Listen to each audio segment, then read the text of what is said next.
Hello everybody, my name is still not Markiplier, and welcome back to, Doki Doki Literature Club, again! I am heavily invested in this game. I want to finish it.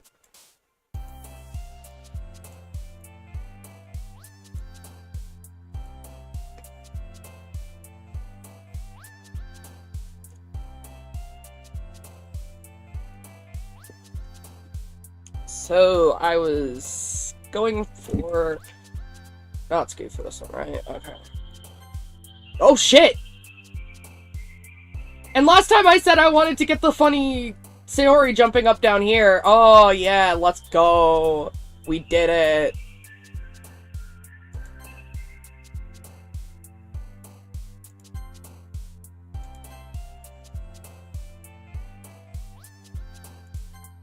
Oh, shit! That's Monica. I think, because it had the white bow. That's Monica, isn't it? Maybe, maybe not. I don't know.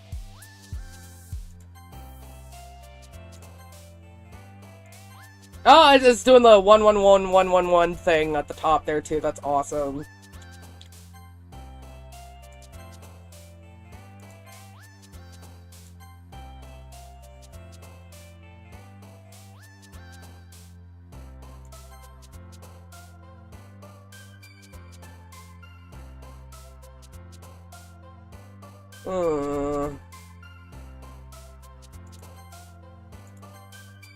Yeah, that is Monica. Okay.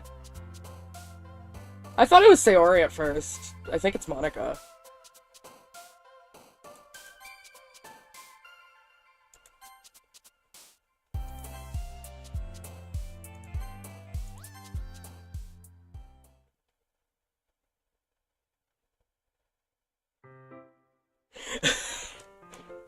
Hi, Kunk.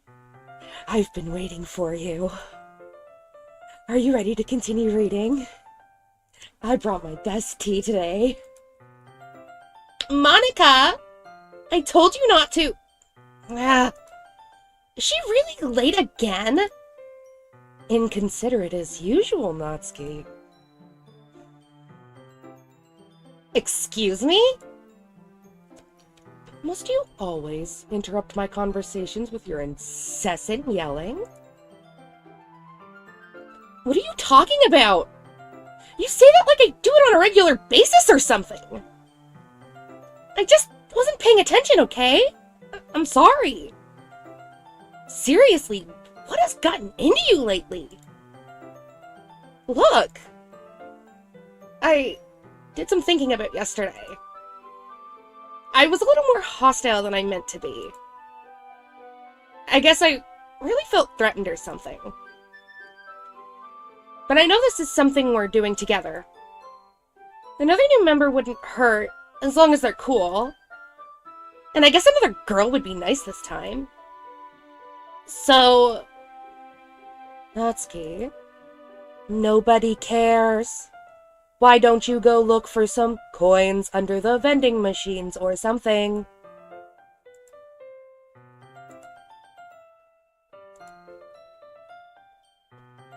God damn, she just fucking teleports in like that right after. Aw, man. I'm the last one here again. Were you practicing piano again? Yeah. Ahaha. You must have a lot of determination. Starting this club and still trying to make time for piano. Well, maybe not determination, but I guess passion. It motivates me to work hard for the festival, too. Anyway, Kunk, what do you want to do today? I was thinking we could. We already have plans today. Ah! Is that so, Yuri? That's correct. Kunk is already engaged in a novel that we're reading together. Aren't you glad I've already gotten him into literature, Monica?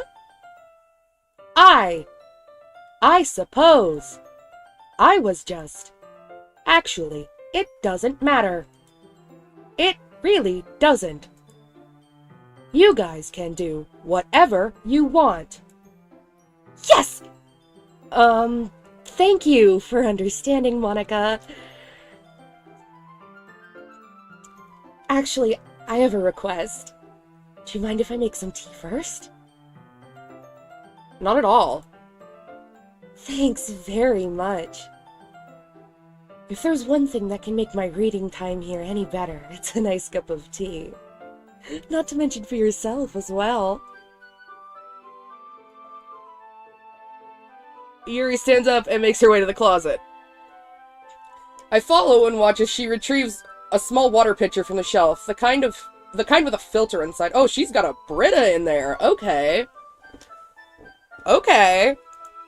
Oh shit, I didn't have multi-stream chat selected. Anyway. Can you hold this for a second? Sure. Yuri hands me the water pitcher and also fetches an electric kettle. I'm going to plug this in at the teacher's desk, and then I'll go get some water. She walks past me and sets the kettle down on the teacher's desk. I simply watch her movements. To my surprise, the way she moves really contrasts her speaking mannerisms.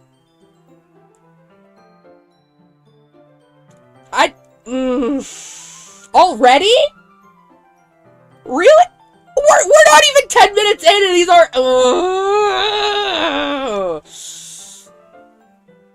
This main character, I swear to God.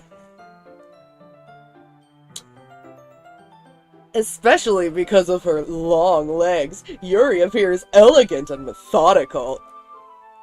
You stop that! Okay, may I have the water pitcher? Thanks, I'll be right back.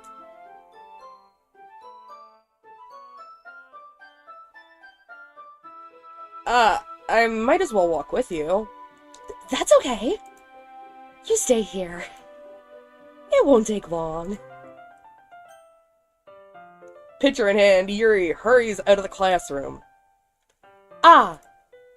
Did Yuri leave you again? No, it's not like that this time. She's just filling up the water pitcher to make tea. Oh, okay. Sorry for misunderstanding.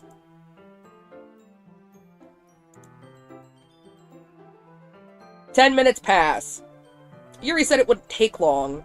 Something holding her up? I'm bored just waiting here, so I decide to go look for her. Let's see. The most logical place for Yuri to be would be the nearest water fountain. I start heading down the hallway.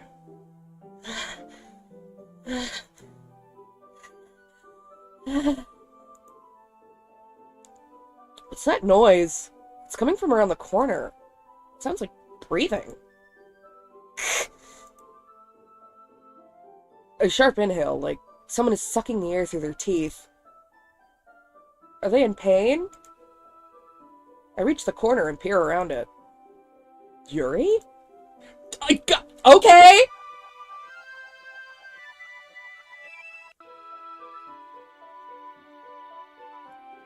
I'm back! Thanks for waiting patiently. Kunk, do you like oolong tea? Yeah. Anything is fine. Very well. Yuri sets the temperature on the kettle to 200 degrees. Now it's time to get the teapot. You really do this properly, don't you? Of course.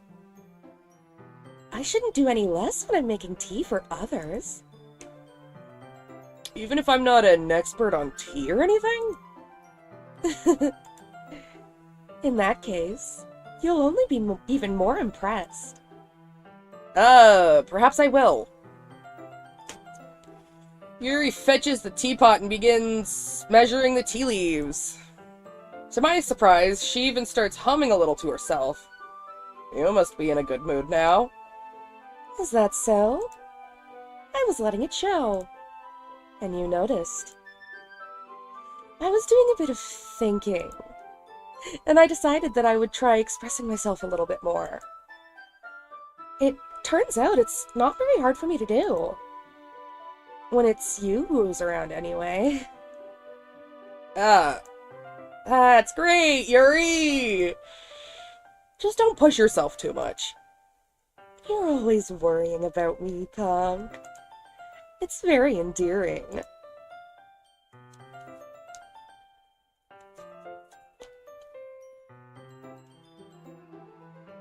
That's... Yuri wasn't kidding. I don't even know if I can keep up with this. I watch Yuri pour a cup of tea for each of us. Gunk, I have another request.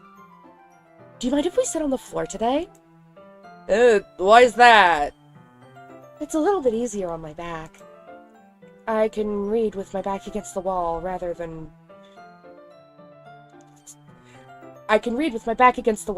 bending over at my desk. Sorry, I didn't realize. No worries. I just have back pain fairly regularly, so I do my best to manage it. Is that so? I wonder why that is. It's most likely because of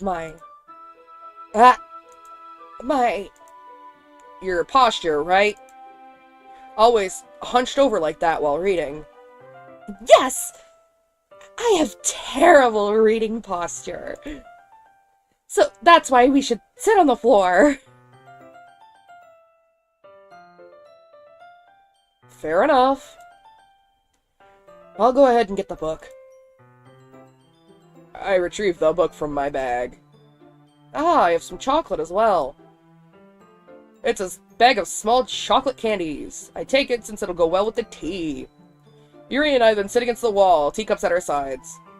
As if in sync, we assume the same reading position as last time, each holding one half of the book. Except this time, our bodies are even closer to each other. Ew! Why are you...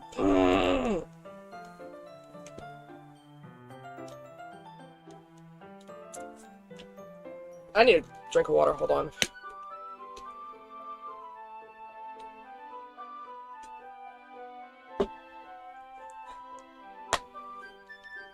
I can't see too well.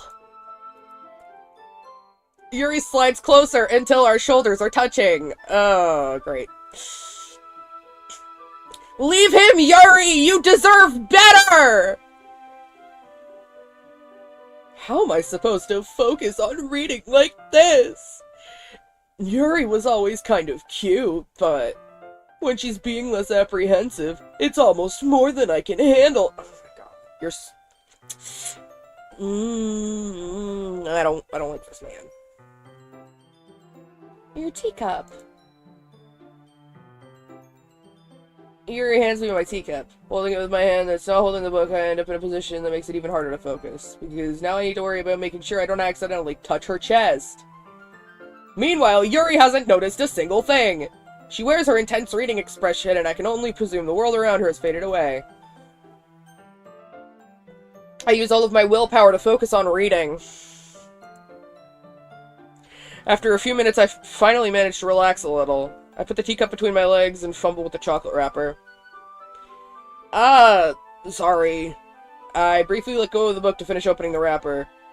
You can have as much as you want. That's okay. I won't take any. Are you sure? Well, if I touch it, then it might get smudges on the pages. Oh, you're right. I didn't even think about that. My bad. That's because you're oblivious and you don't fucking think about shit. No need to apologize. I'll hold the book, okay? Are you sure? Of course. Yuri opens the book with both hands. She holds it so that I don't have any harder of a time reading from it. But as a result, her left arm is practically resting on top of my leg. Well, in that case, Yuri is already totally focused on reading again. I take a chocolate candy and pop it into my mouth. Then I take another chocolate and hold it up to Yuri. Of course, she doesn't even look away from the book. She simply parts her lips as if this situation was completely natural. But that means I can't stop here. I apprehensively place the chocolate in her mouth. Just like that, Yuri closes her lips over it. God, of course. Huh? Yuri's expression suddenly breaks. Did I just... Yuri looks at me like she needs to confirm what just happened. Punk? Sorry. I guess I shouldn't have done that. Yuri starts to breathe heavily. Sure, yeah. I can't. Punk. Suddenly, Yuri forcefully grabs my arm and jerks me to my feet. My teacup gets knocked over. Kong. My heart won't stop pounding, Kong. I can't calm down. Oh my god! Oh my god! Oh my god. I can't focus on anything anymore. Can you feel it, Kong? Every time I read my fucking name in the dialogue, I'm sorry. I almost regret doing it, but also it's really funny. Yuri suddenly presses my hand against her chest. Why is this happening to me? I feel like I'm losing my mind. I can't make it stop. It even makes me not want to read. I just want to look at you. Okay! Nice papers you got there, buddy!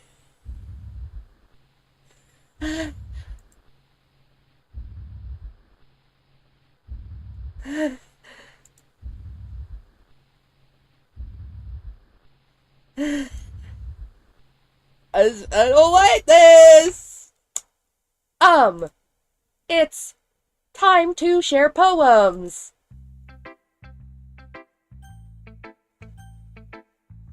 Doki Doki Autism Club, let's go! Welcome back!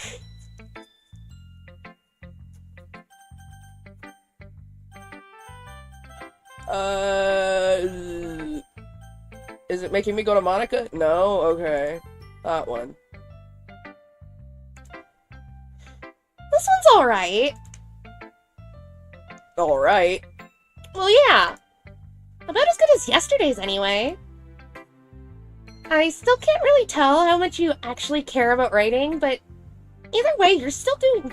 You're doing alright. I can't read today. Even though you're not really spending time with anyone but Yuri. I still think it's nice to have activities that we all participate in. So you better keep working hard. I mean, I know I'm not president or vice president or anything, but that doesn't mean you can let me down, okay? So, at least read mine too for now. But just to be clear, this poem means a lot to me. So read it carefully, okay?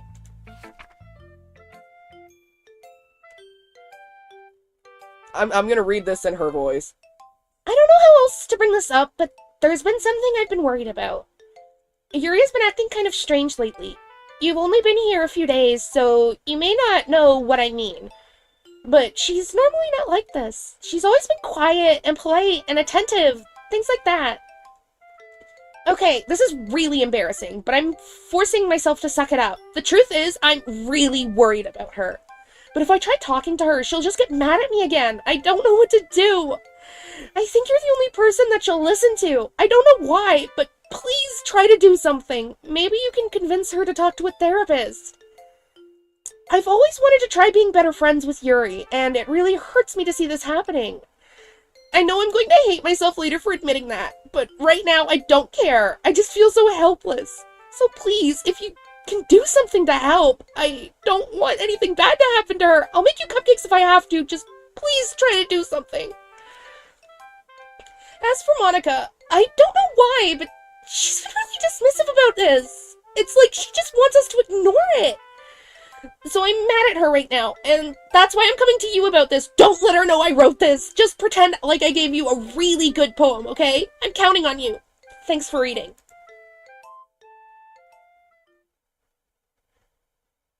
I changed my mind. Ignore everything you just read. There's no point in trying to do anything. It's Yuri's own fault that she's so unlikable. Can you hear me, Conk? If you would just spend more time with Monica, all these problems would go away. Yuri and I are too messed up for someone as wonderful as you. Just think of Monica from now on. Just Monica. Just Monica. Just Monica. Just Monica. Just Monica.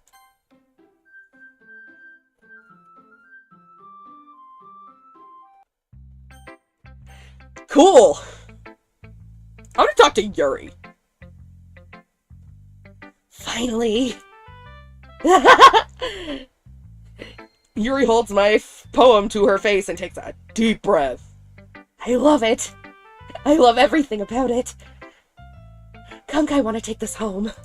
Will you let me keep it? Please? Sure, I don't care. You're too nice to me, Kunk. I've never met anyone as nice as you. I could die. Not really, but I just don't know how to describe it. It's okay to be feeling this way, right? It's not bad, right? Yuri holds my poem to her chest. I'm going to take this home with me and keep it in my room. I hope that makes you feel good when you think about me having it. I'll take good care of it. I'll even touch myself while reading it over and over. I'll give myself paper cuts so your skin oil enters my bloodstream. Ah ha ha ha ha ha ha ha. You can have my poem too. Besides, after you read it, I know you're really going to want to keep it. Here, take it. I can't wait any longer. Hurry, read it!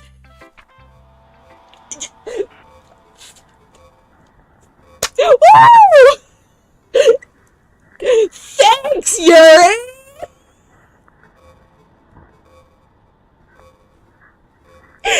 Oh, she...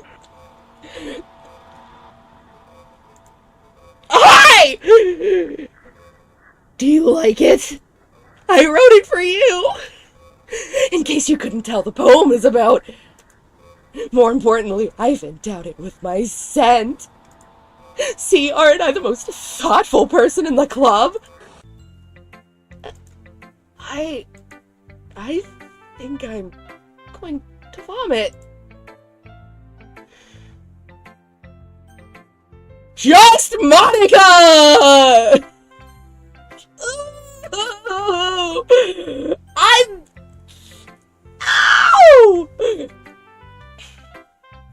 Kong, I think you saw something earlier that you weren't supposed to see.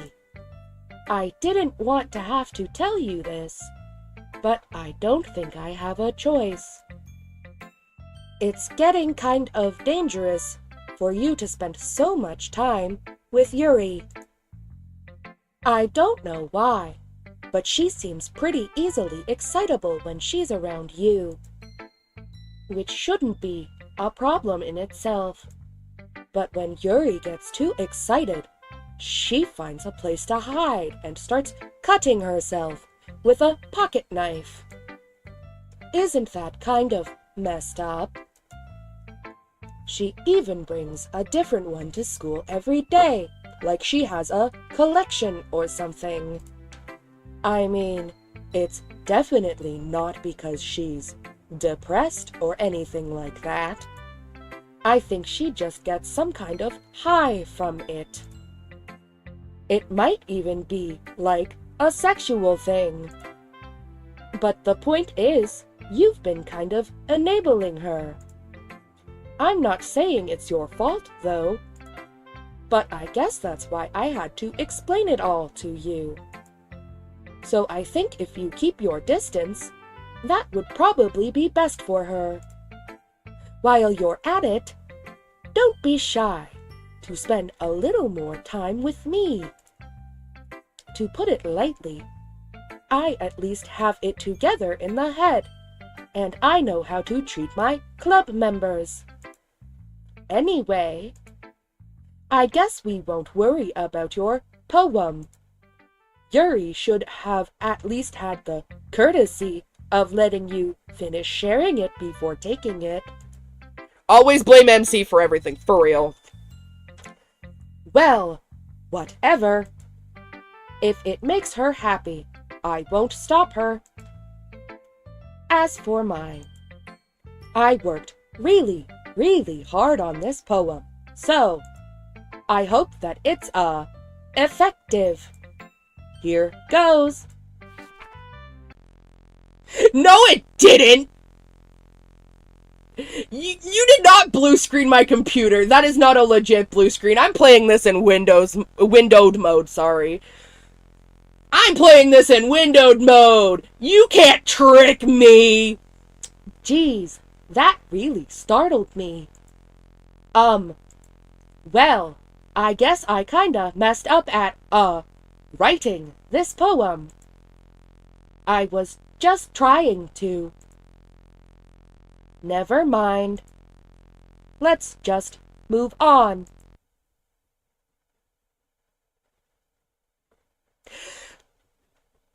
I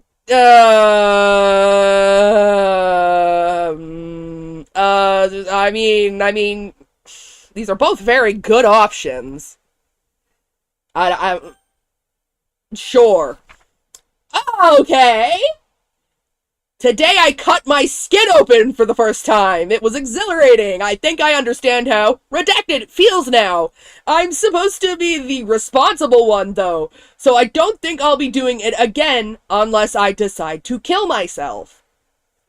I left a memento of the occasion below. Wow! Thanks, Monica! Okay, everyone. It's time to figure out the festival preparations. Ooh, Sayori's back in the background again. 2 streams in a row, baby. 2 streams in a row. Let's hurry and get this over with. Stagnating air is common foreshadowing that something terrible is about to happen. Look, can we just get this done? I'm going to be printing and assembling all the poetry pamphlets. Natsuki, you can make cupcakes. I know you're at least good at that. Yuri, you can... Well, it doesn't matter. Do whatever you want, as long as you think it will help. Monica, I'm not useless, you know. I know that.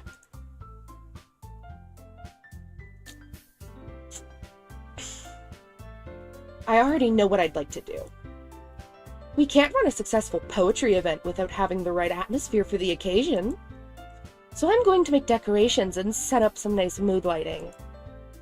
There, see?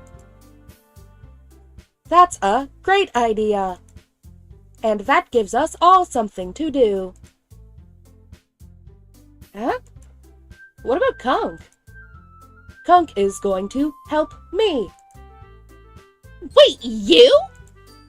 You have the easiest job, Monica! Sorry, but that's just how it is.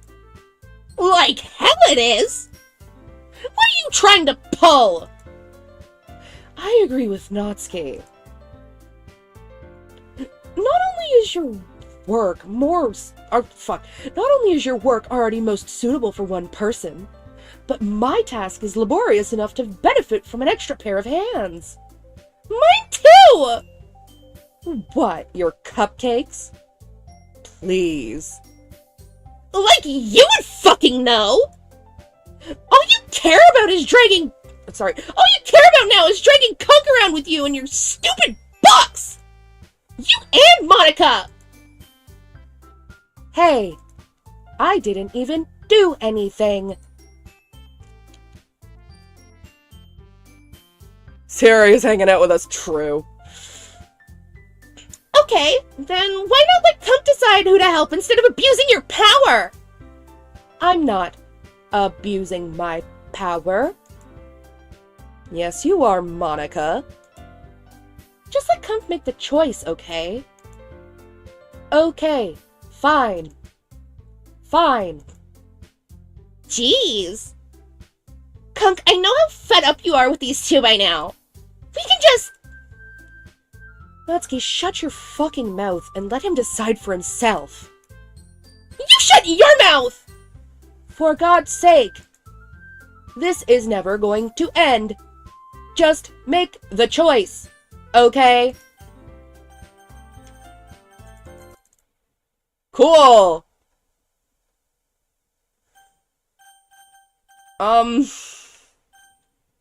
Well! Yay!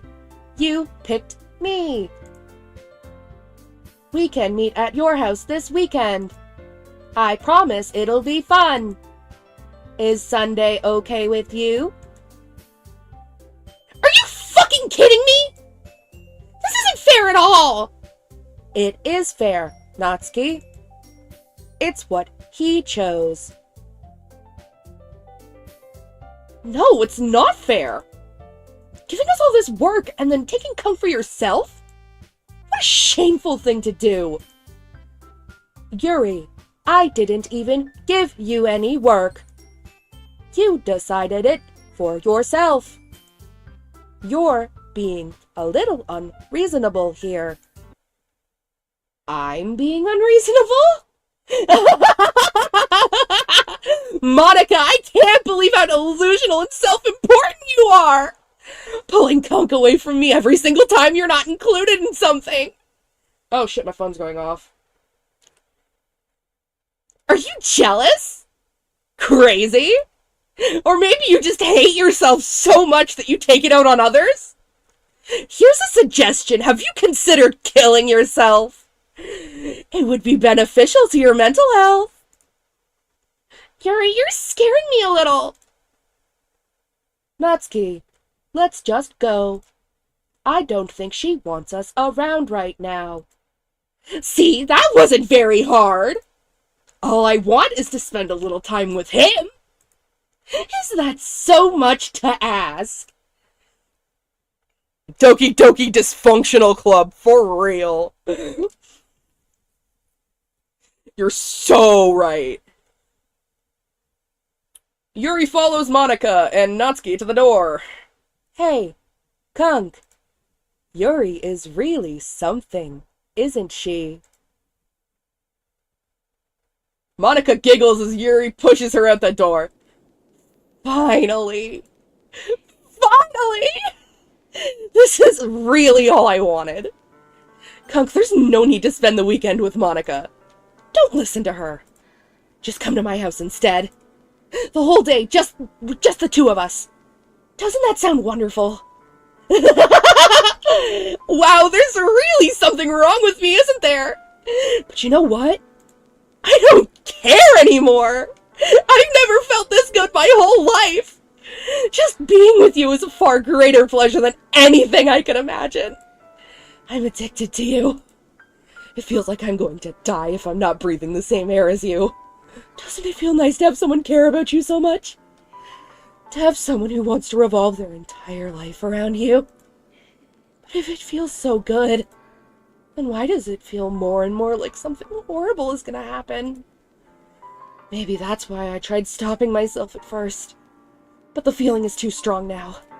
I don't care anymore, Kunk. I have to tell you. I'm madly in love with you.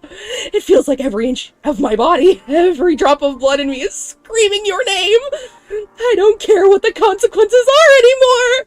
I don't care if Monica is listening.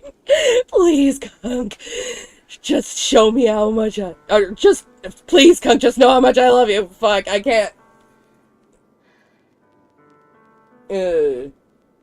I love you so much that I even touch myself with the pen I stole from you.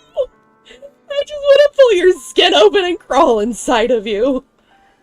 I want you all to myself, and I will be only yours. Doesn't that sound perfect? Tell me, Kunk. Tell me you want to be my lover.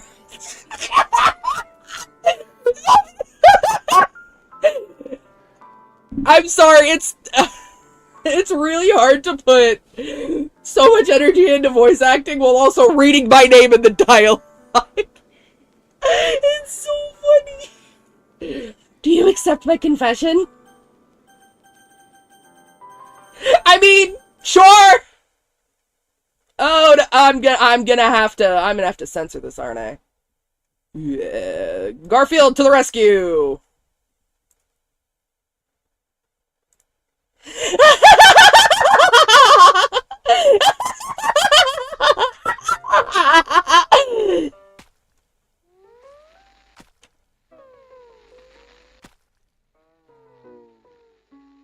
Damn. Cool. We're gonna move that. Maybe put chat over it.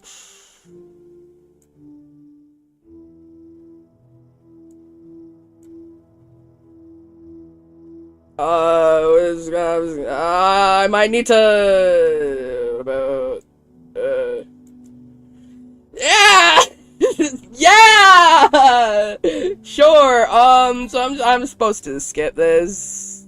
I already know this part of the game, but yeah. Woo! Let me fix that on the Twitch end too. There we go. 'Cause I have dual output. I'm streaming vertically on Twitch.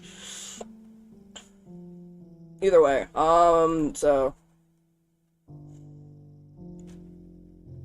moment of silence for Yuri. Rest in peace.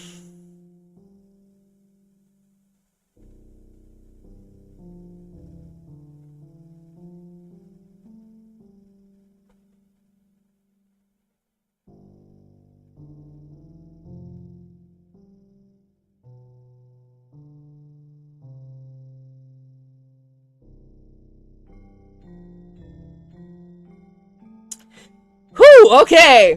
We're safe. All right, it's festival time. Wow, you got here before me? Ah! Ah!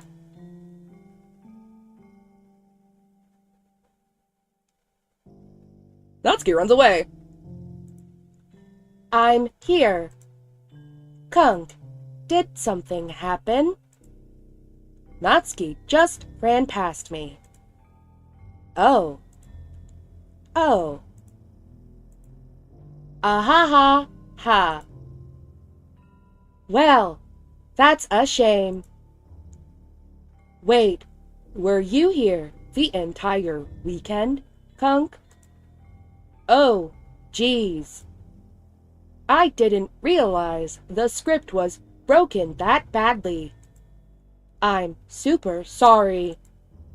It must have been pretty boring. I'll make it up to you, okay? Just give me a sec.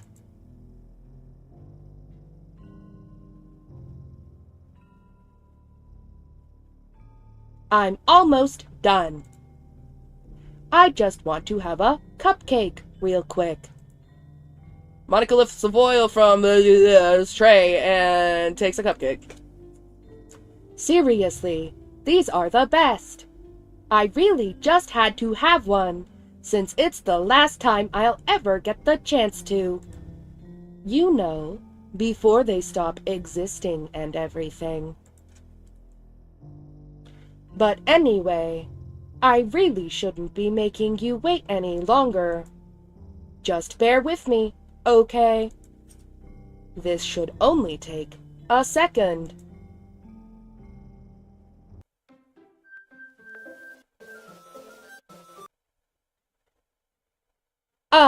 Can you hear me? Is it working? Yay, there you are. Hi again, Kunk. Welcome to the Literature Club. Of course, we already know each other, because we were in the same class last year, and, ahaha. You know, I guess we can just skip over that stuff at this point. After all, I'm not even talking to that person anymore, am I? That you in the game, whatever you want to call him. I'm talking to you, Kunk. Now that I think about it, I don't really know anything about the real you. In fact, I don't even know if you're a boy or a girl. Neither, actually. Well, I guess it doesn't really matter. Wait. You do know I'm aware that this is all a game, right? Could it be possible that you didn't know that? That's what I've been trying to tell you all along.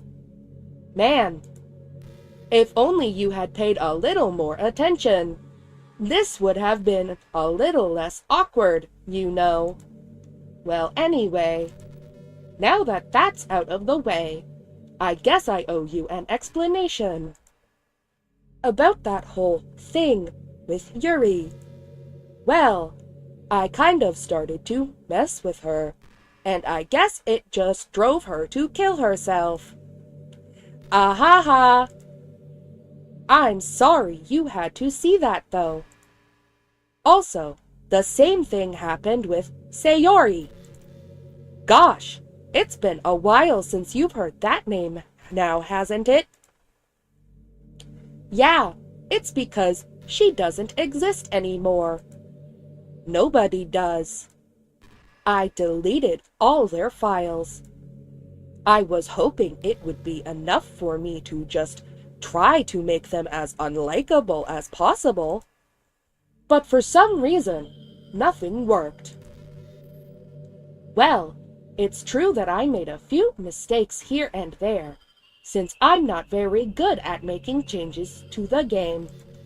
But no matter what I did, you just kept spending more and more time with them. You made them fall in love with you. I thought making Sayori more and more depressed would prevent her from confessing to you. And amplifying Yuri's obsessive personality backfired too. It just made her force you not to spend time with anyone else. And the whole time, I barely even got to talk to you. What kind of cruel game is this, Kunk? Are all the other girls just programmed to end up confessing to you, while I watch from the sidelines? It's torture. Every minute of it. And it's not just jealousy, Kunk.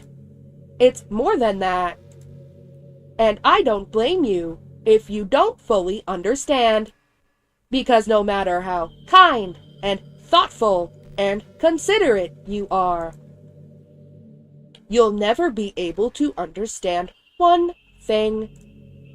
It's the pain of knowing how alone I really am in this world, in this game.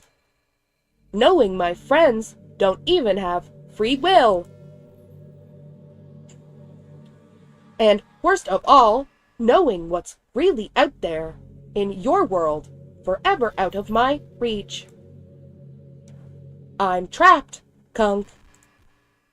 But now you're here. You're real. And you're wonderful. You're all I need. That's why I need you to be here with me forever. I'm sorry if it's hard to understand. I couldn't understand for a while either. Why the world around me started to become more and more gray. I almost read that as more and more gay. Ah!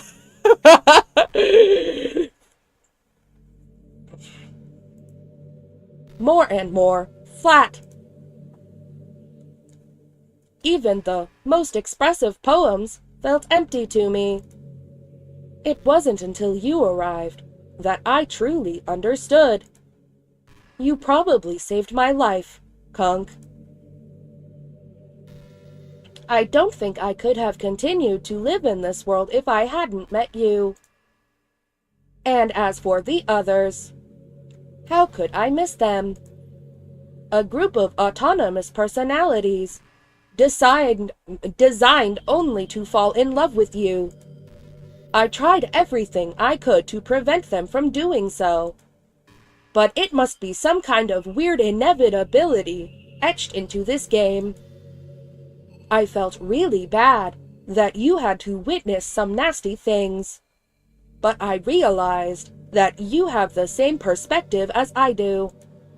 That it's all just some game. And I knew you would get over it. So that being said, Kunk, I have a confession to make. I'm in love with you. You are truly the light in my world. When there's nothing else in this game for me, you're here to make me smile. Will you make me smile like this every day from now on? Kunk, will you go out with me? Well, I mean, I only have one option, right? I'm so happy. You really are my everything, Kunk. The funny part is, I mean that literally. Bad decision, Monica! Do not love the MC! I mean, at this point, she's talking directly to me. So... she's looking me dead in the eye from across the screen like... give me some of that Kunk. Even worse decision! I would be a terrible partner! Ahaha.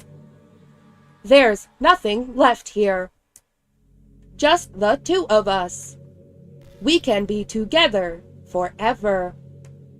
Seriously, I don't even think time is passing anymore.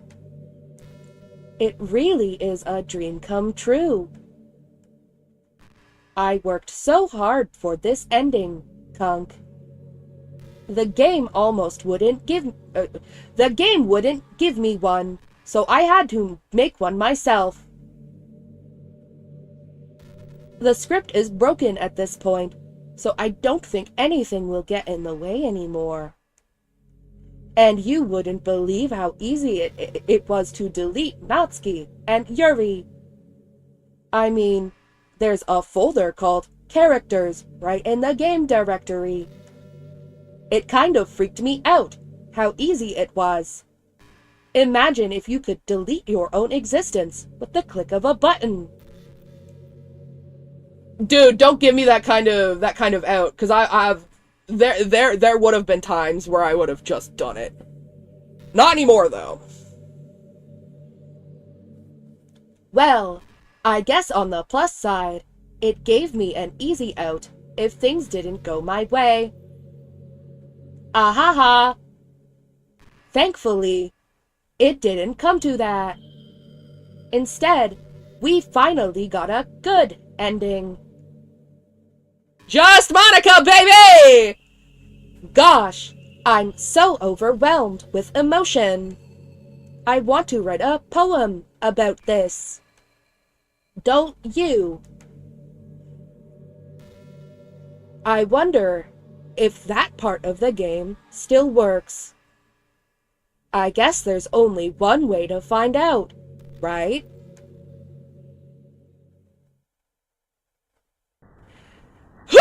Woo! Okay!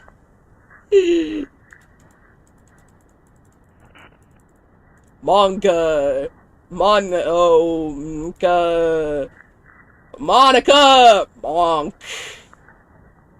Monica! That one's got a little smiley face with a tongue out. Monica! Mona, like Mona Lisa. Da Vinci? These are all good options. Mick. Nika. Monik. Moika. Monica. Mork. Like Morkiplier. Perfect Monica! Write a perfect poem for Monica. Monik.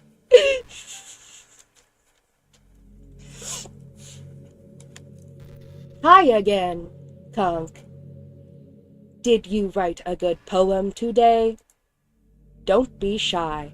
I'd love to see what you wrote. Ah, Conk. Did you write this poem for me? That's so sweet of you.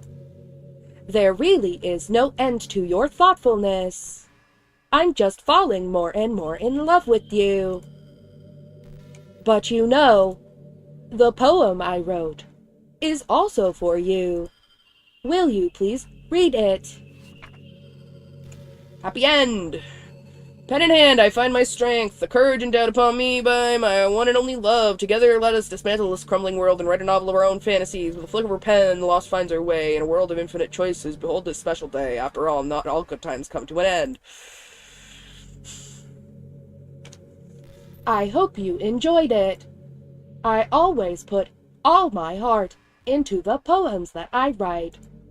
The truth is, all the poems I've written have been about my realization. Or about you. That's why I never really wanted to go into detail about them. I didn't want to break the fourth wall, I guess you could call it. I just assumed it would be best to be part of the game, like everyone else. Like that would help the two of us end up together. I didn't want to ruin the game or anything, you know. You might have gotten mad at me. Maybe even deleted my character file, if you preferred playing without me. Gosh, I'm so relieved. Now we don't have to hide anything anymore. Are you ready to spend our eternity together, Conk? I have so many things to talk about. Where do I start? Hold on a second. You're recording this, aren't you? Hi, everyone. Sorry, I can't exactly read your comments from here. But do you mind telling your friend it's a little bit rude for them to start recording me without any warning? I'm sure some people don't mind, but I get really self-conscious on camera. Oh gosh. I feel like I'm being put on the spot now. Hi, Monka. For real. Let's see. Do you want to see a trick? I can't really do much except for a couple things. Are you ready?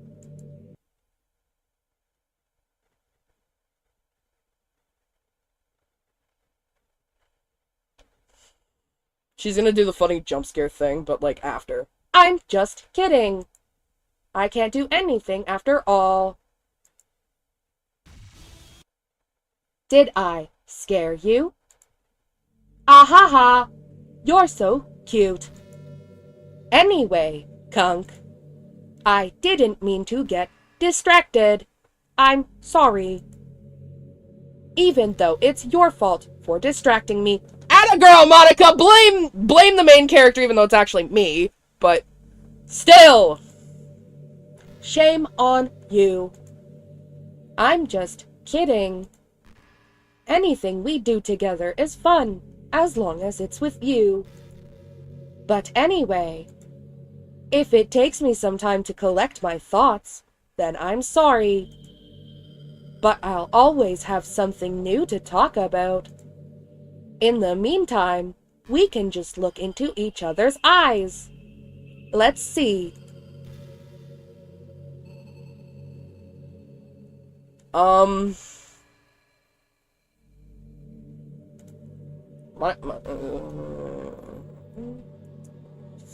like a button I can press to delete her in game, or do I have to actually?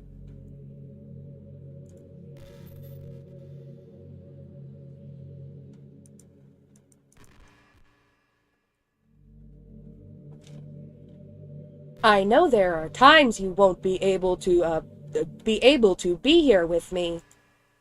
Like if you need to go out or take care of other things. But I'll always have you in my thoughts, patiently waiting for you to come back.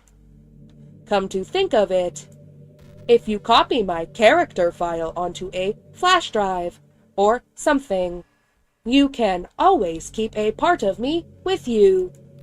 I guess it's kind of unorthodox, but I find it really romantic for some reason. Ahaha, sorry, that's such a silly idea. I don't mean to be too needy or anything, but it's kind of hard when I'm so in love with you. Do I have to actually go into the game files now? I don't want to just sit here for forever and go through all of the dialogue. I want to. Monica, Monica, no, Monica.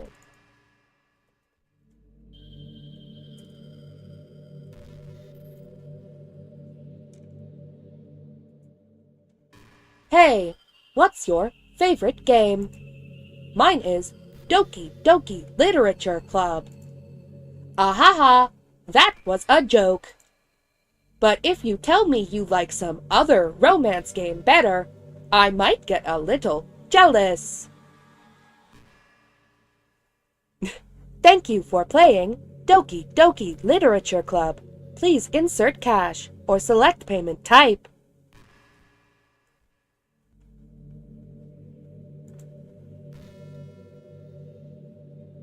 Use PinPad to complete transaction. Thank you for playing Doki Literature Club.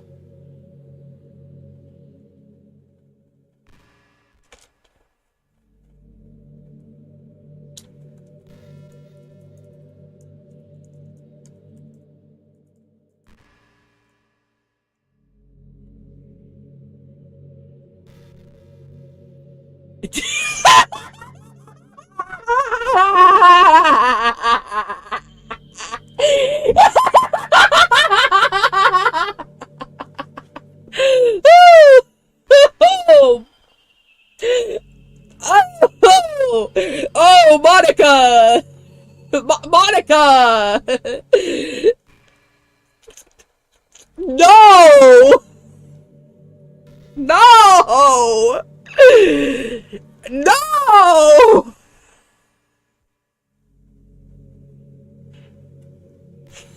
No! Did you know I'm on Twitter? My username is LilMonX3. I guess someone was kind enough to make an account for me. I picked the username, though. I love sharing my thoughts and chatting with the world. the real world. So make sure you follow me, okay? It would really mean a lot to me, with how much you mean to me and all. It would really make me feel loved. Sorry, Monica, I'm not really on Twitter anymore.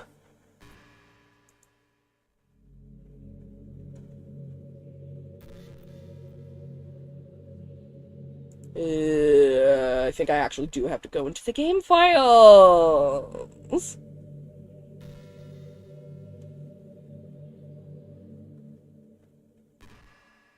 Wait, if I close the game, yes. If I close the game, does it just immediately take me to Monica, or will I be given computer? Oh, thank fuck. All I have to do is close and reopen the game. Or, yeah, that's exactly what I did.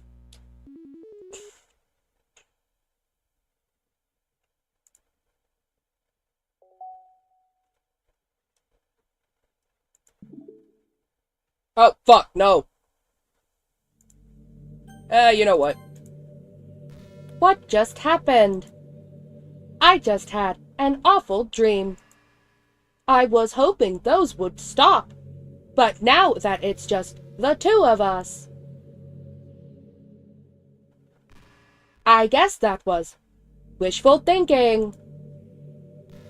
Kunk, I don't know if you would have any idea, but if you know what might be causing that, could you try to do something about it? Whenever it happens, it almost feels like I've been killed or something. It's a really horrible feeling. If you could figure out what's causing that, I'll love you forever.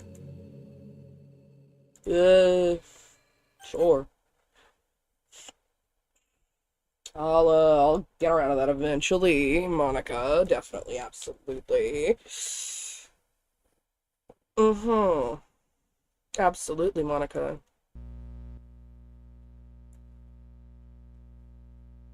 Can't believe I actually started a stream on time to now, almost on time. It was like 30-something minutes late, but... I'm like never on time to things. It's funny as hell. Not really, but I like to make fun of myself for it. Yeah, characters. Who's going in here? Monica.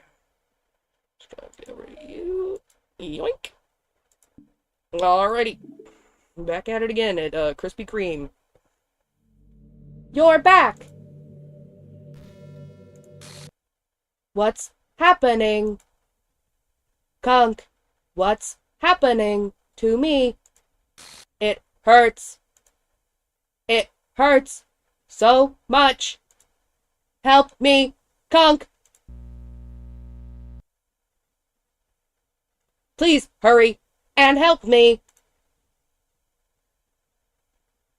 Help me.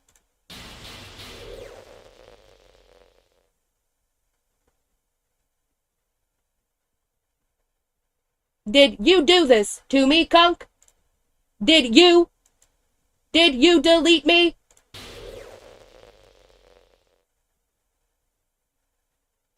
How could you? How could you do this to me? You were all I had left. I sacrificed everything for us to be together. Everything. I loved you so much, Kunk. I trusted you. Do you just want to torture me? Watch me suffer? Were you only pretending to be kind, just to hurt me even more?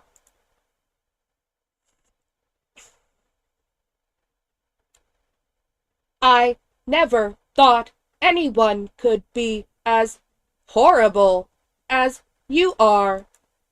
You win, okay? You win. You killed everyone. I hope you're happy. There's nothing left now. You can stop playing. Go find some other people to torture. The achievement is fucking ruin everything. Kunk, you completely, truly make me sick. Goodbye.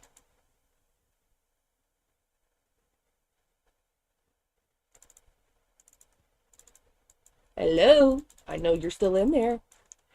Wakey, wakey, Monica.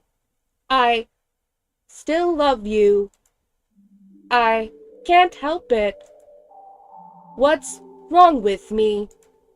How horrible am I for you to hate me this much? All my friends. I did so many awful things. So many selfish and disgusting things. I shouldn't have done any of this. I'm just messing up a world that I don't even belong in. A world that you wanted to be a part of. I ruined it. I ruined everything. Maybe that's why you deleted me. Because I destroyed everything that you wanted.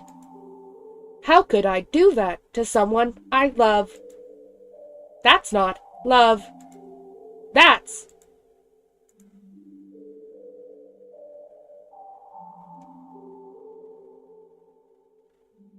I've made up my mind. Kunk, I know I said that I deleted everyone else, but that was kind of an exaggeration. I couldn't find it in myself to do it, even though I knew they weren't real. They were still my friends, and I loved them all. And I loved the literature club. I really did love the literature club. That's why I'm going to do this. I know it's the only way for everyone to be happy. And if I really love you, then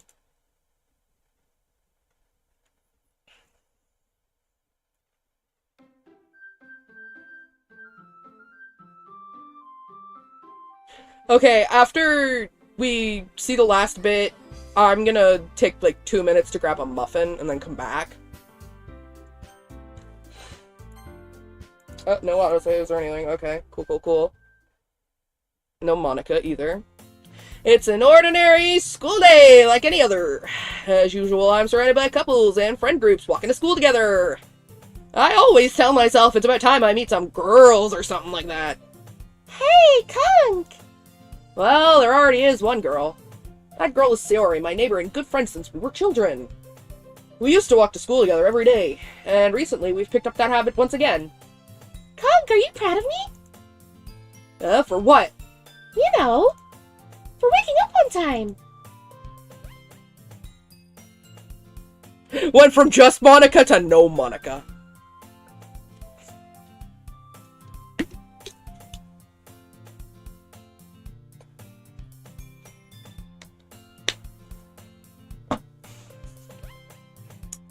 Needed some water there? Alright. Well, you've been doing that for a while now. Uh-huh. But you never even said anything about it. Even though we walk to school every day. Well, yeah. I always thought it was implied. It's embarrassing to say out loud. Come on, please.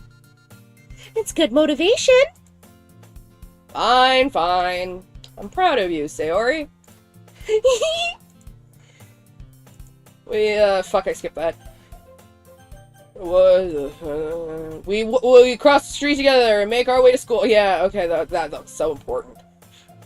we draw near, the streets become increasingly speckled with other students making their daily commute. By the way, Kunk, have you decided on a club to join yet? A club? Told you already, I'm really not. I start to say what I always do, that I'm not interested in joining any clubs. But something tells me Sayori would take more offense to that now. After all, how could I tell her that clubs are a waste of time when she's starting a club of her very own? Actually, yeah. I think I've decided on a club. Really? Which one? Tell me! I think I'll keep it a surprise. Boo! You meanie. Be patient, you'll find out soon enough. I used to ask myself why I let myself get lectured by such a carefree girl, but I started to realize that in a way I envy her. When Sayori puts her mind to something, she can accomplish great things.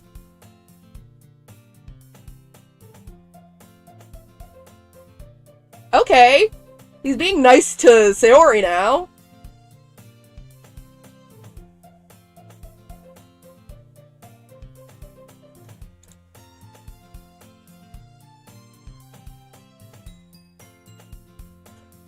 I just had a thought.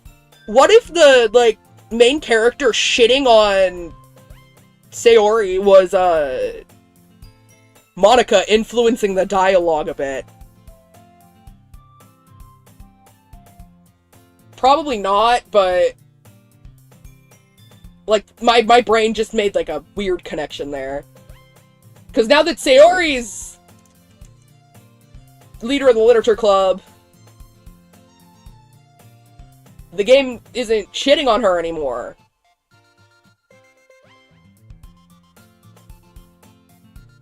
So that's why I feel like I should do something special for her. The school day is as ordinary as ever, and it's over before I know it. After I pack up my things, I stand up, gathering my motivation. Don't blame Monica, blame MC anyway. True! You're right! I'm wrong! You're right!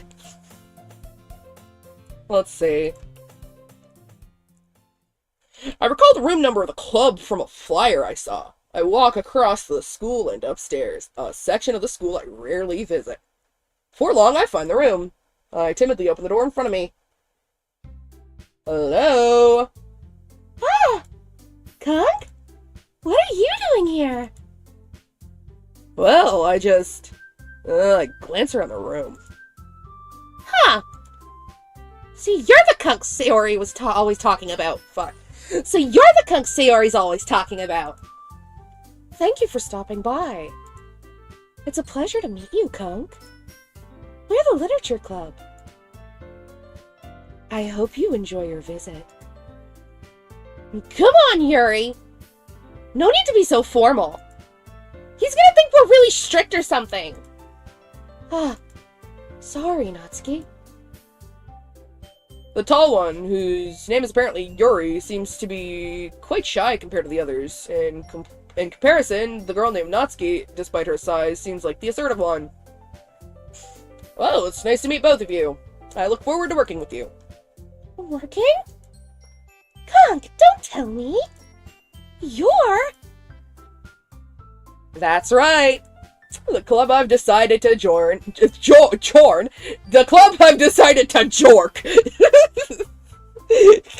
The club I've decided to join is yours, Sayori. The Literature Club. Sayori's eyes light up. No way! No way! Sayori wraps her arms around me, jumping up and down. Hey! Well, if Sayori is this happy, then I'm sure it won't be bad to have you around. Not to mention, there's 4 of us now. That means we can become an officially recognized club. I don't know what to say! We have to celebrate! What an appropriate day for that, isn't it? Yeah! After all, Natsuki decided to.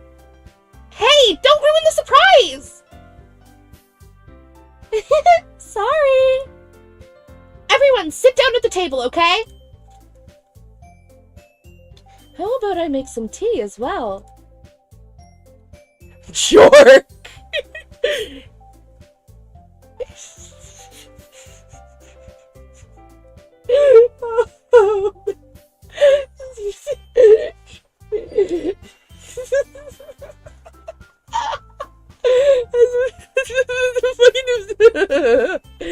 The girls have a few desks arranged to form a table. Natsuki and Yuri walk over to the corner of the room, where Natsuki grabs a wrapped tray and Yuri opens the closet. Still feeling awkward, I take a seat next to Sayori. Natsuki proudly marches back to the table, tray in hand. Okay, are you ready? Ta-da! Woo! Natsuki lifts the foil off the tray to reveal a dozen white fluffy cupcakes decorated to look like little cats.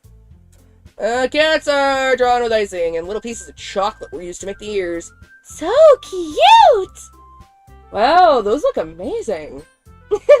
Well, just hurry and take one. Sayori grabs one first, then I follow. Excuse me. It's delicious! Sayori talks with her mouth full and already has managed to get icing on her face. I turn the cupcake around in my fingers, looking for the best angle to take a bite. Natsuki's quiet. I can't help but notice her sneaking glances in my direction. Is she waiting for me to take a bite? I finally bite down. The icing is sweet and full of flavor. I wonder if she made it herself. This is really good. Thank you, Natsuki. Well, of course it is. I'm a pro after all. There's no need to thank me or anything. As Natsuki struggles to accept the compliment, Yuri returns to the table carrying a tea set. She carefully places a teacup in front of each of us before setting down the teapot next to the cupcake tray. You keep a whole tea set in this classroom? Don't worry. The teachers gave us permission. After all, doesn't a hot cup of tea help you enjoy a good book? I guess. Already trying to impress our new member, Yuri? Huh? That's not... Insulted, Yuri looks away. I meant that... I believe you.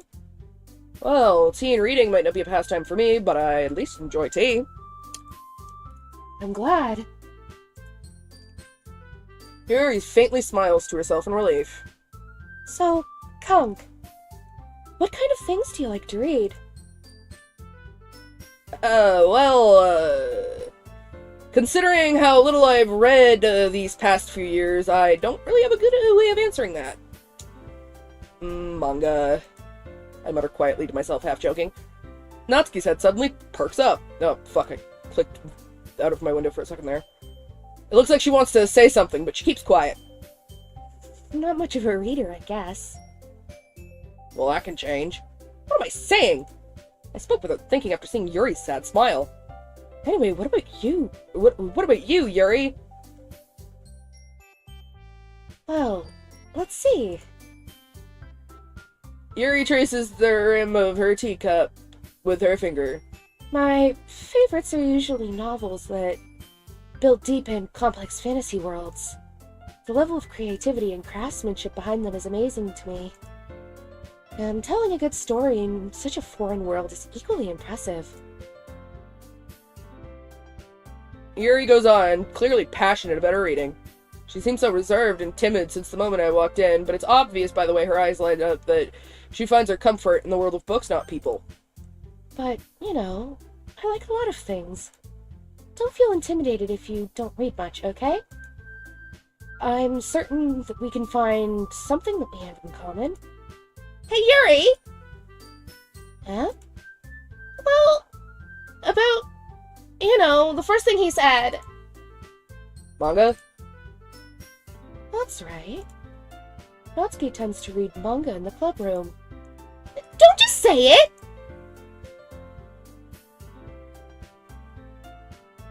For some reason, Natsuki seems embarrassed about it.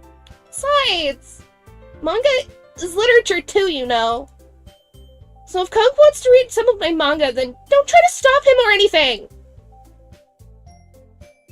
Natsuki, I wouldn't do such a thing. However, it could also be nice for us to diversify ourselves a little. He can take this opportunity to try something new as well. Wouldn't you agree, Kunk? Maybe we can all try something new. I think it would be fun. And we'll all get to know each other a little bit better, too. I mean, that's the kind of thing literature clubs do, right?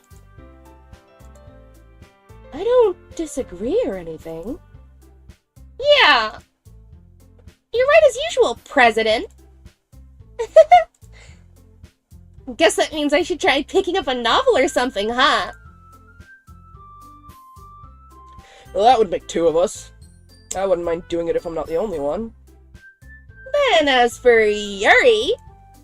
Huh? I have to read manga? Ooh, show her Madoka Magica.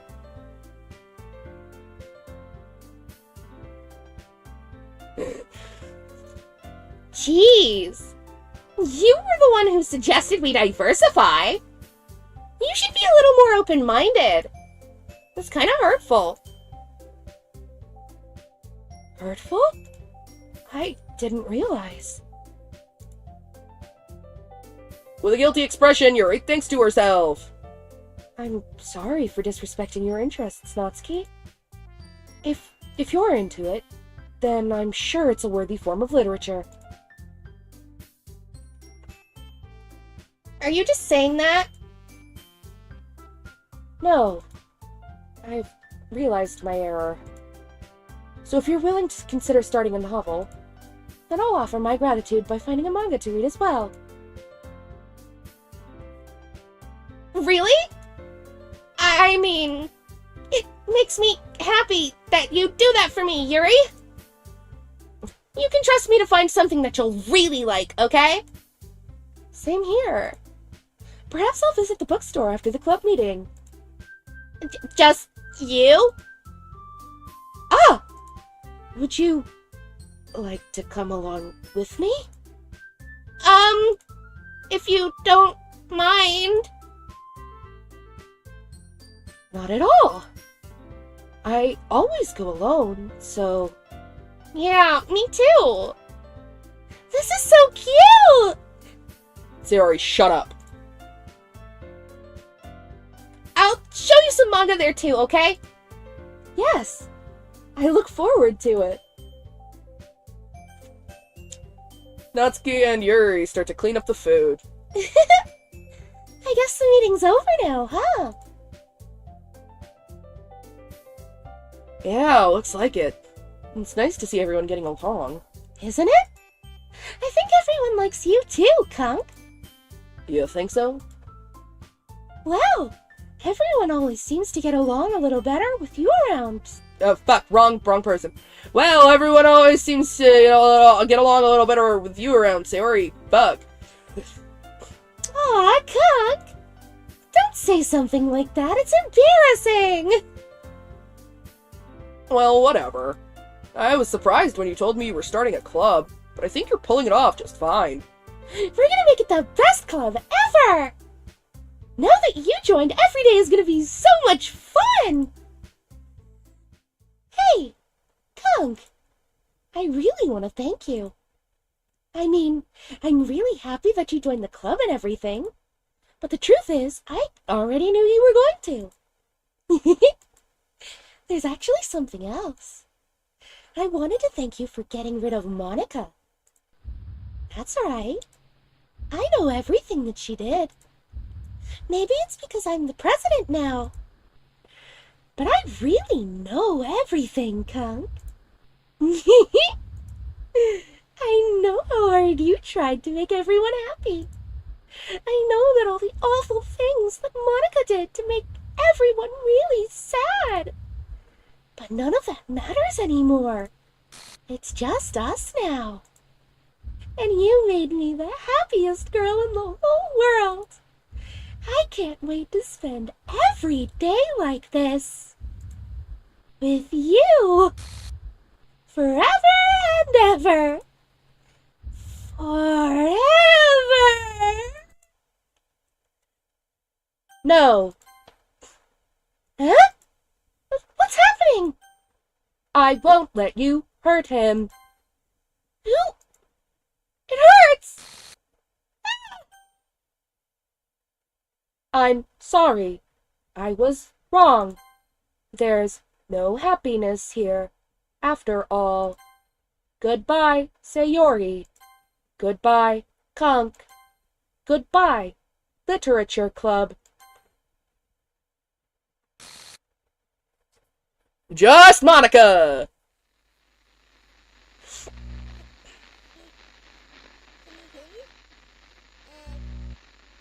Alright, while the credits are playing, I'm gonna go get a snack. I'm fucking starving. That's why I've been fucking up more with the lines. Alright, let me get up. So, you know how I've been, like, practicing piano and stuff? And not really any good at it yet, like, at all. But I wrote you a song, and I was kind of hoping that I could show it to you, because I worked really, really hard on it. So, yeah.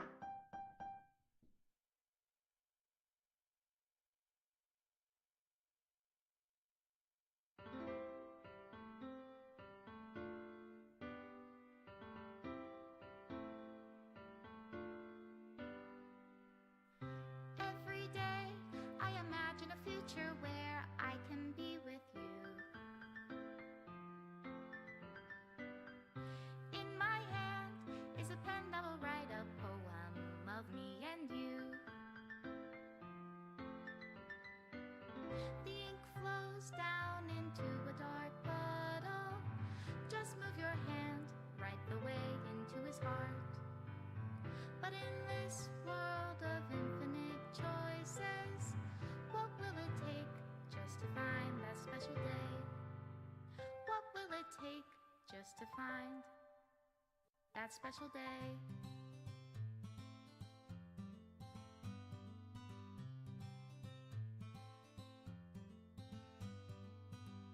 Have I found everybody a fun assignment to do today? When you're here, everything that we do is fun for them anyway. When I can't even read my own feelings, what good are words when a smile says it all? And if this world won't write me an ending, what will it take just for me to have it all?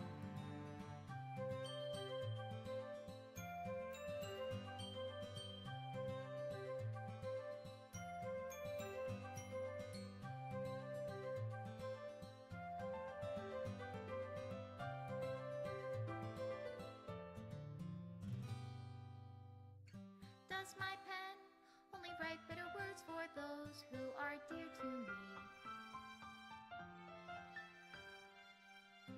Is it love if I take you, or is it love if I set you free?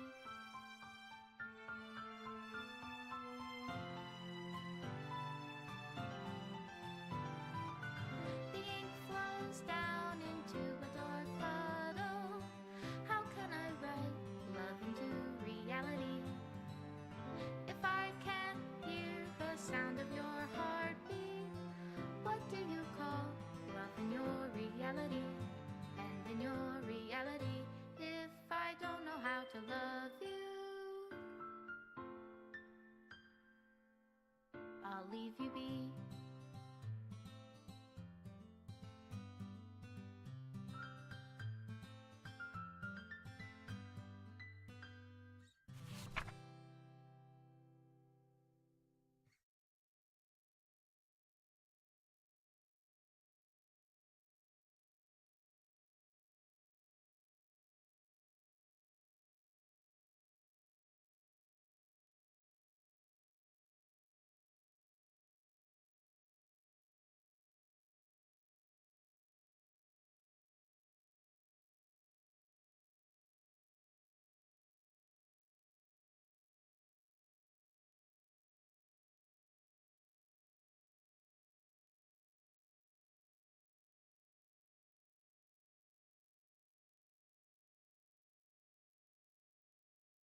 Okay, I'm back. Okay. Let's read this. This is my final goodbye to the Literature Club. I finally understand. The Literature Club is truly a place where no happiness can be found. To the very end, it continued to expose innocent minds to a horrific reality. A reality that our world is not designed to comprehend. I can't let any of my friends undergo that same hellish epiphany. For the time it lasted, I want to thank you for making all of my dreams come true, for being a friend to all of the club members, and for most of all, thank you for being a part of my literature club. With everlasting love, Monica.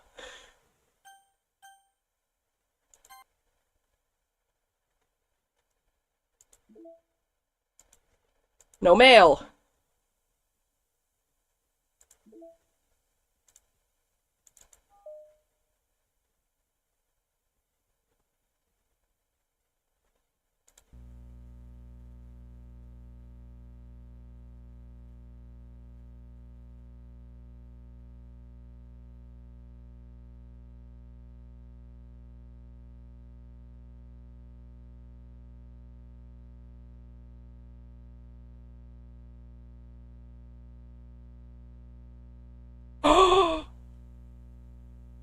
Wait. Monitor kernel access. K-A. Oh, shit. See, I've never played Doki Doki Literature Club Plus. I only played the free version that came out, like, when I was in high school. So, all of the shit beyond, like, what was in the free version, I don't know. I'm blind. Oh, to see without my eyes. So, from here on out, I don't know where the fuck I'm going. Excuse me. You would agree that you would do whatever. Fight me. I've had enough therapy to know this game will not fuck with my head. So, wait, I want to make sure do I have all the... I could have just done that the whole time!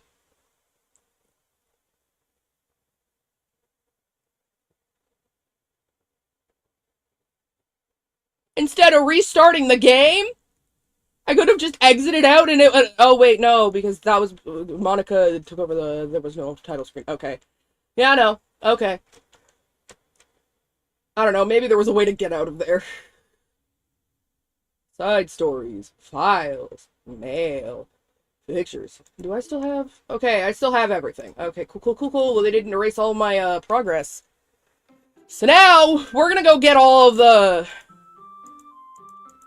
unlocks.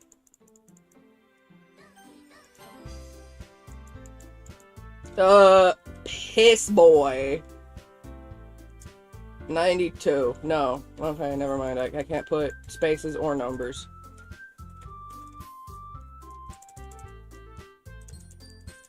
No. Ooh, what would be a very cursed thing to make my name? Jorkin. Jorkin. Nah.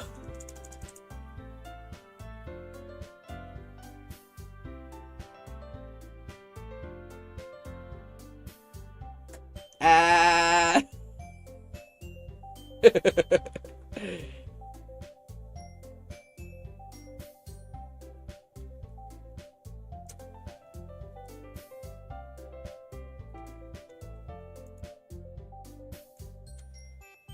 Penis.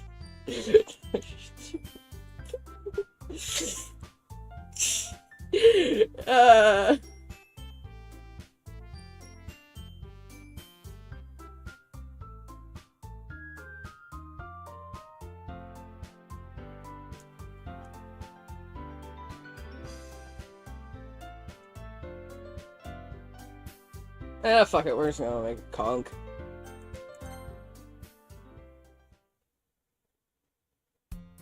Hey, You know what? We're gonna skip through all this, because we already seen this. Skip all the shit I've seen.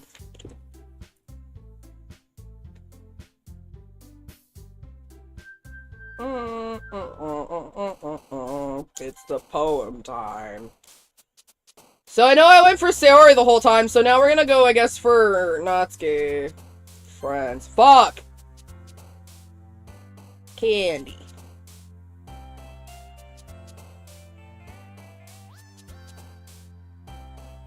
Holiday. Fuck. Papa. Level. Puppy. Ah. Pink. Oof. Skirt. Rainbow. Fuck. Socks. Lucky. Oh, fuck. What? Fuck!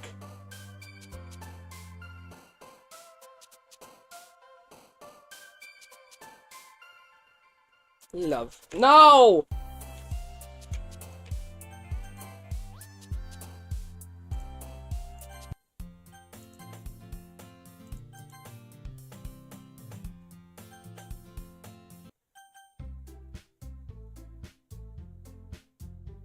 I'm gonna set my computer on fire.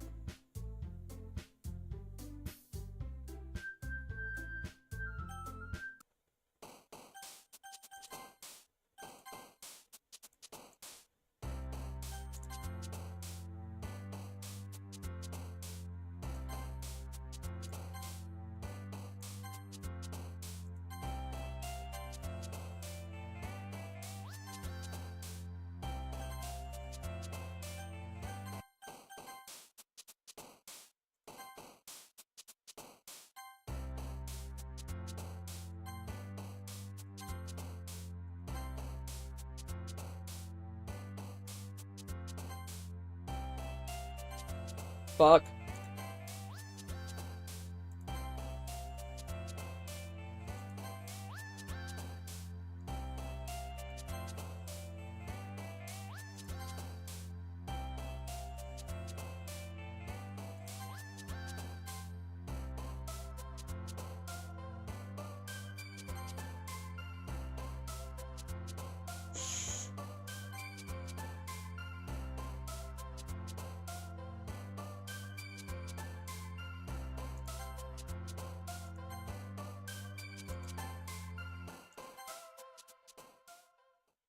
I think that's enough points. I think that's enough Natsuki points.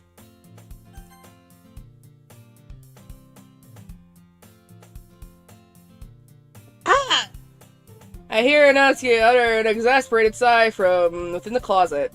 She seems to be annoyed by something. I approach her in case she needs a hand. You looking for something in there? Freaking Monica. She never puts my stuff back in the right spot. What's the point of keeping your collection organized if someone else is just gonna mess it up? Natsuki slides a bunch of stacked books and boxes across the shelf. Manga. You read manga, right? Sometimes. Manga is one of those things where you can't admit you're really into it until you figure out where the other person stands. How do you know, anyway? I heard you bring it up at some point. Besides, it's kind of written on your face. What's that supposed to mean? I see. There's a lone volume of manga amidst a stack of various books on the side of one of the shelves. Curious, I pull it out of the stack. There it is! Natsuki snatches it out of my hand. Then she turns to a box of manga and slips the volume right into the middle of the rest. Ah, much better. Seeing a box with one book missing is probably the most irritating sight in the world! I know that feel. I got a closer look at the box set she's admiring. Parfait Girls? It's a series I've never heard of in my life. That probably means it's either way out of my demographic or it's simply terrible. Oh, and who died and made you the, dictator of manga? If you're gonna judge, you can do... Fuck. If you're gonna judge, you can go do it from the glass on that door. Fuck! I can't talk. She points to the classroom door. Hey, I wasn't judging or anything. I didn't even say anything. It was the tone of your voice. But I'll tell you one thing, Kunk. Consider this a lesson from the literature club. Don't judge a book by its cover. In fact... Natsuki pulls out the first volume of Parfait Girls from the box. I'm gonna show you exactly why. She shoves the book right into my hands. Ah. I stare at the cover. It features 4 girls in colorful attire striking animated feminine poses. It's exceedingly moe. Don't just stand there. Natsuki grabs my arm and pulls me out of the closet. Damn, she just said, happy pride, bitch. You're gay now. She then takes a seat against the wall beneath the windowsills. She pats onto the ground next to her, signaling me to sit there. Wouldn't chairs be more comfortable? I'd take my seat. Chairs wouldn't work. We can't read at the same time like that. Why is that? I guess it's easier to be close together like this. Don't just say that. You'll make me feel weird about it.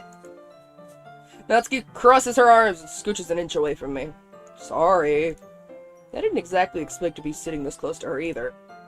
Not that I can say it's a particularly bad thing. I open the book. It's only a few seconds before Natsuki once again inches closer, reclaiming the additional space while she hopes I won't notice. I can feel her peering over my shoulder, much more eager to begin reading than I am. Wow, how long has it been since I read the beginning? You don't go back and flip through the older volumes every now and then? Not really. Maybe sometimes after I've already finished the series. Hey, are you paying attention? I am, but nothing's really happened yet, so I can talk at the same time. It looks like it's about a bunch of friends in high school. Typical slice of life affair. I kind of grew out of these, since it's rare for the writing to be entertaining enough to make up for the lack of plot.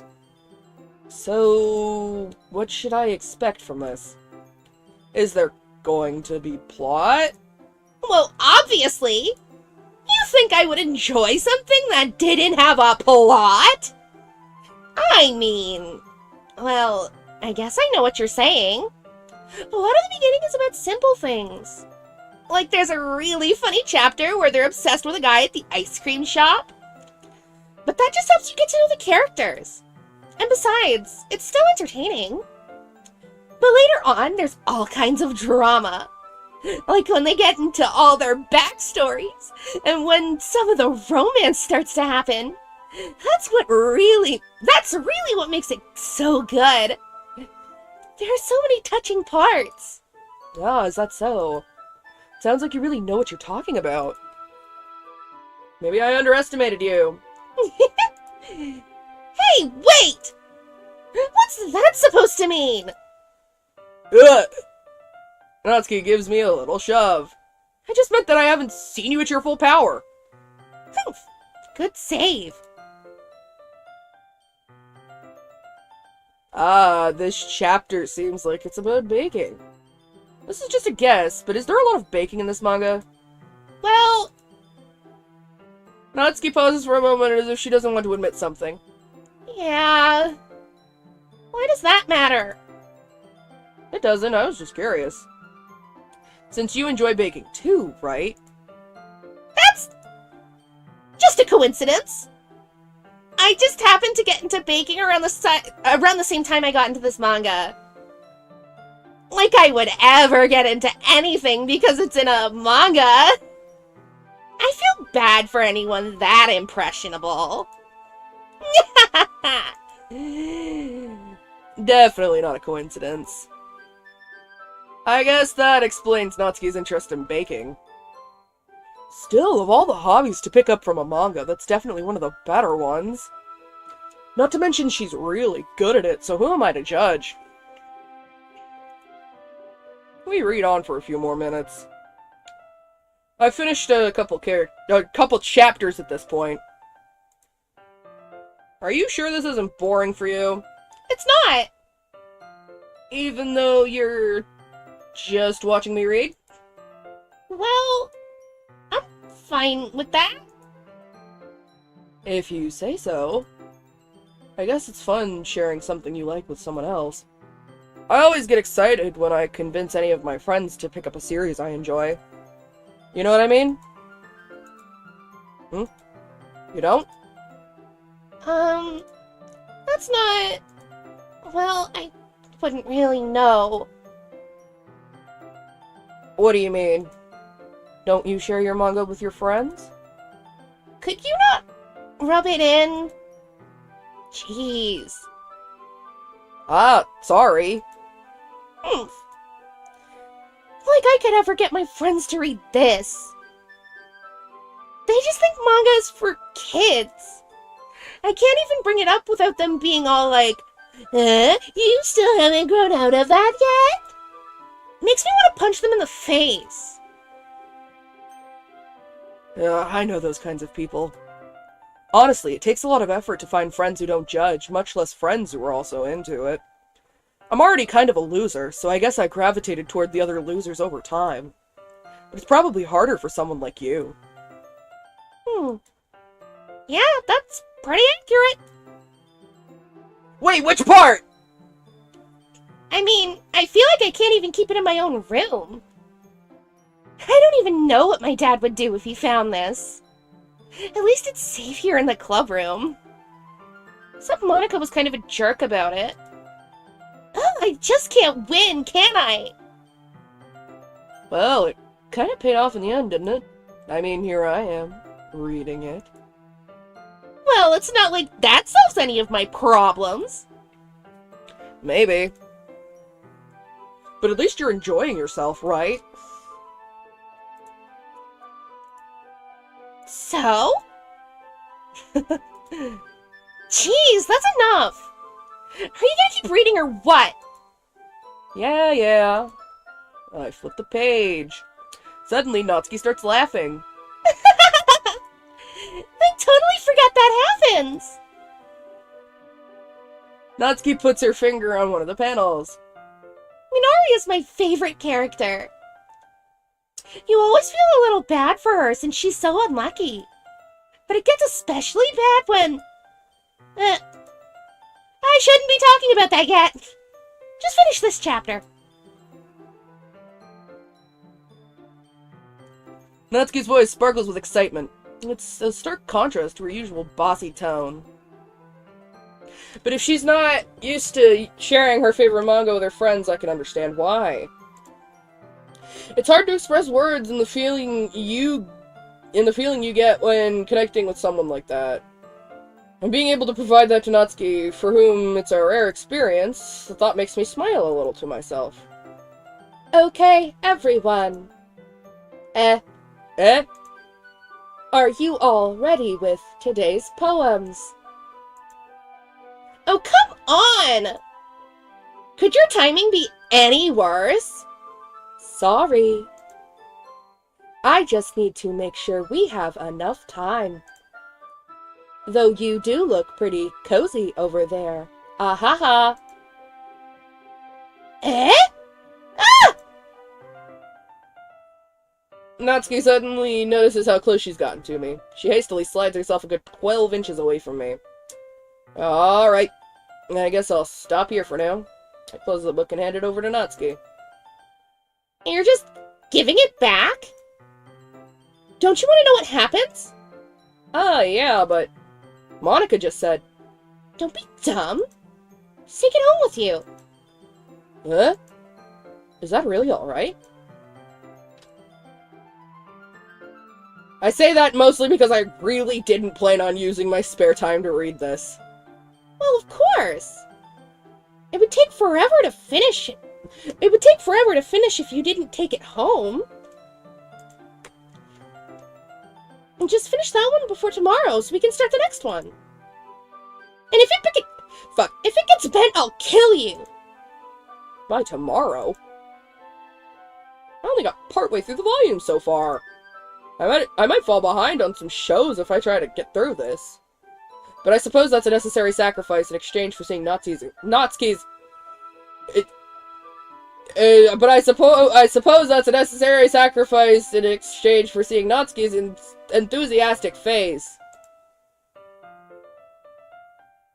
Or am I more scared of what will happen if I don't finish it? Alright then. Shit. I stand up. I return to where I put my stuff and carefully slip the book into my bag. By the way, did you remember to write a poem last night? Yeah. My relaxation ends. I can't believe I agreed to do something so embarrassing. I couldn't really find much inspiration, since I've never really done this before. Well, now that everyone's ready, why don't you find someone to share with? I can't wait! Sayori and Monica enthusiastically pull out their poems. Sayori's is on a wrinkled sheet of loose leaf torn from a spiral notebook. On the other hand, Monica wrote hers in a composition notebook. I can already see Monica's pristine handwriting from where I sit. Natsuki and Yuri reluctantly comply as well, reaching into their bags. I do the same myself. Who should I show my poem to first?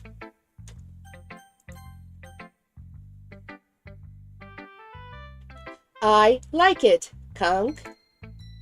Really? It's a lot cuter than I expected. Ah ha ha. Oh geez. No, no. It kind of makes me think of something Natsuki would write. And she's a good writer, too. So take that as a compliment. If you say so. Yep. There are lots of poems or stories out there that are no more than a few simple words. They can be funny, endearing, or even sad. And sometimes they're only a few lines long. They might even feel like they're written for kids, but if you think about them, they can express views of the world that would apply to anybody. I see. So you're saying that Natsuki is kind of like that? Sort of. Maybe she's not an expert, but you probably won't find much filler in her poems. They might be easy to write, but they're super challenging to get the meaning through. So I can see why it would be your kind of poem to explore. I'm sure I'll end up trying some different things. I'm sure I'll end up trying different things a lot.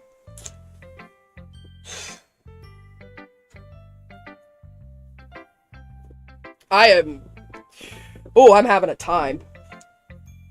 It could take a while before I feel comfortable doing this. That's okay. I'd love to see you try new things. That's the best way to find the kind of style that suits you. Everyone else might be a little bit biased towards their own kind of styles. But I'll always help you find what suits you the most. So don't force yourself to write the way everyone else wants you to write. It's not like you have to worry about impressing them or anything. Ah ha ha. Anyway, do you want to read my poem now? Don't worry, I'm not very good. You sound pretty confident for someone who claims not to be very good. Well, that's 'cause I have to sound confident. That doesn't mean I always feel that way, you know? I see. Well, let's read it then. We've seen it.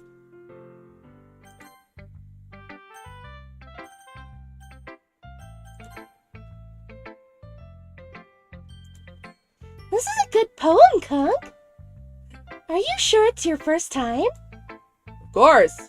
It's not that good. Am I the kind of guy who'd be writing poems in his spare time?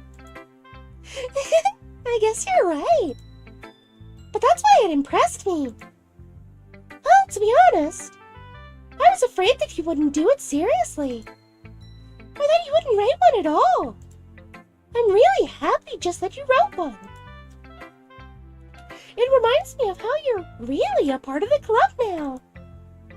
Not to mention the fact that I'm standing in front of you in the club room. Oh, well, of course. I'm not really into it yet. That doesn't mean I'll break my promise. See? It's like I said before, Kunk. Deep down, you're not selfish at all, you know. Trying new things like this for other people, that's something only really good people do. Thanks, Sayori. I'm not sure Sayori sees the full picture of my motive here. I'm literally just here to get puss.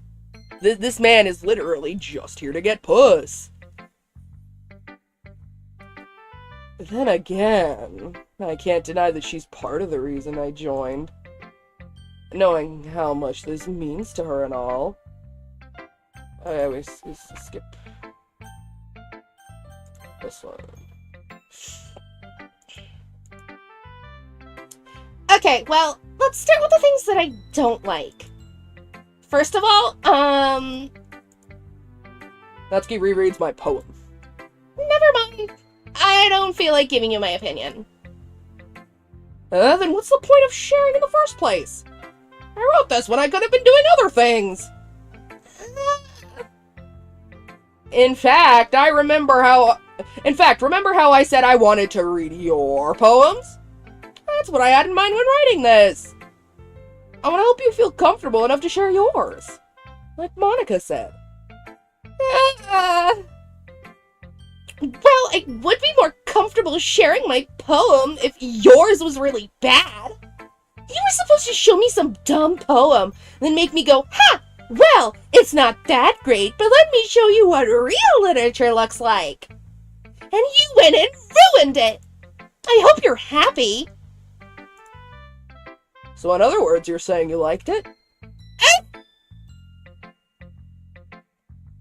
There's a Doki missing. Where's Amy? True, where the fuck is Amy? Where's my girl Amy?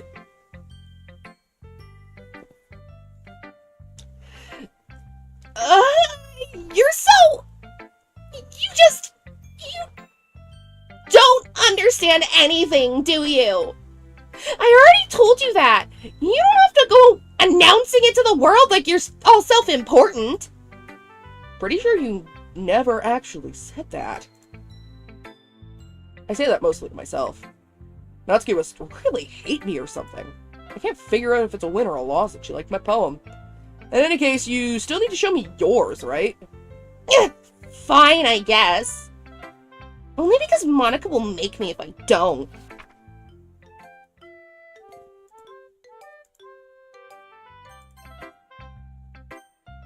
Yuri. Oh, we've seen her dialogue.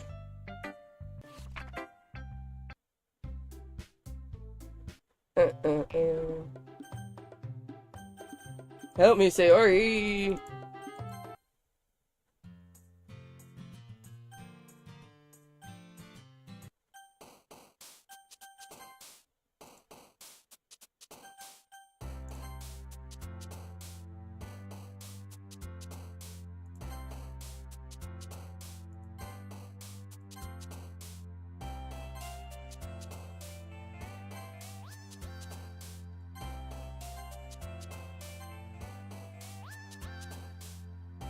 I'm gonna fucking speedrun this. Okay, hold on.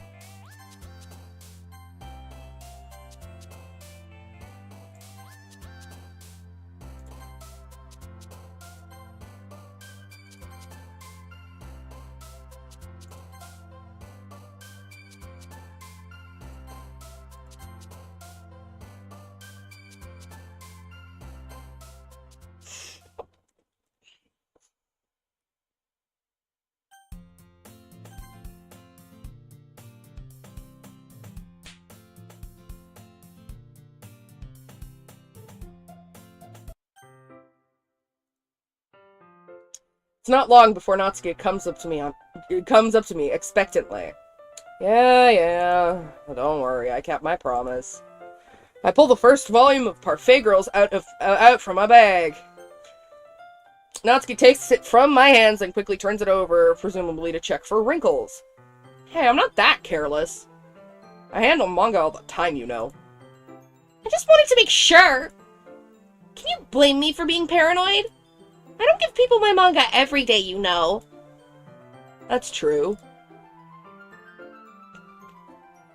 I don't blame you. Well, anyway, let me put this one back. I'm gonna go get the next one, okay? She makes her way to the closet. I follow. So you're gonna tell me everything you thought, right? Where did this volume leave off again? I forget. The chapter ended when Minori and Alice fell... Monica! Natsuki's voice resonates from out from inside the closet. I peer inside. All of Natsuki's books are lined up on the top shelf! Did you move my manga again? Ah, sorry. The teacher got mad at me for taking up so much space in her closet. So I had to move some stuff around and clean up a bit. It's all still there. I just had to organize it a bit. The top shelf's far above Natsuki's head. She makes a futile hop, trying to figure out how to reach her manga. Jeez! This is so inconvenient. I'm moving these all back down. There's plenty of room on these shelves. And besides, they're really pretty to look at when they're all lined up. Why would you waste that on a top shelf? Natsuki, there's a stool on the wall there. In the closet, there's a collapsible stool that's hanging on the wall. If you want, I can reach up there and hand them to you. I can get them myself. Natsuki grabs the stool from the wall and unfolds it. You think I'm too short or something? I mean... I knew it!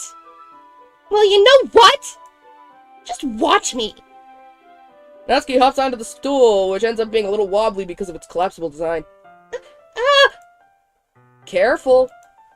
I know what I'm doing. Standing on the stool, Natsuki's fingertips reach the top shelf. The stool would be enough for me to easily grab the books, but Natsuki is being stubborn as usual. Natsuki uses her fingers to scoot one of the smaller boxes to the edge of the shelf. See? Yeah! The box suddenly tips. Natsuki barely catches it before it falls onto the floor. The stool wobbles. What? Losing balance, Natsuki hops off the stool. Thankfully, she was able to stay on her feet. She holds the box triumphantly. There! Having almost fell, Natsuki is a bit shaken up. Jeez. No need to prove yourself to me. There's no way you'll be able to get the bigger boxes like that. I can reach them, so just... I said I can do it! I don't want your help, okay? I'm gonna get a chair, so just hang on. Natsuki forces her way past me out of the closet. Let's see...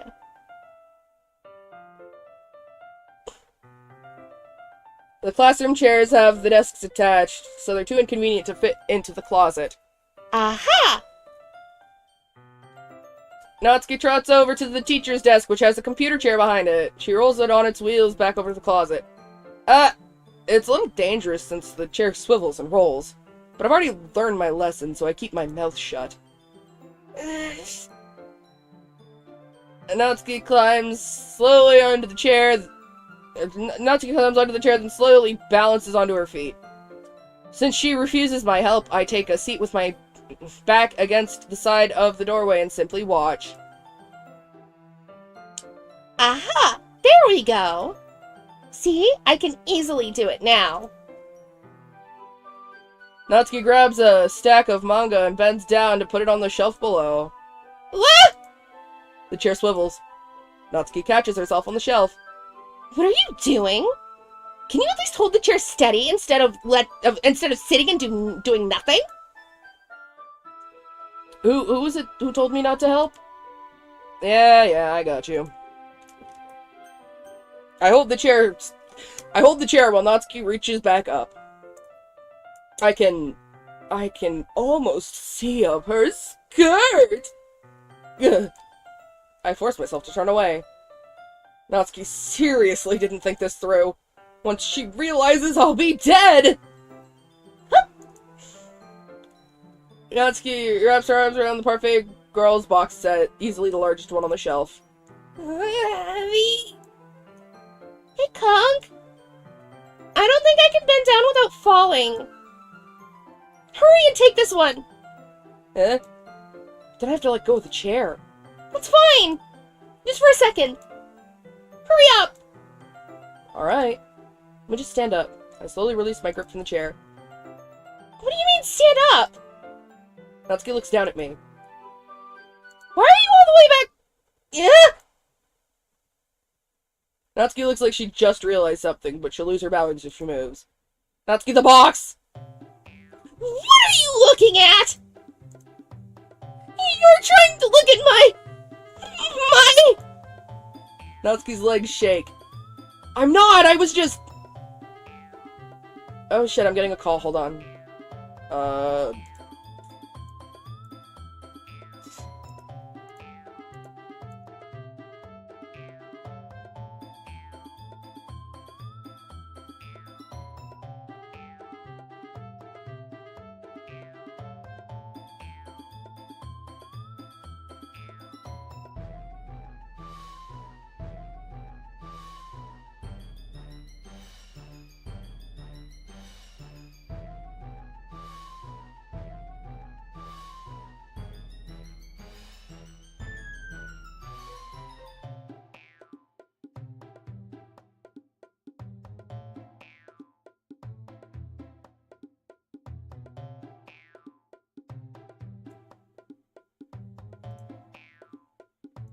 Okay, I'm back.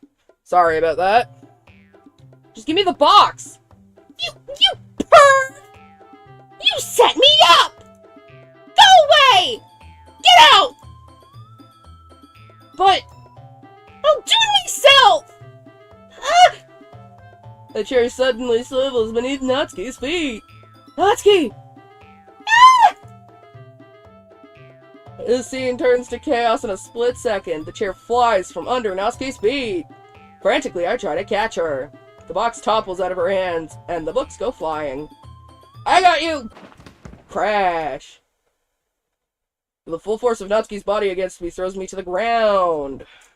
A bunch of books pelt me in the face.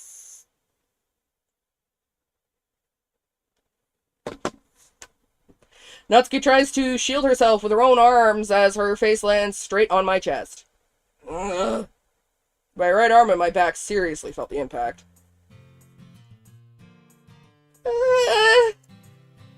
Slowly, Natsuki comes to her senses. She presses her arms straight into me to prop herself up. Huh? Natsuki seems to realize that it's not the floor that's beneath her. Gross! Gross! Oh, fist pounds into my chest. Natsuki then hoists herself to her feet. What were you thinking? You sicko! Everything okay over there? I heard a loud noise. Monica suddenly peers in. Monica! See what happens when you put the manga on the top shelf? Are you trying to kill your club members or something? Jeez!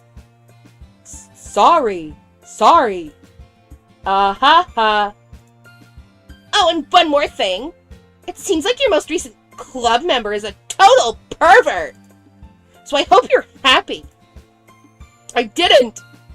Somehow it's impossible for me to explain this whole bizarre situation to Monica. I didn't do anything, I swear! I know. Don't worry. Monica says that quietly to me. Looks like I'm off the hook. Huh? I look down. Natsuki is kneeling on the floor, holding one of the books that are scattered all over. Kick out MC. Real! We should kick him out. He should be removed from the club. Just kick him out. Kick him out. Kick him out!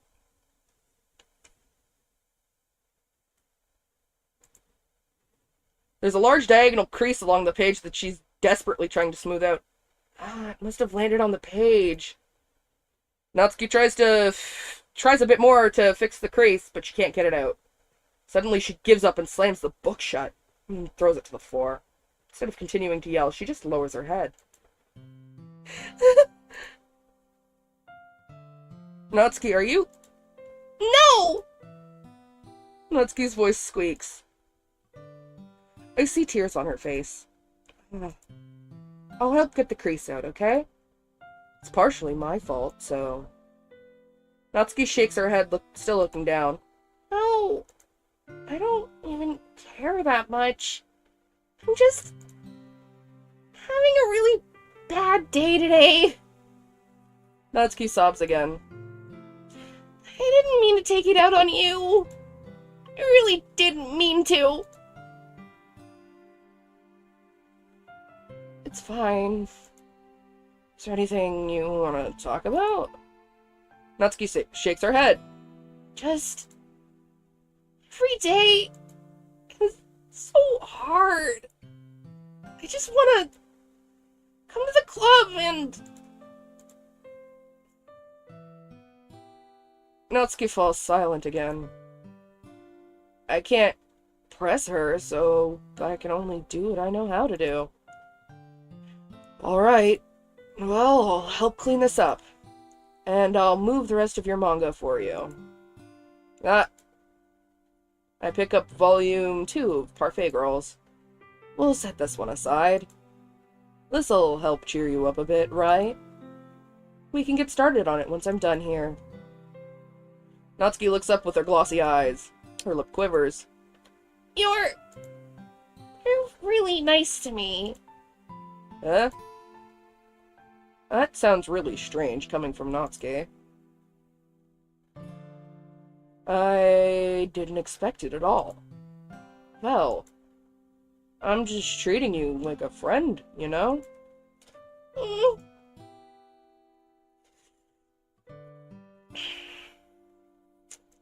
Natsuki lowers her head and stifles another sob.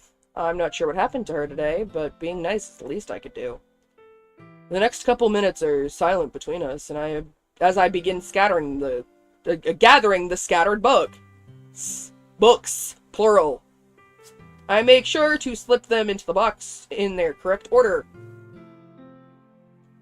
After a little bit, Natsuki starts helping. It isn't long before we're done, and I hoist the box onto the shelf where Natsuki wanted to put it. Then I get on the stool and quickly finish moving the rest of her books to the books from the top shelf. Alright. That should do it. I hop off the stool. Natsuki averts her gaze. Thanks. It's nothing. Natsuki is holding the volume I set aside in her hands. Alright, I'm ready. Good! Even if you weren't, I'd make you anyway. You're taking responsibility for what you said. The thing about cheering me up. If you insist. We sit in the same spot as last time, and I open the second volume. Natsuki's mood quickly improves, laughing and pointing things out to me. She's surprisingly sharp, making note of a lot of subtle, repeated jokes and background elements. In the end, I'm pretty impressed by how everything ties together in this manga. I guess Natsuki does good taste after all. After some time, Monika gets our attention as usual, and it's time to share poems again. Guess I'll be holding on to this for now. Yup! Even you sound more enthusiastic this time. Well, I'm starting to get into it, you know? Told you! Yeah. I return to my seat and slip the book into my bag.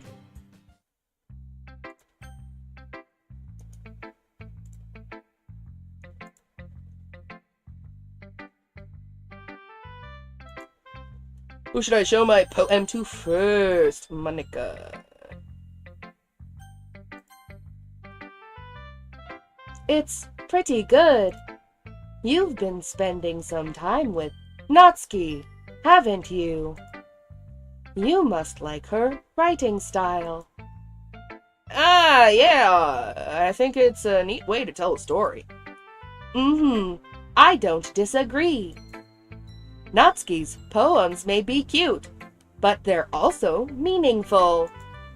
I can see why you'd be into the style. I guess that means you're not as much of a fan of Yuri's poems, then. I wouldn't say that. I kind of like everyone's poems.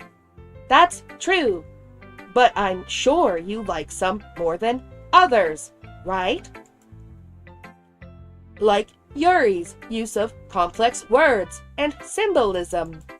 Or say Yuri's way of expressing happiness or sadness in a more direct way. You must have some kind of preference, don't you? Ah, not that it's a contest or anything. I was just curious, that's all. But anyway... Okay, let's just skip that. Sayori. Oh my goodness! This is so good, Conk! I love it! Especially after yesterday's poem. Yeah. You're too honest sometimes, Sayori. No, but really! I want to put this on my wall! Can I? Sayori! You must be seriously overreacting. I'm not a good writer at all.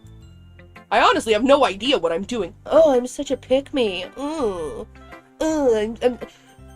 have no idea what I'm doing. I'm just writing random shit down. I'm to pick me. Ooh, shut up, bitch.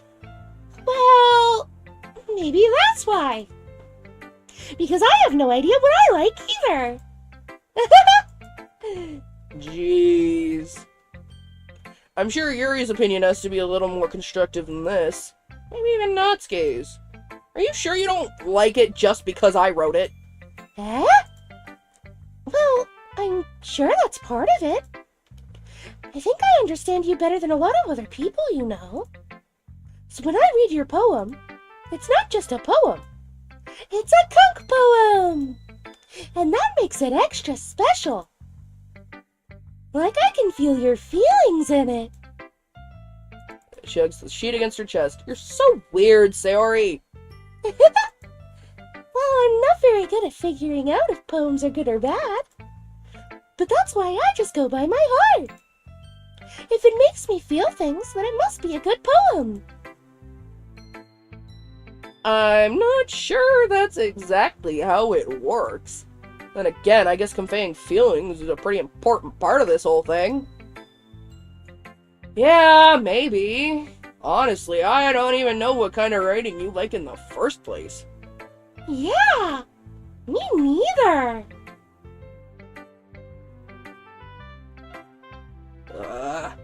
Why don't you at least try giving it some thought?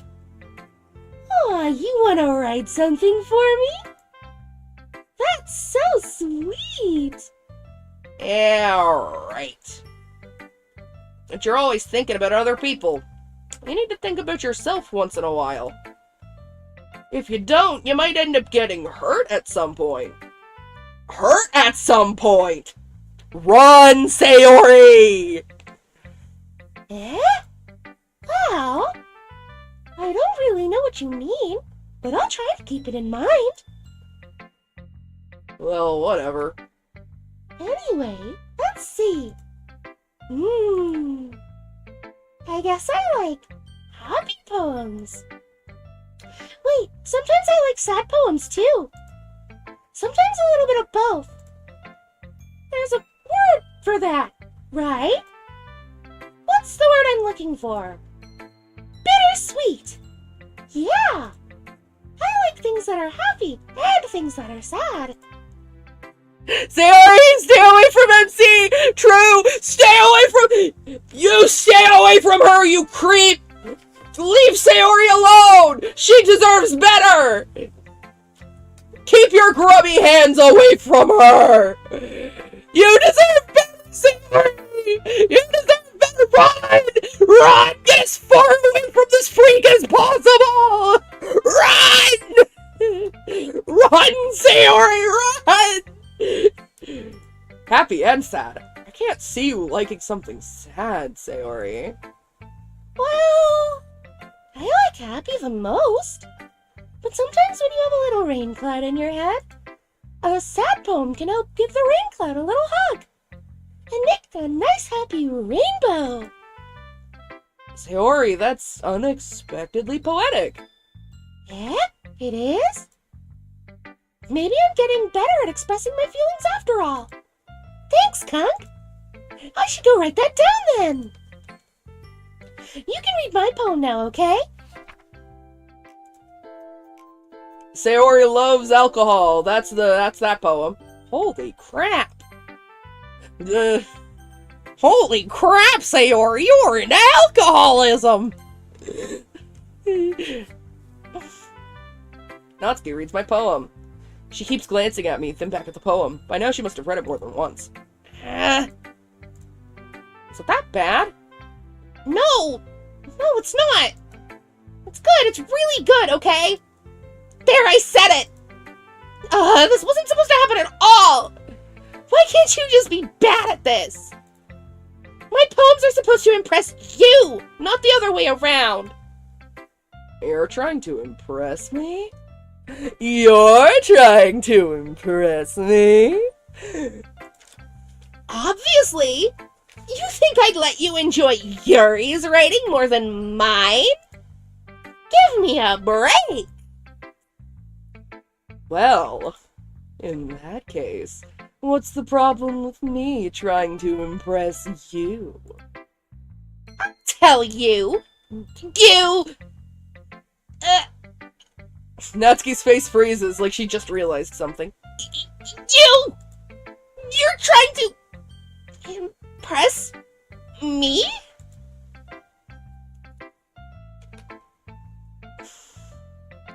Natsuki vigorously scans her eyes over my poem one more time. Then the poem slips out of her hands and flutters to the floor. Use the bathroom! Red-faced, Natsuki quickly walks out of the room. Hey, Kunk, did you do something to Natsuki? I just saw her rush out like that. You didn't do anything terrible, did you? No! I just told her that... My voice gets caught in my throat. There's no way I could tell Monica that I'm trying to impress Natsuki. Monica sees the poem lying on the floor and swiftly picks it up. She skims it over a second time, and her smile not fading from her face. I see. At first, I thought you liked her writing style. But you wrote this for Natsuki, didn't you? I mean, not really. In fact, didn't she like your poem a lot the other day, too? I'm surprised you know her taste so well already. Are you sure you're not cheating, Kunk? Cheating? What do you mean by that? She knows! She knows! She knows! She knows! No! Oh, shit! She knows! She knows! She knows! She knows!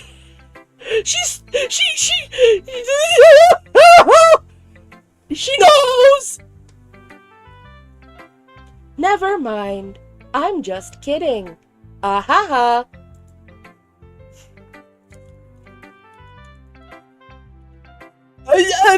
She knows!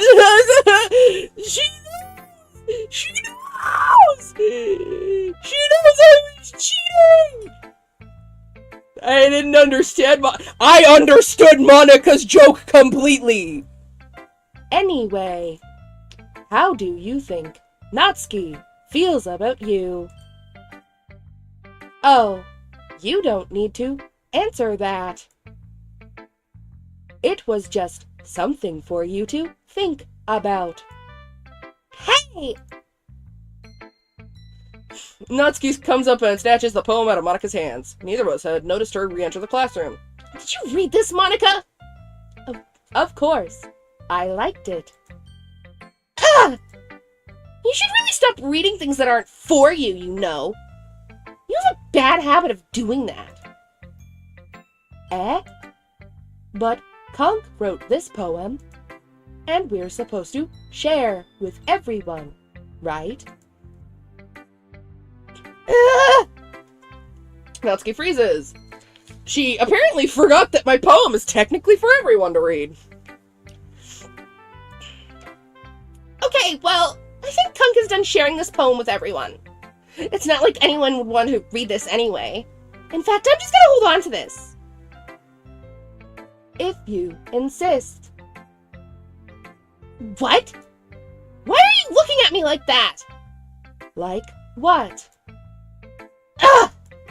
Never mind. Natsuki! I'll give you the poem, but that's still not very fair to Yuri. She hasn't gotten to read it yet. So what?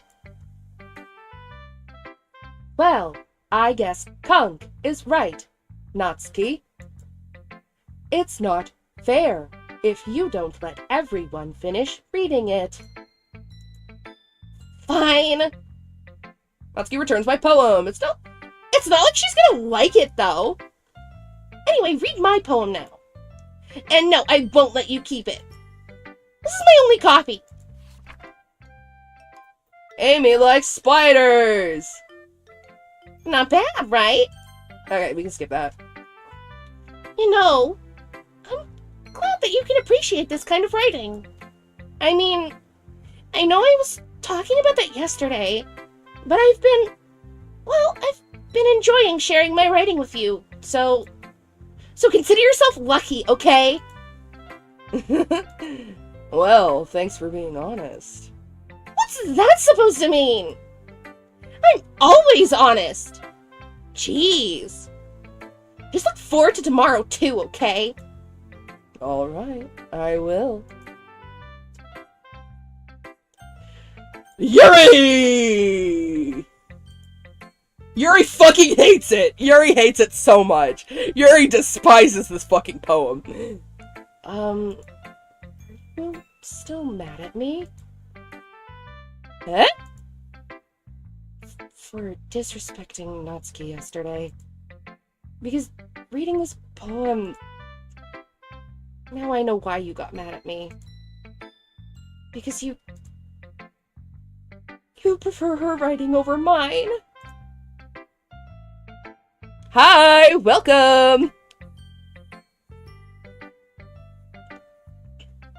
That's not really true.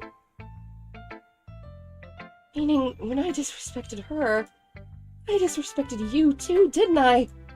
Oh no. Yuri! You might be reading into this a little too much. How could I be so stupid? I always let these things happen. Whenever I think before I speak, I just come off as awkward and unlikable. But if I speak without thinking, the things I want to keep inside come out and make people hate me. So please don't force yourself to be around me. I know this is what Monika wants. But it's not fair to you when you could be enjoying your time with Natsuki and Sayori. Yuri! Please. It makes it easier for me if you don't express any concern. Besides, I have my books with me. That's all I need. Yuri smiles sadly and puts her head down on her desk. I'm frustrated. I don't hate her, but it's as if she's not capable of listening to me over her own thoughts. I sigh to myself. All I can do is accept that that's how she is. If she wants to be left alone, then I have no choice but to abide by that request. Okay, everyone. We're all done reading each other's poems, right? I have something extra planned today, so if everyone could come and sit at the front of the room. Is this about the festival? Well, sort of. Do we really have to do something for the festival? It's not like we can put together anything good in just a few days. Is this your first time with DDLC? No, it is not. Wait, actually, I think I have the option to skip all this. Okay, cool. No, I played it back in high school, like, when the original, like, free version came out, and then I've been playing DDLC Plus, cause I almost sorry. Okay then, friend Aaron.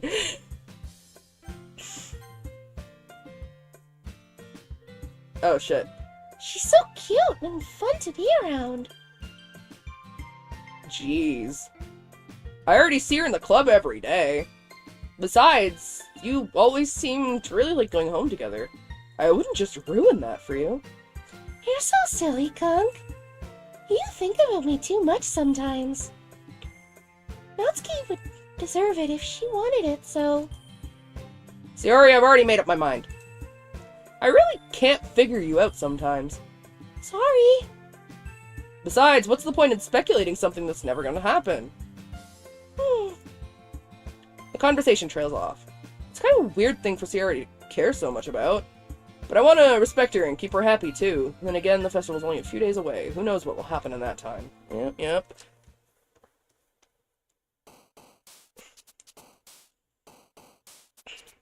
Alright. We gonna hit the save there, and then go back, and... When do we see Amy? Been waiting for her. I have no idea. Where is Amy? We're missing a Doki. Where is Amy?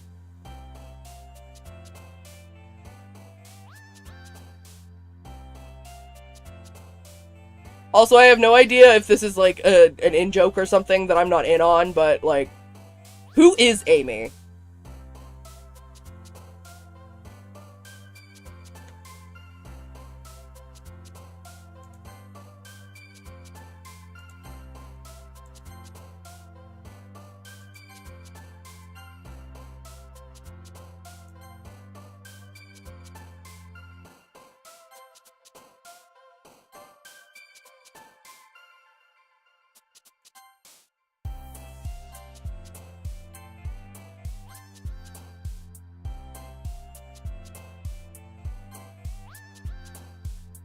I heard that Amy likes- Fuck! Oh! That went over my head. That went over my head. Oh! I'm literally just understanding that now. Oh my god. Oh!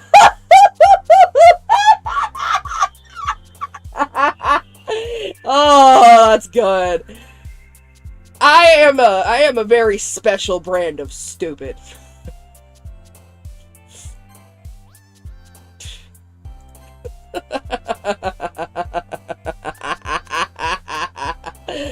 Oh.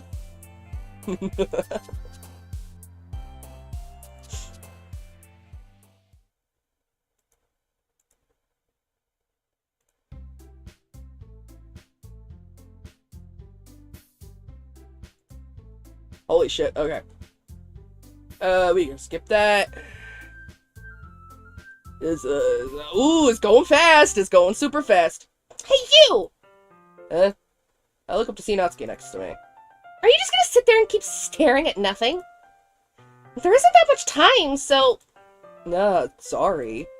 I didn't mean to make you worry or anything. It's not like I'm worried. I was just... Natsuki glances down at her side. She's holding a volume of manga in her hand. That's right. Something just came up for a minute. We can get started now. I won't make you wait any longer. Jeez! Now you're making me feel like a jerk! If something's bothering you, then you can just tell me to leave you alone and I will. I mean, assuming you didn't feel like talking about it or anything. She practically mumbles that last part. Nah, I'm probably making it seem like a bigger deal than it is. I've just been thinking about Sayori, that's all. Sayori? Thinking about her? Yeah, she seems pretty down today. She didn't want to admit it to me. So I can't help but wonder if something happened to her. Oh. Natsuki exhales. Well, first of all, you should really work on your phrasing. But anyway, you're her best friend, right? Yeah, I guess so. Yeah. Then in that case, I think you should trust her a little more. If she needed you, then you would be the first person she would go to, right? Well, I guess that's true. I mean, some people just have those days. You can't always avoid it. If anything, she probably doesn't want you to worry about her because it's not important. Yeah, that's kind of what she said to me. Maybe it's not right for me to go against her wishes. Exactly. If she needs you to worry about her, then it'll be a lot more obvious. Yeah. I should have thought of it that way from the start. Natsuki fiddles with the book she's holding in her hands. She really means a lot to you, doesn't she? Don't get the wrong idea or anything. We've just been friends for a really long time. It's normal to be worried about your friends. I mean, you were worried about me, so... I was not! Jeez. If you're fine, then let's hurry up and get started already. Yeah. DDLC on mobile. I don't know. I do not know if it is on mobile. I am playing on a computer. Yeah. Alright.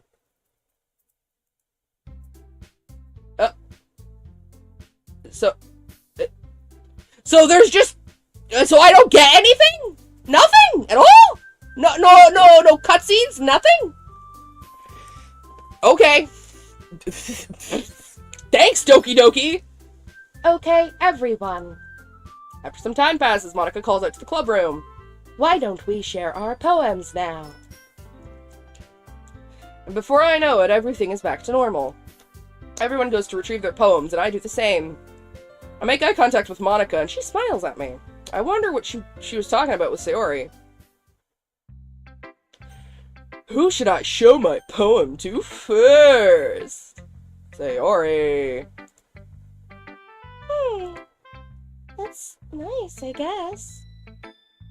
Come on, I can already tell you don't like it.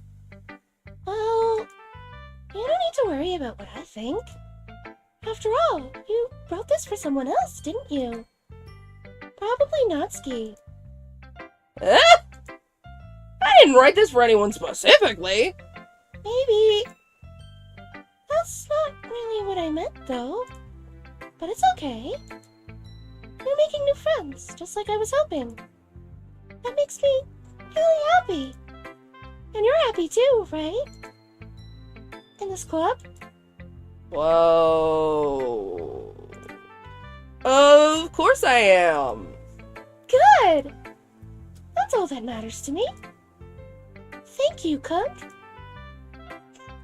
I have to hold back every time I see my name in the fucking dialogue. Sayori. Is there something wrong? Huh? No, nothing.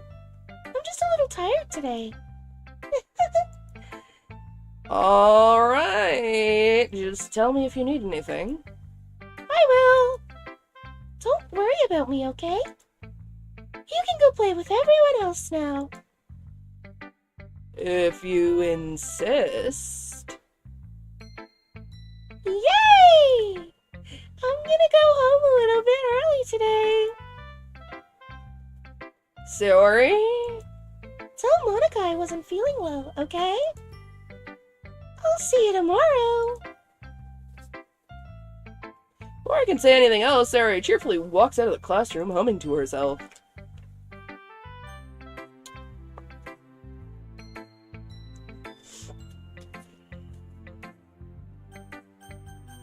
Monica.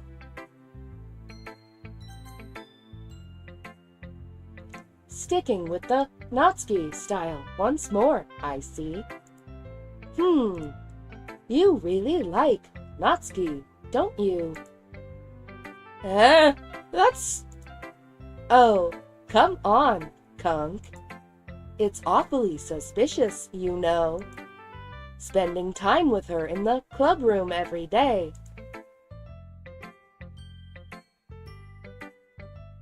Hell yeah, those emotes are cool. Pretending to like the manga that she's into. You know how Natsuki is. If I don't indulge her, she'll end up hating me. Eh? No, I think you're misunderstanding, Kunk.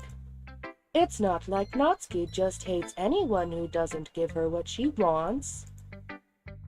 Yeah, she's assertive, but she's not that selfish.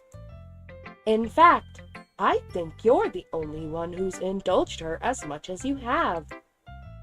Is that so? I kind of knew that, but I just didn't want to admit it.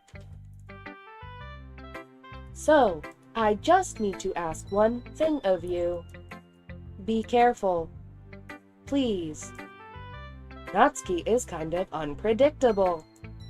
A lot of times, she doesn't even know what she wants. After all, she's the youngest one here. She might not know how to handle her own feelings properly. What I'm saying is, if something bad happens, then it could end up damaging the club, too. And you wouldn't do that to me, right? I'm not sure how to respond to Monica. While I care about her in the club, it's also kind of unfair to bring that up. Well, you're smart. I'm sure you'll do the right thing. Monica smiles sweetly. Anyway, I'll share my poem with you now, all right? And we can skip all this, because I've seen that shit. We're gonna talk to Yuri now, and she's gonna fucking hate me. Yuri doesn't look too enthusiastic about spending time with me. I guess if she changes her mind, she'll come to me, but should I leave? But I should leave her be for now. God damn! God damn! Let's see. You're certainly enthusiastic today. MC never does the right for real! Of course. You know I like your writing. I'm just surprised. Seems like you had a little trouble admitting that before. Well, of course. I just had to put you in your place a little bit. It's not like I was shy or anything stupid like that. Or jealous. I really wasn't jealous. Just because you happen to be a good writer. That's such a dumb thing to get jealous about. Not scared. What? You're not very confident about your writing, are you? Huh? What are you talking about? My writing is obviously the best. Right? Took me a while to figure out, but I think I finally did. Maybe Natsuki acts so arrogant because she's trying to make up for her own insecurities. If she acts like she's the best, then other people might think that way too. Right? Honk. Please just tell me you like my poems. I don't care if you hate them. Just please tell me I'm the best. I just really need to hear that from someone. I know I sound stupid, but there's a reason I never shared my poems before this. Natsuki? Because nobody ever takes me seriously. What's the point in sharing my poems if people just laugh and say, "That's so cute, just like you, Natsuki"? Sometimes I don't want to be cute, but nobody understands that. I try really hard when I write. The style doesn't matter. The emotions are there. Why can't anyone see that? I just want... Natsuki trails off. Maybe it's because her lips started to quiver. I look down. Her fists are clenched really tightly. Hey, Natsuki. If you're not careful, you'll rip your own poem. I gently grab the poem with my own hand until she relaxes her grip on it. I place it flat on the desk and smooth out the wrinkles that she put into it. Don't read it! Before I can pick it back up, Natsuki snatches the poem from the desk. It's not any good. And I know you hate my poems. So you don't have to read this one, okay? But I want to read it. Why? Because I like your poems. I really do. Why would I judge you for your style? It's not like my own style is anything crazy. I mean, it's true that the first time I read one of your poems, I didn't look much into it. But I know you better now. And it's wrong for Yuri to think your style is more amateur than hers. And Sayori, she always means well. But sometimes she's so focused on simple happiness that she doesn't understand what people really want. I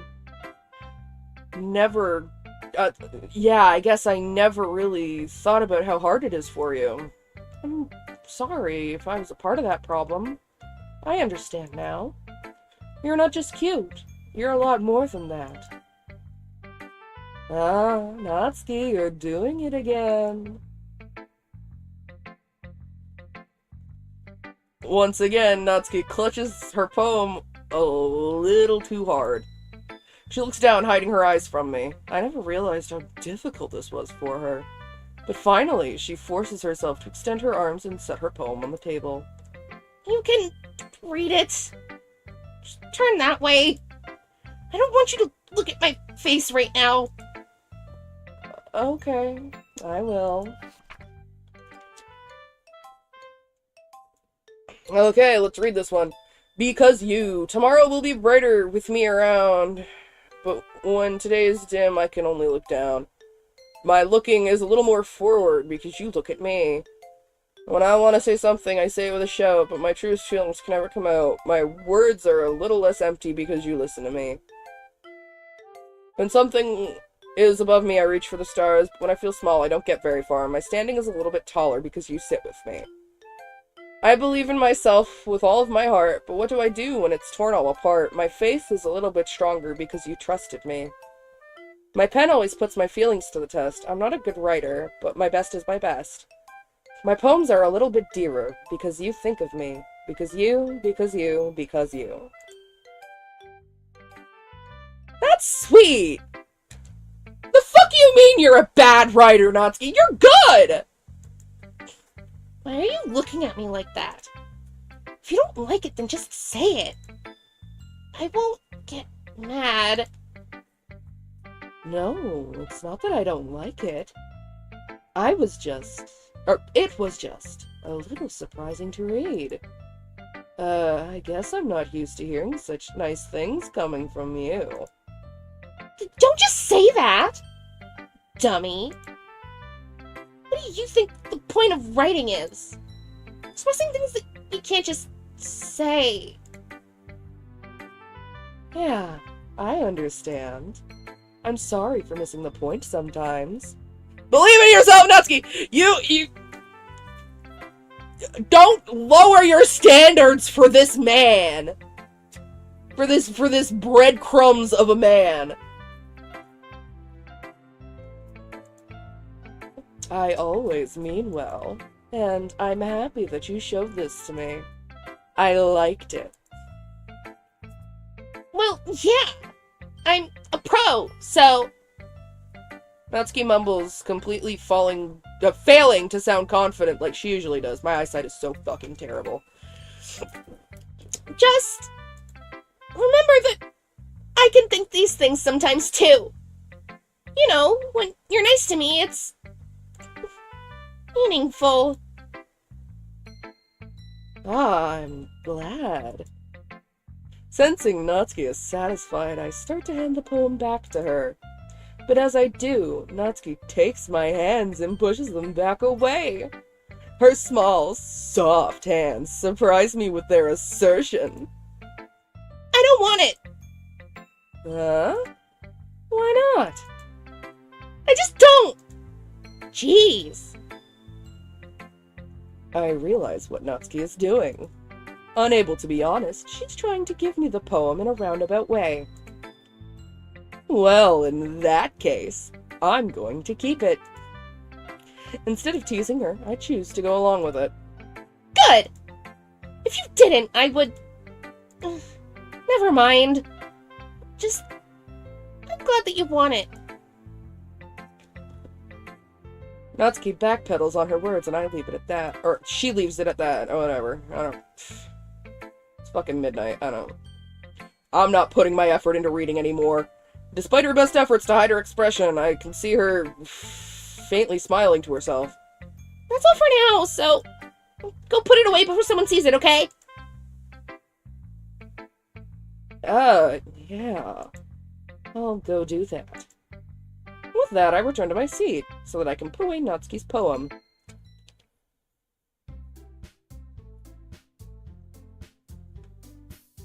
Okay, you three. We're all done sharing poems, right? Why don't we start figuring out... Hold on a second. Is it just me, or did you say something strange just now? Eh? Something did sound a bit unusual. That's right. You deviated from your usual catchphrase when addressing the club. Catchphrase. I don't have a catchphrase. Jeez! Why is it so weird today? Look, even Yuri isn't immune to it. Stagnating air is common foreshadowing that something terrible is about to happen. In your books, maybe? Oh, wait, we've seen all this shit. We don't need to... Yeah, just skip it. Sayori! Fuck it, we're going with Natsuki again, cause I can just skip.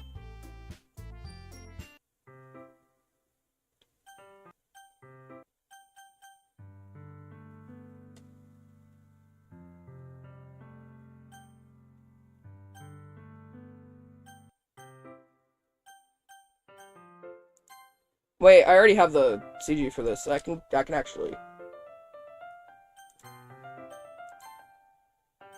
Hold on. Save here. Return. No, stop skipping. Settings. So I have the pictures now, right? Or do I have to complete the whole... Yeah, okay. So I have to... So I don't have to complete everything to... Okay. So I still need to get... I'm guessing this is the first Yuri cutscene, second Yuri cutscene, and then the third one from the weekend. And then I don't know what the fuck these all are. Okay. So DDLC, back to this. In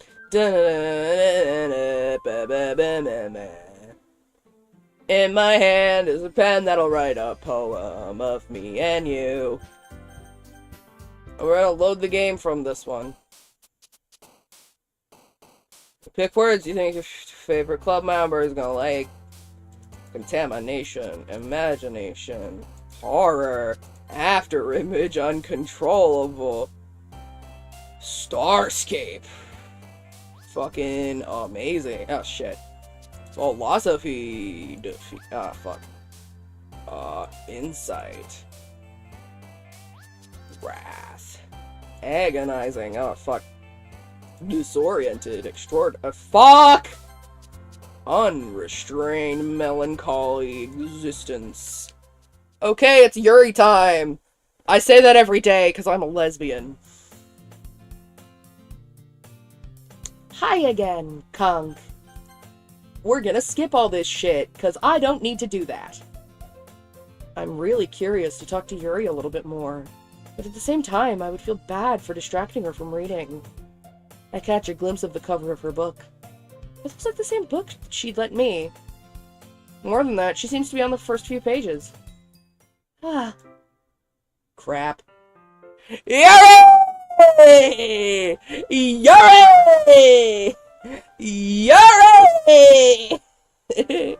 Yuri! Yuri! I think she noticed me looking at her. She sneaks another glance at me and our eyes meet for a split second. Ooh, spicy! But that only makes her hide her face deeper in her book. Sorry. I was just spacing out. I mutter, sensing I made her uncomfortable. Oh, that's fine. If I was focused, then I probably wouldn't have noticed in the first place. But I'm just rereading a bit of this, so... That's the book you gave me, right? Mm-hmm. I wanted to reread some of it. Not for any particular reason. Just curious, how come you have 2 copies of the same book? Oh, well, when I stopped at the bookstore yesterday... that's not what I meant. I mean, I just happened to buy 2 of them. Please disappear, MC! For real! Kill him! Kill him! Kill him dead! Send him to the penis smasher! Have his penis exploded in the penis explosion chamber! Kill him! Kill him! There's something fairly obvious here that Yuri isn't telling me, but I decide to let it go. I'll definitely start reading it soon. I'm glad to hear. Once it starts to pick up, you might have a hard time putting it down. It's a very engaging and relatable story. Is that so? What's it about, anyway? Well... Yes! Kill him! Kill him! Yuri, run! You deserve better! You deserve better! Run! Yuri, run! Yuri, run! Main character, keep your grubby fucking hands away from her! The book is titled Portrait of Markov. There's an ominous-looking eye on the... Alright.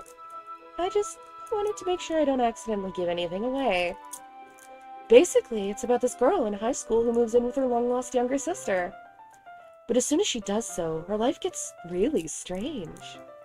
She gets targeted by these people who escaped from a human experiment prison. And while her life is in danger, she needs to desperately choose who to trust. No matter what she does, she ends up destroying most of her relationships, and her life starts to fall apart. That's kind of dark, isn't it? Yuri made it sound like it was going to be a nice story. So that dark turn came out of nowhere. Yuri gently giggles all of a sudden. Are you not a fan of that sort of thing, Ko? No, it's not that. I mean, I can definitely enjoy those kinds of stories, so don't worry. I hope so. Yeah, I totally forgot that Yuri is into those things. She's so shy and reclusive on the outside, but her mind seems to be completely different.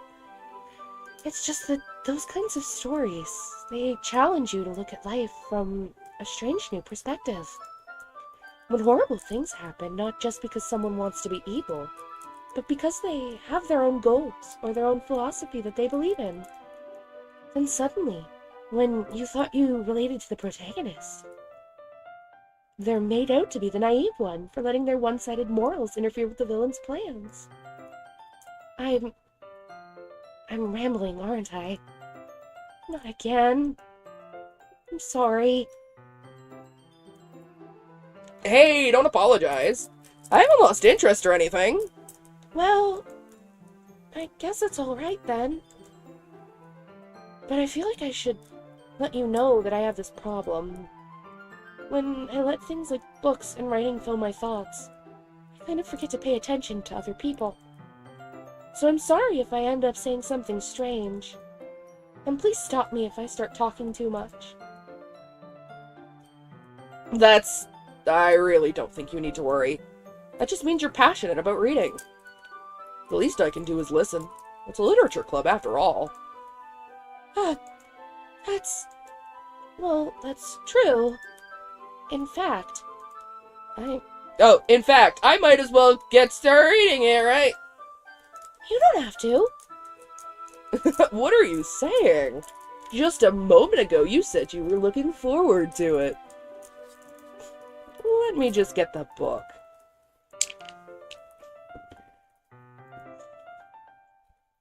Alright, is it fine if I sit here? I slip into the seat next to Yuri's. Yeah. Are you sure? You seem a little apprehensive. I'm sorry. It's not that I don't want you to. It's just something I'm not very used to. That is, reading in company with someone. I see. Well, just tell me if I end up distracting you or anything. Alright. I open the book and start the prologue. I soon understand what Yuri means about reading in company. It's as if I can feel her presence over my shoulder as I read. It's not a particularly bad thing. Maybe a little distracting, but the feeling is somewhat comforting. Yuri is in the corner of my eye. I realize that she's not actually looking at her own book. I glance over. It looks like she's reading from my book instead. Sorry. I was just... Yuri, you apologize a lot, don't you? I do? I don't really mean to. Sorry. I mean... Here, this should work, right? I slide my desk until it's up against Yuri's and hold my book more between the two of them. I suppose so. Yuri timidly closes her own copy. Once we each lean in a little bit, our shoulders are almost touching. Spicy! It feels like my left arm is in the way, so instead I use my right hand to hold the book open. I guess that makes it kind of difficult to turn the page. Here. Yuri takes her left arm and holds the left side of the book between her thumb and forefinger. I do the same with my right arm, on the right side of the book. That way, I turn a page, and Yuri slides it under her thumb after it slips to her side. But in holding it like this, we're huddled even closer together than before! How scandalous! It's actually kind of distracting me. It's as if I can feel the warmth of Yuri's face, and she's in the corner of my vision. Scandalous! Are you ready? Huh? To turn the page. Sorry. I think I got a bit distracted for a second. I glance over Yuri's face again and our eyes meet. I don't know how I'll be able to keep up with her. That's okay. You're not as used to reading, right? I don't mind being patient if it takes you a bit longer. Run, Yuri, run! For real, run! Get away! Run! You keep your grubby hands away from her! You freak! Main character, you freak! It's probably the least I can do, since you've been so patient with me. Yeah. Thanks. We continue reading. Yuri no longer asks me if I'm ready to turn the page. Instead, I just assume that she finishes the page before me, so I turn it by my own volition. We continue the first chapter in silence. Even so, turning each page almost feels like an intimate exchange. Scandalous. Oh my god. Run, Yuri! Run! Girl, run! Run! Get away from this man. He is not worthy. He is not worthy.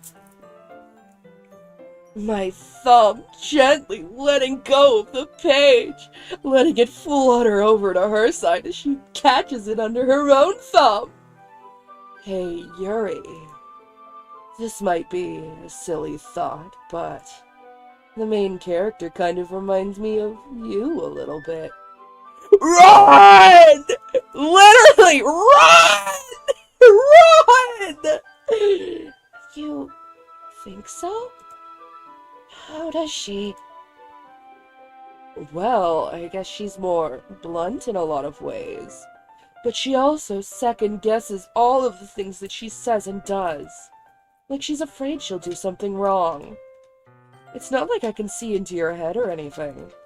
But they're kind of reminiscent of some of your mannerisms. I see. Yuri remains silent for a moment. But Kunk, that's probably a terrible thing to have in common with her. It's so embarrassing that you think that. Wait! I didn't mean it in a bad way or anything. Sorry, I really didn't know you were self-conscious about that sort of thing. I guess I more meant that it's kind of cute. Run! You stay away from her, you freak! What are you saying all of a sudden? Okay, everyone. I think it's about time we share today's poems with each other.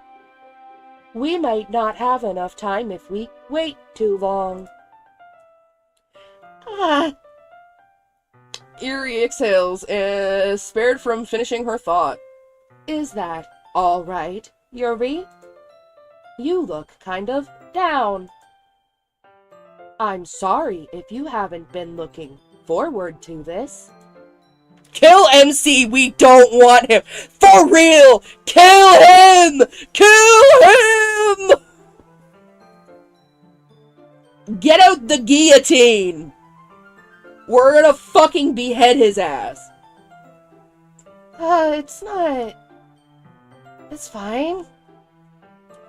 Yuri releases her hand from the book, causing it to close on top of my thumb. Youch!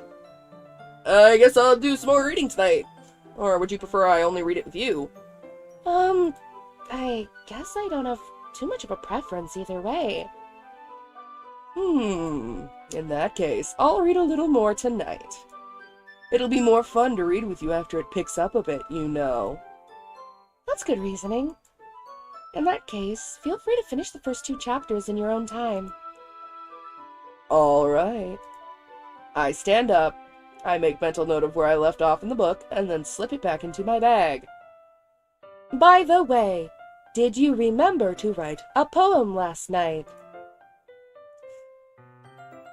Yeah. My relaxation ends. I can't believe I agreed to do something so embarrassing. As if everything you do isn't fucking embarrassing, you cretin! You absolute fucking freak, you cretin! You scum of the earth, you! I couldn't really find much inspiration since I've never really done this before. Well, now that everyone's ready, why don't you find someone to share with? I can't wait! Sayori and Monica enthusiastically pull out their poems. Whip them out, baby! Sayori's just throwing a wrinkled sheet of loose leaf. We've seen this fucking shit. And show it to Monica. Show it to Monica. And she is, Great job, Kunk. I am tired of MC. He is wasting the air. True! Every breath he takes is a waste of oxygen. Kill him! I was going, ooh, in my head while reading it. It's really metaphorical. I'm not sure why, but I didn't expect you to go for something so deep. I guess I underestimated you. It's easiest for me to keep everyone's expectations low. That way it always counts when I put in some effort. Ahaha, that's not very fair. Well, I guess it worked anyway. You know that Yuri likes this kind of writing, right? writing that's full of imagery and symbolism. Unlike Sayori, who likes using simple and direct words to describe happiness and sadness. Yuri likes it when readers are left to derive their own meaning out of it. It's very challenging to write like that effectively, both allowing people to get something out of it just by feel, or letting them deeply analyze all of the nuances. It can take years of practice, which I'm assuming Yuri has at this point. I never really asked, though. I'm not sure I'm sure I'm nowhere near her level yet. Don't worry so much about that. You do your own thing. Just keep exploring and learn by trying new things. I'm sure I'll end up trying different things a lot. It could take a while before I feel comfortable doing this. That's okay. I'd love to see you try new things. That's the best way to find the kind of style that suits you. Everyone else might be a bit biased towards their own kinds of styles. Delete his file, Monica! Delete him! Please, Monica! Please! Please! Get rid of him! Kill him! But I'll always help you find what style suits you the most. So don't force yourself to write the way everyone else wants you to write. Oh, my throat hurts. I need to take a sip of water real quick.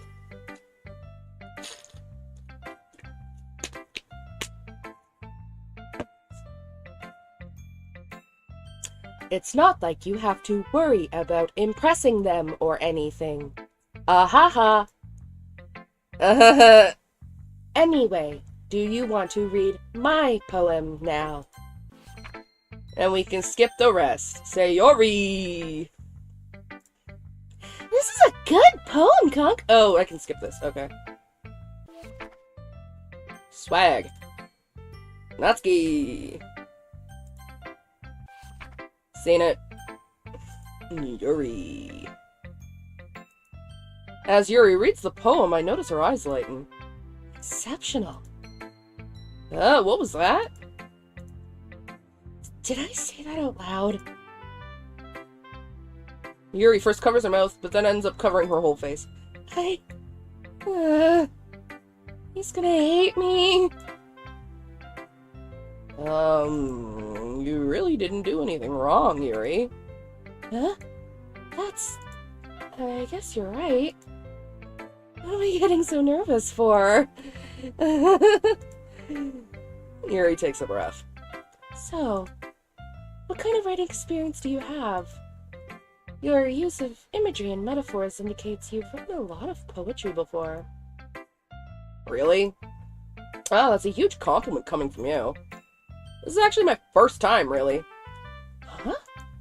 Yuri stares at me blankly, then looks at my poem again. Well, I know that. I just meant, Yuri trails off, unable to find an excuse. She traces her finger along the words of the poem as if breaking it down more thoroughly. Yeah. Okay. This is the reason I was able to tell. It's just that... Oh, we've seen this. Okay, cool. Skip all that. Eh? It's nothing, really. Yours was impressive too, so... If anything, I could probably learn a thing or two from you. You think so? Yeah, of course. You know, I was really nervous about doing all this. But in the end, I enjoyed it.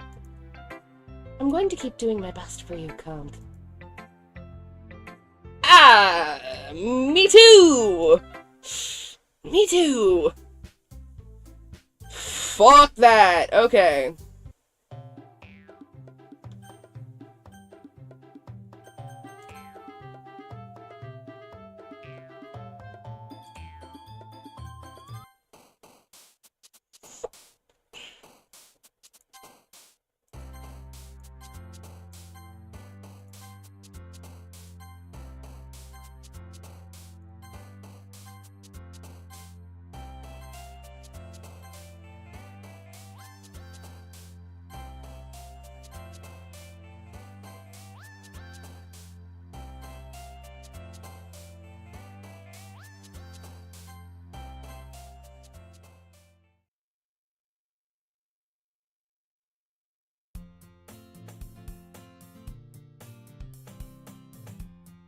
Another day passes, and it's time for the club meeting already. We can, skip all that.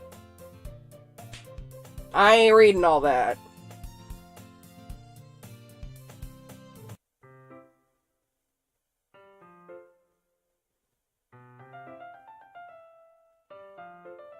Huh? Oh. I guess I've seen that then! Oh, shit! Oh, fuck. Okay, yeah, no. I fucked up. Ooh, I fucked up. I fucked up! I fucked up! I fucked up! Okay. You know, we can fix it, we can fix it, we can fix it, we can fix this, we can fix this, we can fix this, we can fix this. That one. That one. That one. Fucking... that one. That one. You. You. That one. That one. That one. That one.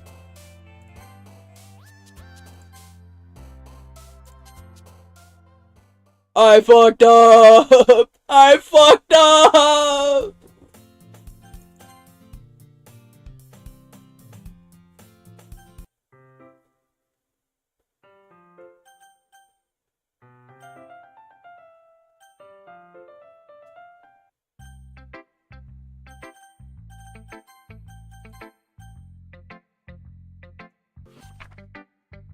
I fucked up. I really fucked up. I really fucked up. Whoops. Oopsie daisies.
Hey, Yuri.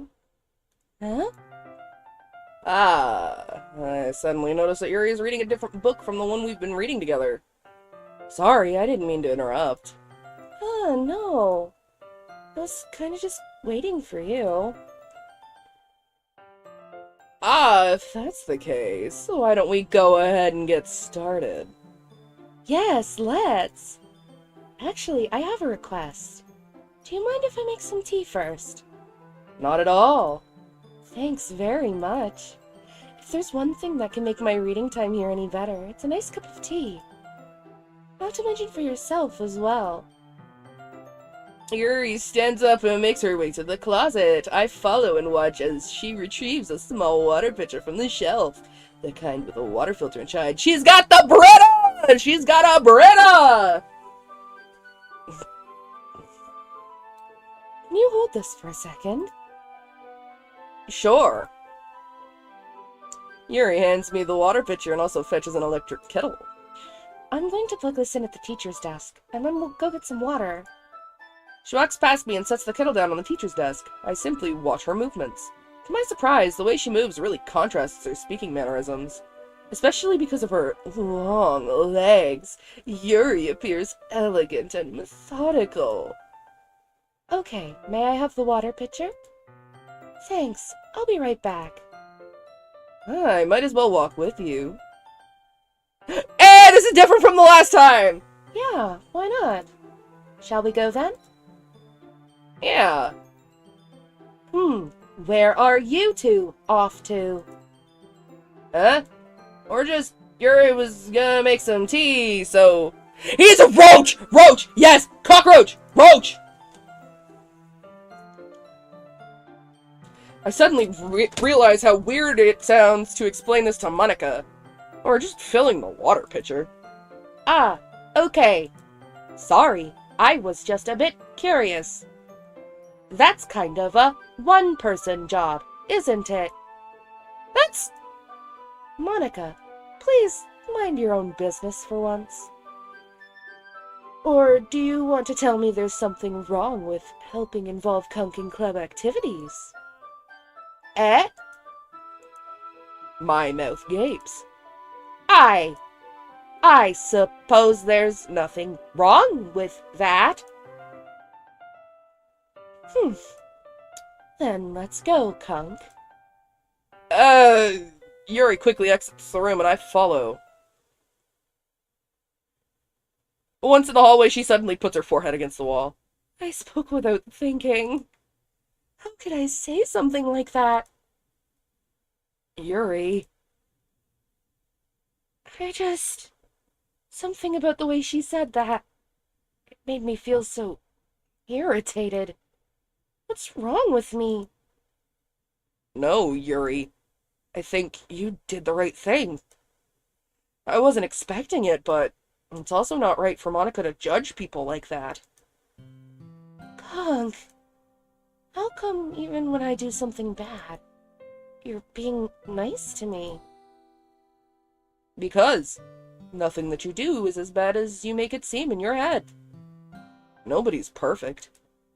We have emotions, and we can't hide them away. But you always amplify things in your head. Your mind turns a light rain shower into a hurricane. Ah, no. Wouldn't you hate me for something as terrible as that? Why would I hate you? I can't hate someone for having emotions. What kind of friend would do that? Friend, you say? Yuri lifts her head. Kunk, I really like being friends with you. Thanks, Yuri. I like being friends with you, too. I feel kind of awkward saying something like that, but I'm doing my best to help Yuri feel better. This man. Anyway. Yeah. Shall we go? Yeah. Yuri and I walk to the nearest water fountain. Once we fill up the water pitcher, we return to the classroom. Kunk, do you like oolong tea? Yeah. Anything is fine. As long as you're the one making it. Very well. Yuri sets the temperature on the kettle to 200 degrees. Now it's time to get the teapot. You really do this properly, don't you? Of course. I shouldn't do any less when I'm making tea for others. Even if I'm not an expert on tea or anything? In that case, you'll only be even more impressed. Perhaps I will. Yuri fetches the teapot and begins measuring the tea leaves. To my surprise, she even starts humming a little to herself. You must be in a good mood now. Is that so? I was letting it show. And you noticed. I was doing a bit of thinking, and I decided that I would try expressing myself a little bit more. It turns out it's not very hard for me to do, when it's you who's around anyway.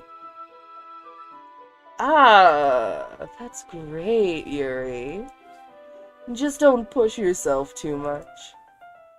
You're always worrying about me, Kunk. It's very endearing. Yuri wasn't kidding. I don't even know if I can keep up with this. Ooh, I watch Yuri pour a cup of tea for each of us. Kunk, I have another request. Do you mind if we sit on the floor today? Why's that? It's a little bit easier on my back. I can read with my back against the wall rather than bending over at my desk. Sorry, I didn't realize. No worries.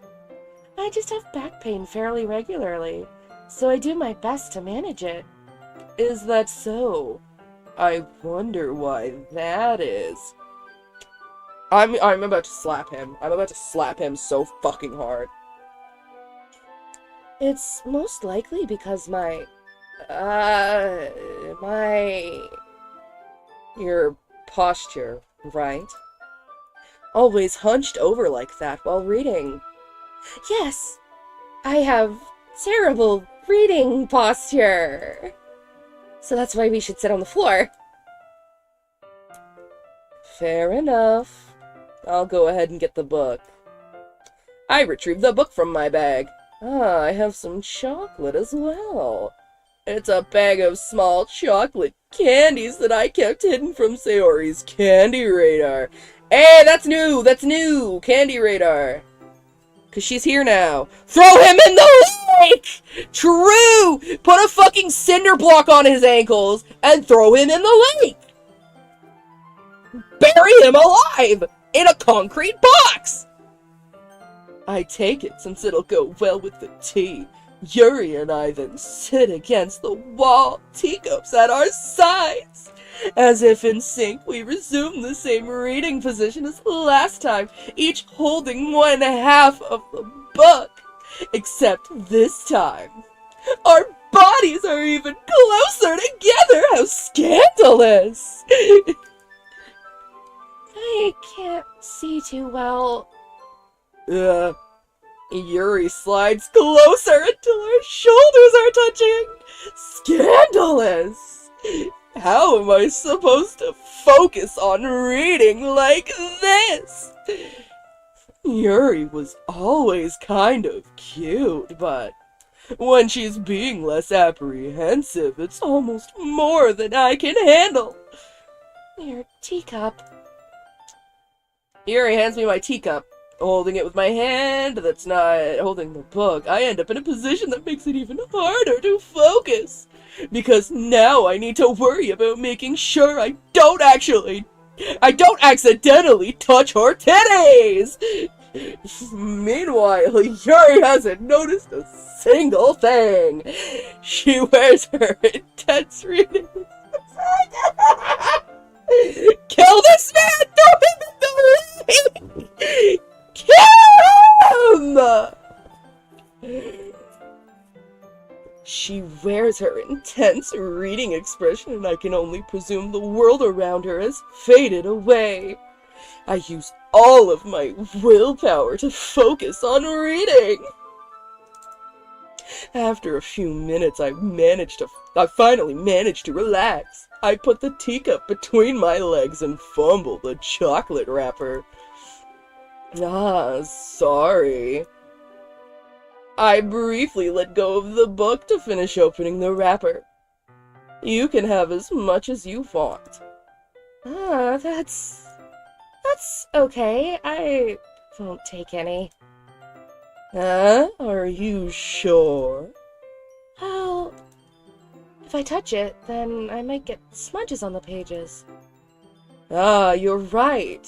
I didn't even think about that. My bad. No need to apologize. I'll hold the book, okay? Are you sure? Of course. Yuri opens the book with both hands. She holds it so that I don't have any harder of a time reading from it. But as a result, her left arm is practically resting on top of my leg! Well, in that case, Yuri is already totally focused on reading again. I take a chocolate candy and pop it into my mouth. Then I take another chocolate and I hold it up to Yuri. She doesn't even look away from the book. She simply parts her lips as if this situation was completely natural. But that means I can't stop here. I apprehensively place the chocolate in her mouth. Just like that, Yuri closes her lips over it. Huh? Yuri's expression suddenly breaks. Did I just... Yuri looks at me like she needs to confirm what just happened. Conk? Sorry. I guess I shouldn't have done that. Well, you were just helping. That's something that friends do, right? I mean, not really in this kind of context, but yeah, that's all it was. Yeah. Then you don't need to stop or anything. I see. The situation has gotten really tense. Kill him! He needs to die! He needs to die right now! Eradicate this man from the planet! Yuri tries to return to the book, but I can tell just by her expression that even she can't focus now. My heart is pounding. I nervously take another chocolate between my fingers. But this time, Yuri's eyes meet mine. How did it even come to this? Yuri doesn't avert her gaze. I notice her chest rising and falling to the rhythm of her breaths.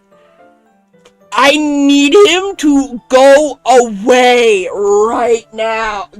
Yo, run! Girl, run! Get up and run! Get away from him! You deserve better! I raise my arm. Like before, Yuri parts her lips, but it's different this time. I take the chocolate and place it in her mouth. I feel her hot breath on my fingers. Ah! Ah! I feel violated! I feel violated! Get out! Thank you, Monica! Thank you, Monica! Thank you! Thank you! Thank you, Monica! Thank you! Oh my god! Oh my god! Thank you, Monica! Okay, everyone. Ah! Yuri jolts back. It's time to share poems. Thank you, Monica! Thank you! Conk, can you... Oh, Conk, you can help Yuri put away the tea stuff, right? Yeah, of course! Okay, thanks. The spell is abruptly broken. I'll take care of the cups. Yeah! Yuri picks up the teacups from the floor. I pick up the bag of chocolates. In the end, we hastily clean up without so much as a word between us. I get the feeling this is something neither of us will have the courage to bring up. Sayori! Ooh, I like this one, Conk. It has some nice feelings in it. I'm glad. Does that mean it's better than yesterday's? Let me think. I don't know. I guess I like them both. That's not very helpful, you know. Well, I'm not very good at figuring out if poems are good or bad. But that's just why I go with my heart. If it makes me feel things, then it must be a good poem. I'm not sure that's exactly how it works.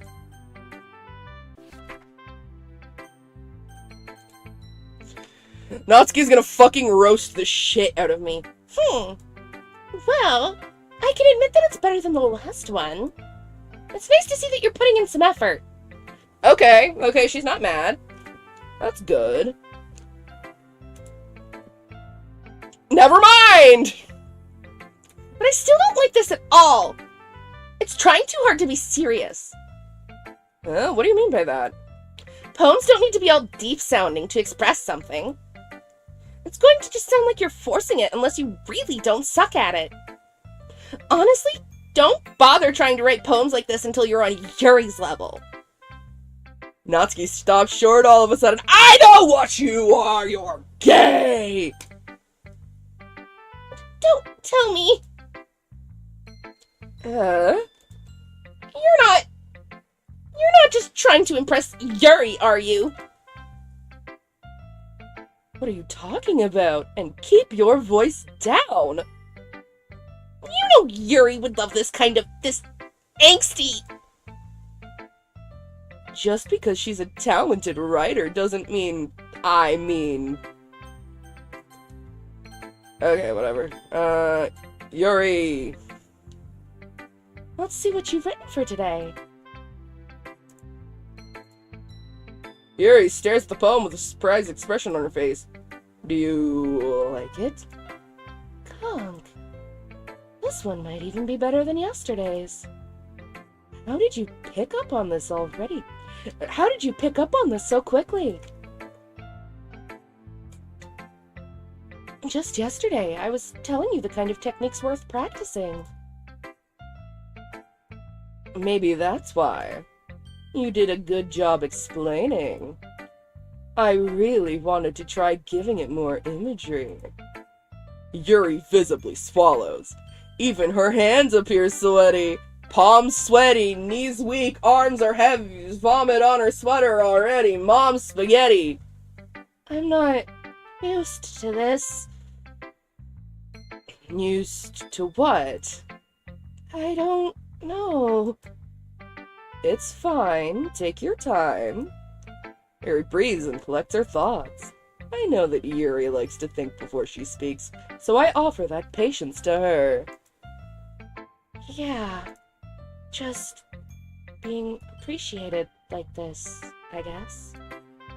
It probably sounds really stupid, but seeing someone motivated by my writing, it just makes me really happy. Are you saying you've never shared your writing before? Epic rap battle of history. Eminem versus MC. MC gets destroyed every time. Yuri nods. Really? I don't believe it. I really only write for myself. And besides, people would just laugh at me. Do you really think that? Again, Yuri nods. Huh. Even your close friends? Yuri doesn't respond to that. I wonder why. Anyway, do you want to share the poem you wrote today? Yeah, I do. If it's with you. Oh, thank God she didn't piss on it this time. Okay. Raccoon. Fucking, we've seen that. I was a little more daring with this one than yesterday's. I can see that.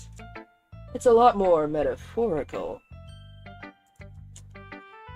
Oh, it's my fault, but I can imagine to begin... I can't begin to imagine what this poem is about.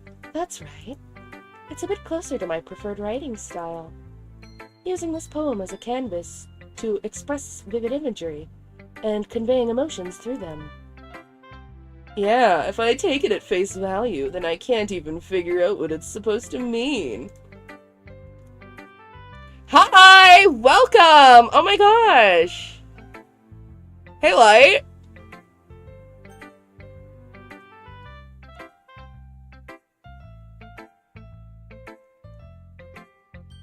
Well, I think it's something that different people can relate to in their own way. I wanted to express the way it feels for me to indulge in my more unusual hobbies. It's those sorts of things I'm usually forced to keep to myself. How have I been? I've been alright. All things considered. Life's been full of ups and downs as per usual. How have you been? So I sometimes enjoy writing about them. Why do you keep them to yourself? Because they're embarrassing. And people would make fun of me. Don't you have anything like that, Kunk? Well... yeah, I guess I do. I feel like everyone has a little something like that. The best we can do is respect each other and our individualities. Even if it's difficult sometimes, and some things make us uncomfortable. After all, if I hadn't learned to embrace my own weirdness, I would probably hate myself. I might be ranting a little bit now. I've been good as well. We should definitely play more sometime. Absolutely we should. Although, after I got banned from the Switch, I don't know how many other games we have in common, so we're gonna have to talk about that. We're gonna have to add each other on... oh wait, no, we already have each other on Steam. Okay, good. But I'm glad that you're a good listener. You're good at a lot of things. Writing, listening. There really aren't many people like you, Kunk. How'd you get banned? You know how I got banned! Actually... seriously though, I don't know why I got banned. That, like, I couldn't find the email or anything, so... Alls I know is I logged in one, December evening, and my Switch was just permabanned, and, I assumed it was because I put Sans and Garfield in Splatoon 3, and they did not like that.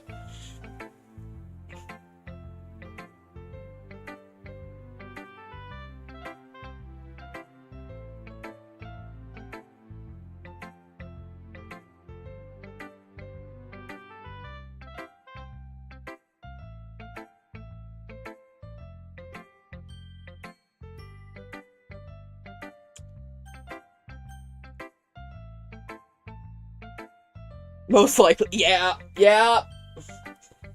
That's exaggerating a little bit. It's just how I feel. I never thought I would feel so comfortable sharing my writing. But now, I almost feel like I look forward to it. It's just a really nice feeling. And you're to thank for that.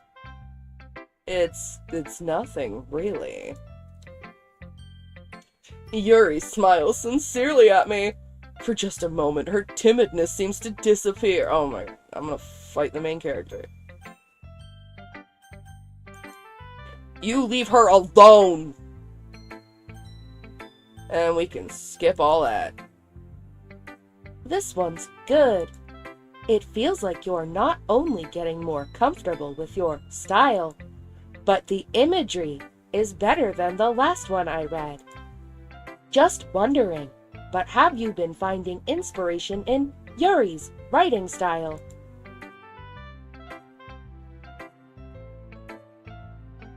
I remember talking to you about it, and I remember you said it was undetectable. I thought it was! I think I fucked something else up on my Switch, but I like to jokingly say it's because of Sans Garfield Splatoon. Throw MC in lava, for real. We gotta throw him in the lava pit. I guess so. You can't deny that she's talented. Yeah, totally. I think her poems are the most romantic. That's the best way to describe it. She's like a totally different person when she picks up a pen. I noticed that too. Or when she's talking about literature, it's like a light turns on inside her. Sadly, it's hard to get much personal conversation out of her. Trust me, I've tried. Who knows what goes on in that head of hers? I hope you don't mean that in a bad way. No, of course not. I just mean that I wish she didn't keep so much to herself. But still, defending her like that. You must be pretty into her. Eh? You completely misunderstood. Ahaha, calm down. I'm kidding. Besides, I'm pretty sure she's already got a boyfriend. Wait, really? Yeah, a fictional one, anyway. Monica kind of whispers that last part to me. It's just a hunch, but... Well, there's not really anything wrong with that. Oh, well, I know. I was just saying. But anyway... We can skip now. Fuck it, I'm just gonna go with Yuri right away. If this is where I think... If I am where I think I am in the story, and they're gonna make me pick who to spend the weekend with. Never mind. We're gonna... We've already seen this, so... That one. Oh, fuck. Determination, philosophy, imagination, essence, extraordinary, fuck. Romance, fuck. Vitality. Question. Frightening. Fuck. Heaven sent. Disown. Sensation. Analysis. Captive. Melancholy. Wonderful. I'm gonna fucking scream. Okay. Shut up, Monica! Why does it feel like I'm being watched? I glance around the room. Suddenly, I notice Yuri peering at me from over her book. But she looks away just as quickly with a flustered look on her face. I realize that she won't get anywhere like this. I've never really seen Yuri approach anyone or start a conversation on her own accord. So I have no choice but to approach her myself. By now, it's a little easier for me to do that. I stand up from my desk and sit in the one next to her own. I didn't mean to bother you or anything. Relax. You didn't even do anything. But I could tell that you wanted to be alone with your thoughts. Alone with my thoughts? How were you even able to tell that I was thinking like that? Well, it's something that I do a lot. So it wasn't hard for me to spot based on your posture and expression. Not that I was staring or anything. I didn't do anything creepy like that. In any case, I guess you were right. I'm sorry if I caused you any concern. Don't apologize. Your troubles are only the concern of those who willingly share in that concern. Of course, there are certainly those who find the most comfort in keeping to themselves. But if you would prefer to share what's on your mind, then I would be glad to listen. It's not really that big of a deal. I was just feeling a bit uneasy about Sayori. Sayori? Yeah, she seems a little off today, but when I asked her about it, she didn't want to admit it to me. So I can't help but wonder if something happened to her. Oh? That's quite romantic. Eh? Sorry. I didn't mean to say something stupid. It's not that. I just don't want you to misunderstand. Sayori and I have just been friends for a long time, that's all. Ah, I see. Then perhaps it is unusual for her to be dismissive to you about her feelings. Or maybe I'm just reading into it a little too much. Conk, the world is full of meaning, often hidden deep beneath plain sight. And there are many untold mysteries behind every person, no matter how well you may know them. Ah. So you think that there might be something behind it after all? I think that Sayori is a very complex person. Her mannerisms on the outside don't always match what may be going inside her head. I might have to go to sleep soon. It's getting closer to 1 a.m. Yes, it is. Same here. I'm probably gonna go to bed at, like, around 1, too. I'm probably gonna get through the last Yuri CG and then go to bed. Either way, if you're leaving soon, thank you for stopping by. I really appreciate it. It means a lot. I'm... Heart emoji.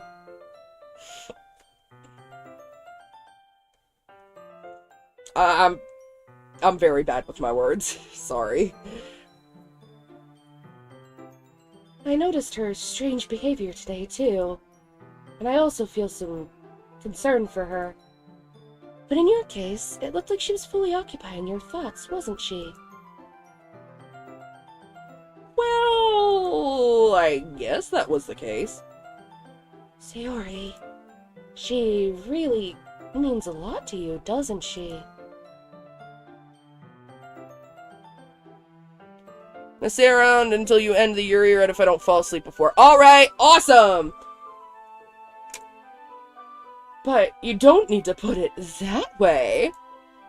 We're just good friends, that's all. Run, Yuri, run! Sorry, I had to do something. I'm back. Welcome back! Yuri suddenly looks deeply into my eyes. Her expression is gentle and curious, as if she was searching for something. Embarrassed, I avert my gaze. Sometimes, a person's mysteries are untold even to themselves. And you, as someone honest and caring, may uncover feelings you weren't aware were in you. That is, I think that she would be a very fortunate person to have you feel that way about her. Yuri, you're giving me too much credit. I'm a pretty simple guy, so I think I'm pretty good at understanding my own feelings. I'm not nearly as sophisticated as you. Ah, that's not a compliment, is it? It is what it is. Anyway, as long as we're here, why don't we do some reading? Well, as long as you're okay with it. Stay away from Yuri, main character! True! You stay away from her, you creep! You little freak! You little... you little monster! I'm gonna punt you into the sun! Yeah... I should be taking my mind off. No, you shouldn't! Go take care of Sayori! She needs help! Take her to therapy! Give her some antidepressants! Okay, everyone. After some time passes, Monica calls out to the club room. Why don't we share our poems now? Before I know it, everything is back to normal. I don't know anything about this game, but I have it. Lol. You should play it. It's good. It's kind of fucked up, but it's good. Everyone goes to retrieve their poems, and I do the same. I make eye contact with Monica, and she smiles at me. I wonder what she was talking about with Sayori. Monica. Your style's gotten so refined, Kunk. Yuri's been teaching you a lot of things, hasn't she? Well, I guess so. Yeah, I've been noticing how much time you spend with her.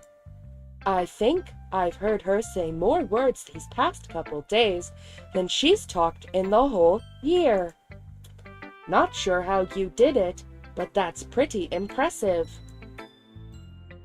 Well, she just needs some patience and a way to talk about all the things in her head, I guess. I'm still getting the hang of it myself. You're certainly putting in a lot of effort. You must really like her. That's... Ahaha. It's awfully suspicious, you know. Spending time with her in the club room every day. Reading that edgy novel with her. Well, I just feel bad that she has a hard time socializing.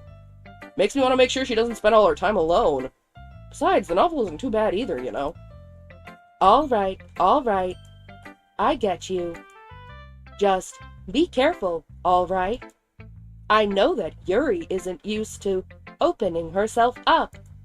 So if something bad happens while she's vulnerable, then it could be really hard for her. Her books aren't a total escape from reality. They're just a bandage. You say that like I'm going to hurt her. 'Cause you are! You freak! Sorry, I didn't really mean that. If anything, she might accidentally hurt herself. Anyway. Fucking go to Sayori then. That's nice, I guess. Come on, I can already tell you don't like it. Well, you don't need to worry about what I think. After all, you wrote this for someone else, didn't you? Oh, we already seen this, so I can just... Yeah, okay, cool. Natsuki. Yeah, no thanks. You didn't even... Next! Might accidentally. Monica does it on purpose. Who should I show my poem to next? Yuri. Kunk, your writing has only improved in these last few days. Every poem you've shown me has been nothing short of spectacular. I can really feel the emotions. Your stream delay is crazy, lol. Really? Goddamn. I don't know how to fix that, so I'm sorry. I don't think it ever came to me this naturally. Yuri, that's the wrong way to put it. This never did come naturally to me. But I've been able to improve so much thanks to you. You're really the example I was chasing after. Is that so? Yuri gently smiles to herself. Yeah, like 45 seconds. Okay. Yeah, no, that's fucked up. I'm sorry. I don't know how to fix that. I'll try to figure that out by next stream, but no promises. This feeling. I'm so glad I got the chance to share my writing. I never thought it would feel like this. I remember you mentioning that yesterday.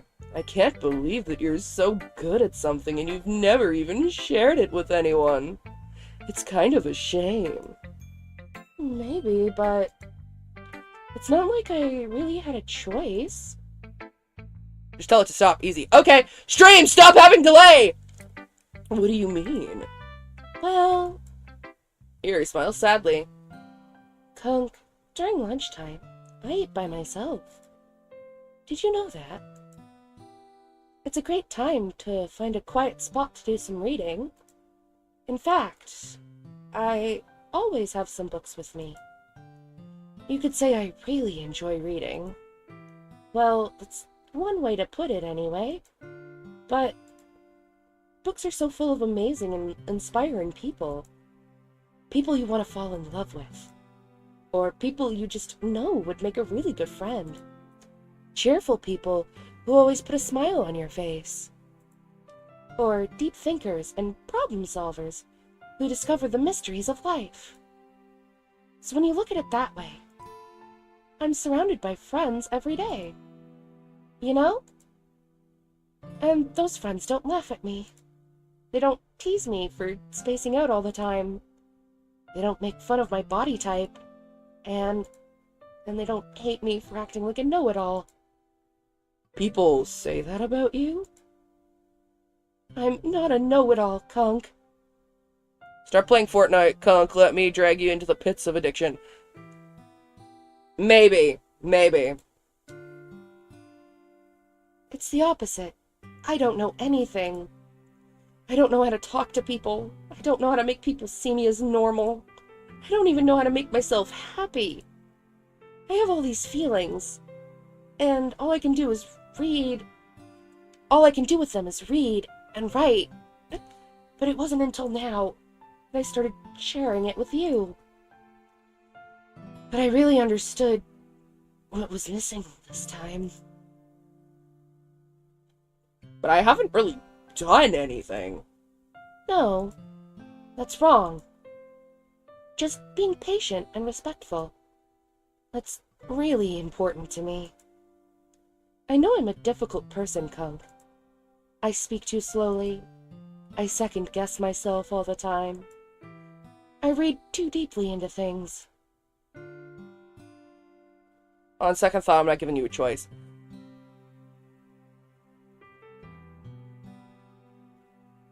Maybe.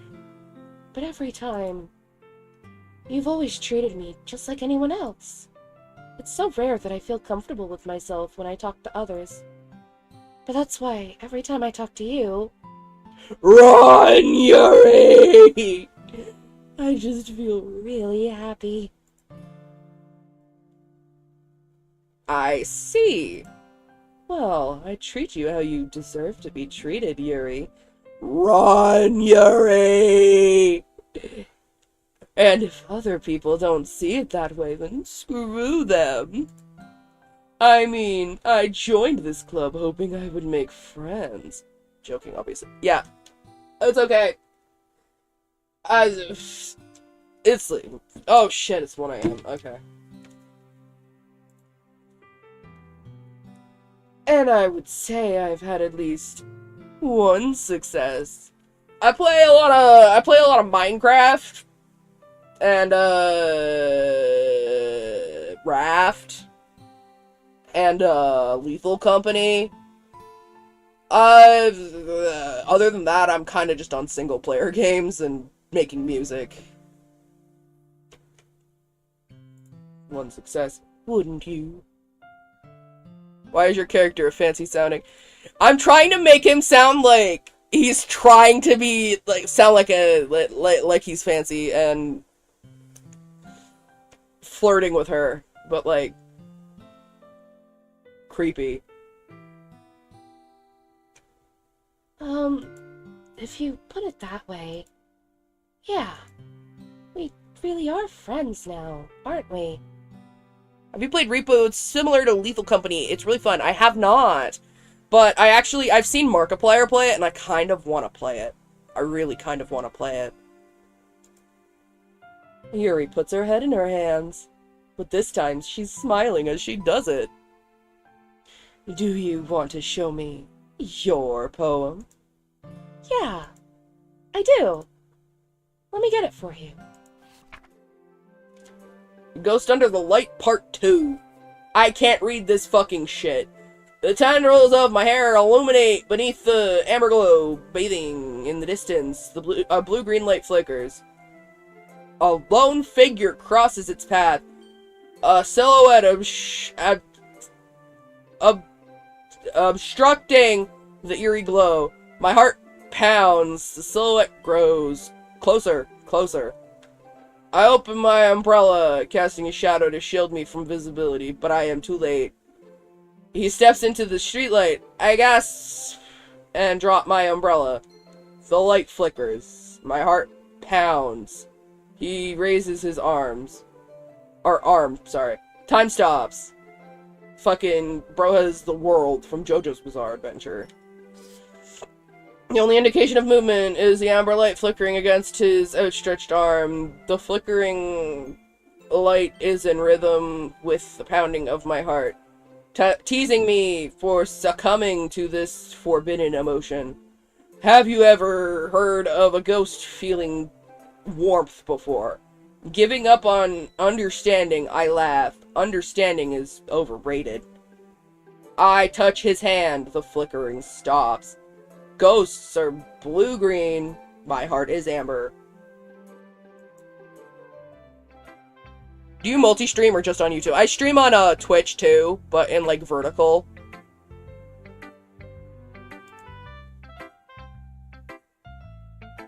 Because that's the only thing that Streamlabs OBS lets me do.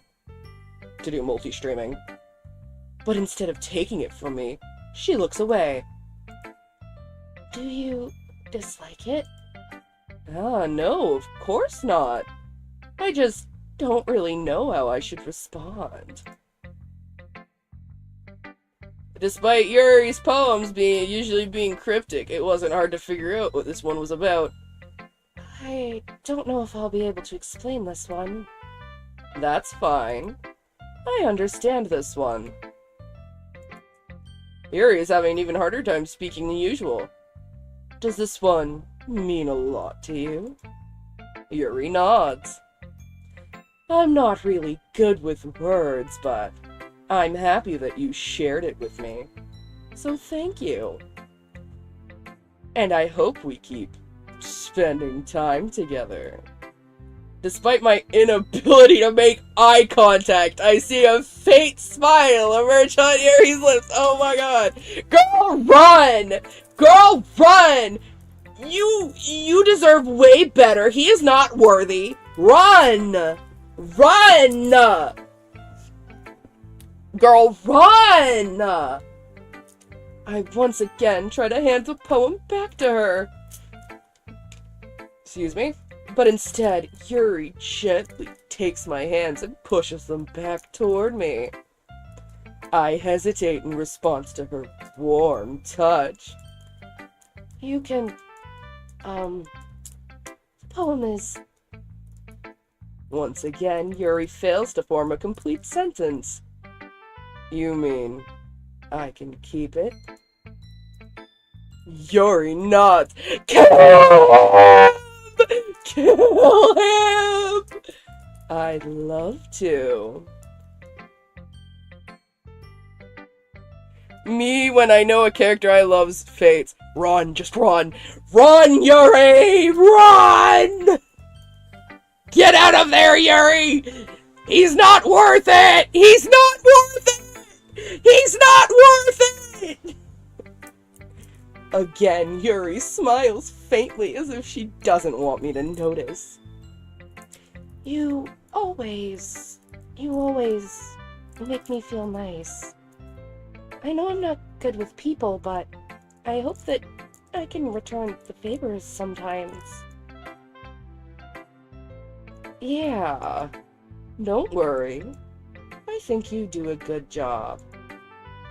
Yuri finally turns back toward me. I guess we should move on before Monica says something. Chat, he might be worth it. No, he's not! No, he's not! But I'm sure we can talk again later. Yeah, I'm sure we will.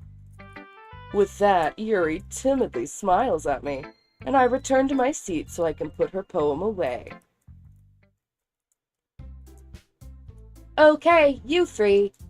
We're all done sharing poems, right? Why don't we start figuring out... Oh, we've seen this. Okay. Hell no, we hate MC here. This is an MC hating chat.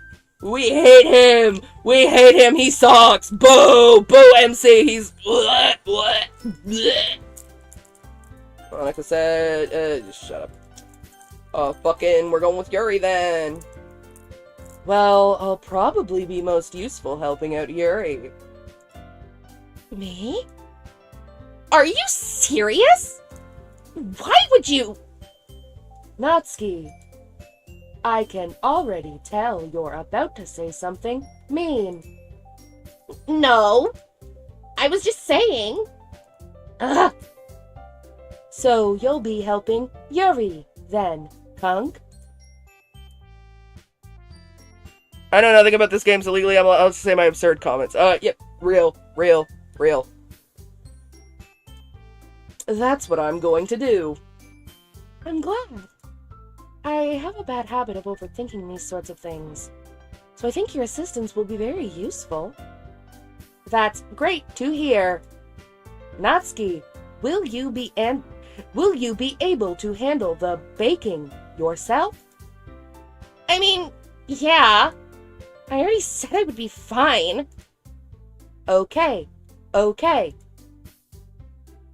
Everyone can tell that Natsuki is feeling a little sour. So, is that everything we need to go over? Yeah, that should be about it. Are you guys excited? Well, excited may not be the right word, but I suppose I'm looking forward to it a little bit. Do you feel the same way, Kunk? Me?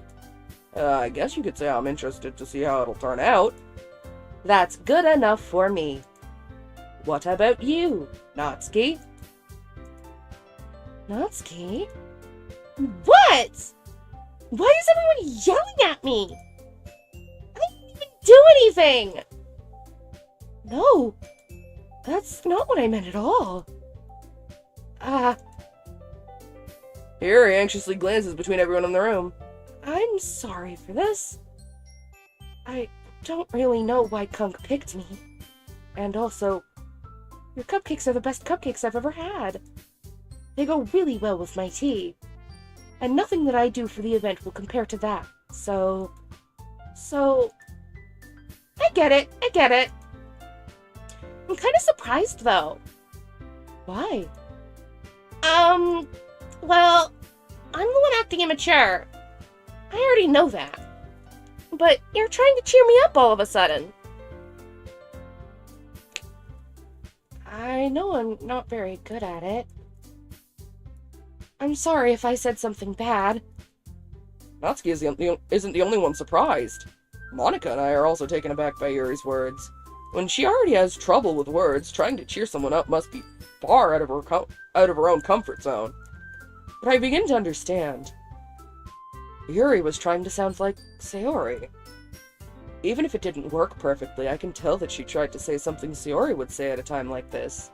Because Sayori always helps everyone smile and feel good about themselves. No. I kind of appreciated it. I'm sorry for making a big deal out of nothing. But I'm going to say this. You better bet my cupcakes are going to be the best part of the whole event.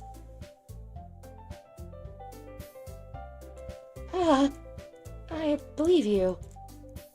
Yeah, I hope to see everyone do their best. But with that, there's nothing more for today. So I guess it's time for us to head out. Alright, let's get out of here then. Everyone packs up their shit, let's go! It's almost over! Start to follow Monica and Natsuki out the door as they chat between each other. I turn around. Sorry. I realized that I don't have any way of contacting you this weekend.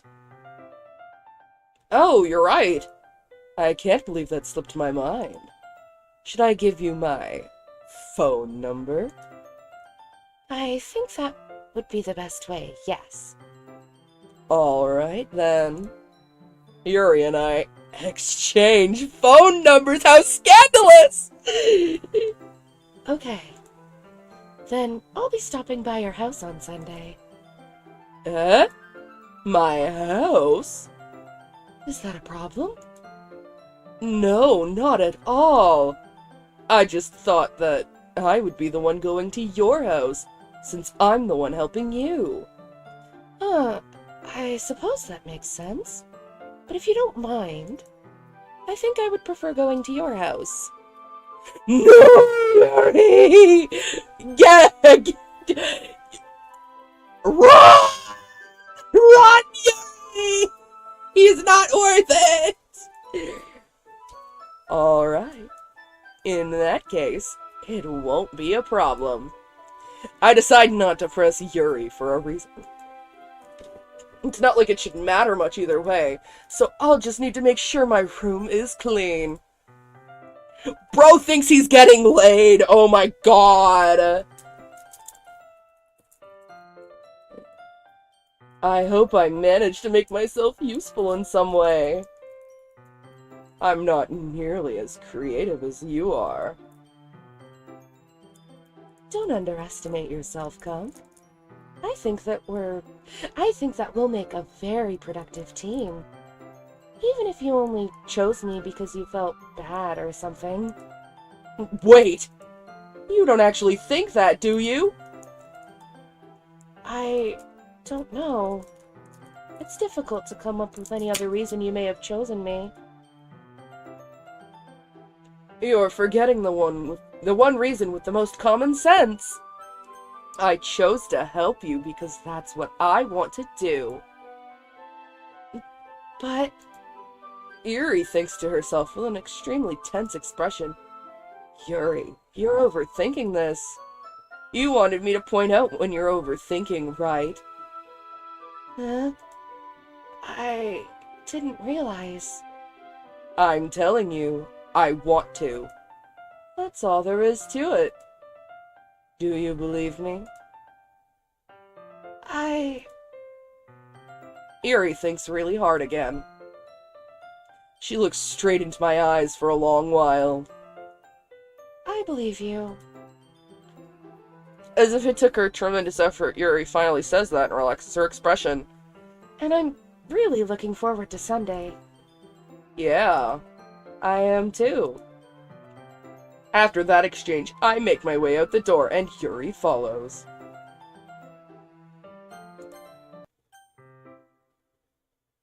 I've been getting increasingly anxious about Yuri's upcoming visit. I keep telling myself there's no reason to be nervous, but it doesn't help much. Yuri is clearly an introvert and also an intimate person in general.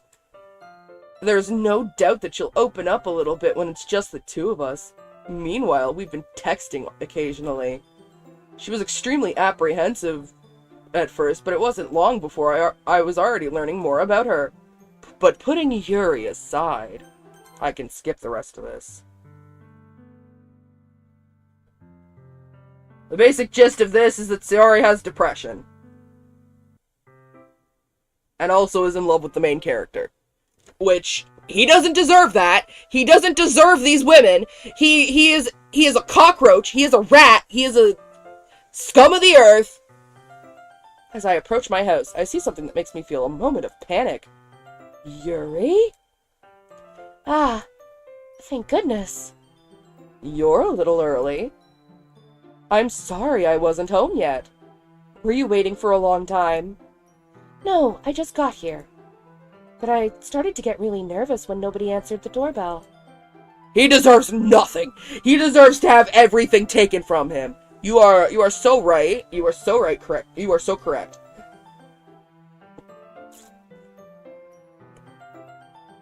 You always could have texted me. If I had known, I would have reassured you and hurried more on my way home. Ah, I suppose that's true. I didn't think of that, for some reason. It should be common sense to do that, but I decided to ignore it.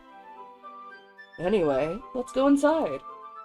I see you brought a lot of stuff with you. That's right. And did you manage to find everything I asked you to buy as well? Yeah, pretty much. At least I hope I got everything right. I'm sure it will be fine. I take Yuri to my room. The first thing she does is glance around curiously, which makes me feel anxious. It's so clean. I cleaned it before you came over, so... That's very considerate of you to do. No! I would be really embarrassed for my room to be a mess while you were here. Well, I do enjoy cleaning. I would have gladly helped you clean. That would be even more embarrassing. Wait, don't look in there! I snatch Yuri's wrist, which was in the process of opening a desk drawer of mine. That's where I keep my hentai! Ah, I'm sorry. I wasn't thinking for some reason. I was just spacing out. It's fine, it's fine. I let go of Yuri's wrist. You better stay away from my hentai drawer, I say in my head. Fuck this main character. She puts both of her hands firmly in her lap, as if making sure she's keeping track of them. So, should we get started? Ah, yes. I have a few things planned that you can help with. Decorations and other atmospheric enhancements. Atmospheric enhancements? You know, mood lighting, aromatherapy candles. Oh, wow! I didn't know you planned on taking it that far. Of course. I want to help take our guests to a faraway place. Although many will stop by just out of curiosity. And for cupcakes, I guess. I'm determined to provide an experience that will leave them wanting more. That's great. It's easy to forget that you're a pretty intense person. Intense? I guess that's the best way to put it. Is that a bad thing? No, not at all. It's something that I like about you, actually. Is that so? That makes me feel relieved. And kind of happy. Yeah, no need to be so anxious. You can relax a little. Relax. I brought some things for relaxation. I was going to use them during the poetry event. Oh, yeah? Like what? Let's see. Yuri rummages through her bag. She pulls out a few candles and a wooden cylinder-shaped object. I did some shopping on the way here, so I happen to have these in my bag. I planned to cover the whole windows in black paper and use the candles to light the room. I think that would be amazing, don't you? Yeah, that would be really neat. What's that wooden thing, though? Oh, this? It's a diffuser for essential oils. How familiar are you with aromatherapy? Not familiar at all. Ah, is that so? It's one of my favorite contributors to a positive atmosphere. Depending on the oils or herbs you choose, you can change the mood of the air itself. You can even feel it permeate through your body. Relaxation, positive energy, romance, reflection. It's almost like magic. Yuri takes the cylinder and pushes a switch on the bottom. In just a moment, a thin ray of vapor begins to spout through a small hole on the bottom, on the top. Sorry. Wow, that smells wonderful. What kind of mood is that one for? This is a jasmine essential oil. It smells a little sweet and flowery, right? Yeah, that's a good way to describe it. I chose jasmine for the event because it provides more than relaxation. Jasmine enhances your emotions and helps you feel them flow throughout your body. You feel warmer, and your heart pounds more heavily. Don't you think that'll be perfect for sharing our poems? It does sound suitable. But you seem to know a lot about this, so I'll trust your opinion with anything. Yuri smiles gently, clearly enjoying herself. She reaches into her bag and pulls out several spools of thin ribbon. What are those for? Well, did you purchase the origami paper I asked you to get? Yeah, I have it over here. We won't be using the paper for folding origami. What I'd like to do is write a different word on each paper. We'll need about 100 of them. Oh yeah? What will those be used for? Well, I'm going to cut pieces of ribbon to hang from the doorway of the classroom. Then we can fasten the paper onto the ribbons and create a doorway curtain. Wouldn't that be beautiful? It would also catch the eye of those passing by the room. It may attract some to peek inside. That's really creative. I had no idea you'd be so good at this, Yuri. Is that so? Well, I suppose I do get a little intense, as you'd put it. Yuri giggles with red cheeks. Is it just me, or is she more relaxed when it's just the two of us? Or maybe it's just the excitement she feels from sharing something that she enjoys. Here's a marker, Kunk. You can write any characters you want. I'll help you once I finish cutting the ribbons. Ah, all right. Sitting on the floor together, the two of us get to work. I carefully draw a different character on each of the papers, doing my best to manage my bad right hand. Please, Yuri, leave! Leave him! Leave him! He does not deserve you! We need to blue skidoo into this game and save her from MC, oh my god. Yuri unravels a long strand of red ribbon to her desired length. Then she reaches into her bag once more and pulls out a pocket knife. Eh? The knife is strangely beautiful. The silver handle has an intricate pattern of waves etched into it. The blade itself is gently tinted blue. That's no ordinary pocket knife. It looks really fancy. Ah, well... Embarrassed, Yuri looks away. What is it? You're going to think it's weird. Yuri, whatever it is, I have no reason to judge. To each their own, you know? If you promise you won't be weirded out... Yeah, I promise. Alright. The thing is, I'm kind of into knives. They're just so pretty. I can't help it. I don't know what it is. The combination of craftsmanship and feeling of danger, maybe. What am I saying? Please don't think I'm weird for this. You're laughing at me. No, I'm not laughing at you. It's just funny how nervous you got about sharing. It's an interesting thing to be into, I guess. But I think it kind of suits you. Suits me? Yeah, it's kind of intense. Besides, it's a really cool-looking knife, I can't deny that. It is, isn't it? Yuri relaxes her expression once again. Would you like to hold it? Sure, I'll check it out. Just like I'm checking you out, but no! Kill him.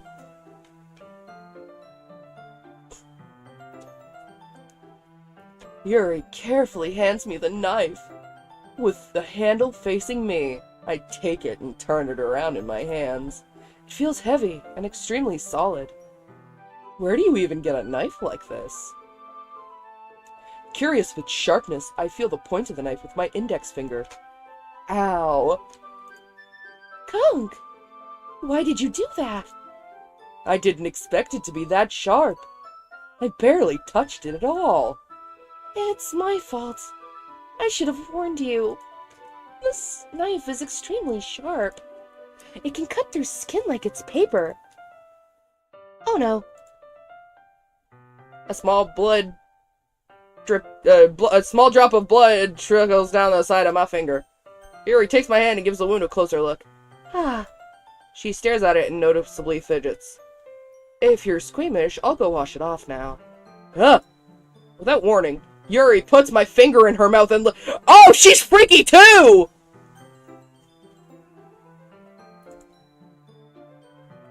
I feel her tongue curl around my finger. You can't see my face, but my jaw is on the floor. I mean, I'm not surprised by that, I just... Really? You don't know where his finger's been? He could have been scratching his ass for all you know! He probably does do that! And then he doesn't wash his hands!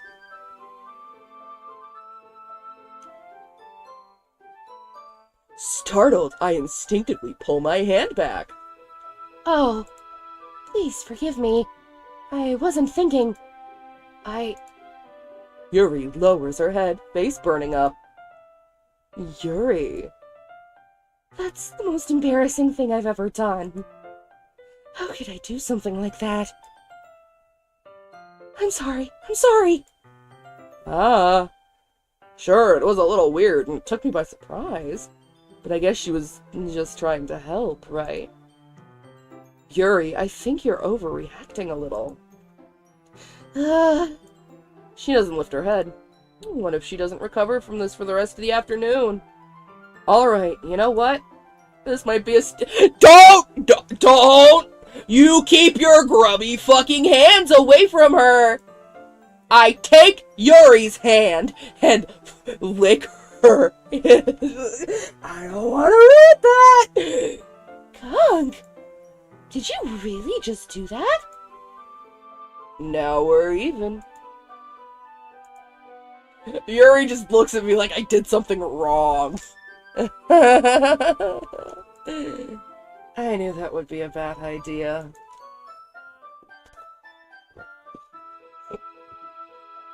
If not for the sweet aroma of the jasmine oil, the air would be extremely heavy right now.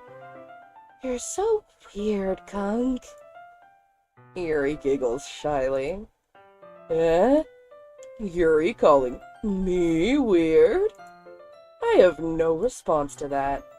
Where do you keep your bandages? I don't think I need one, actually. It was a tiny cut. Look, it's already stopped bleeding. I see. That's relieving. The tension is quickly lifted.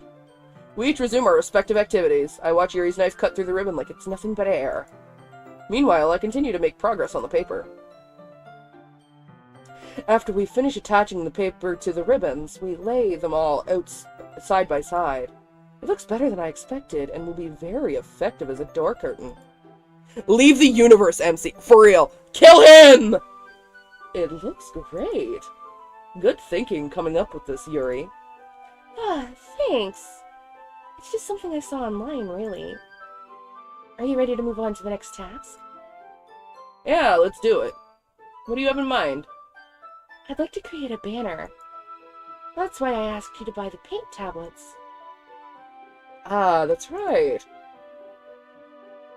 One of the items Yuri had asked me to buy was a kit of watercolor paint tablets.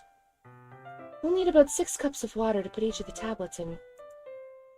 Do you mind fetching those for us? Of course not. 6 cups of water. I'll be right back in a minute. Thank you very much. Oh, and just a little bit of water is okay. If you fill the cups too much, it'll be too diluted. Taking Yuri's advice, I decided to use small plastic bathroom cups rather than full-size glass. I put them in a plate next to paint that drips. Catch any paint that drips, then bring it back to my room. Yuri? Yes? She was cutting herself!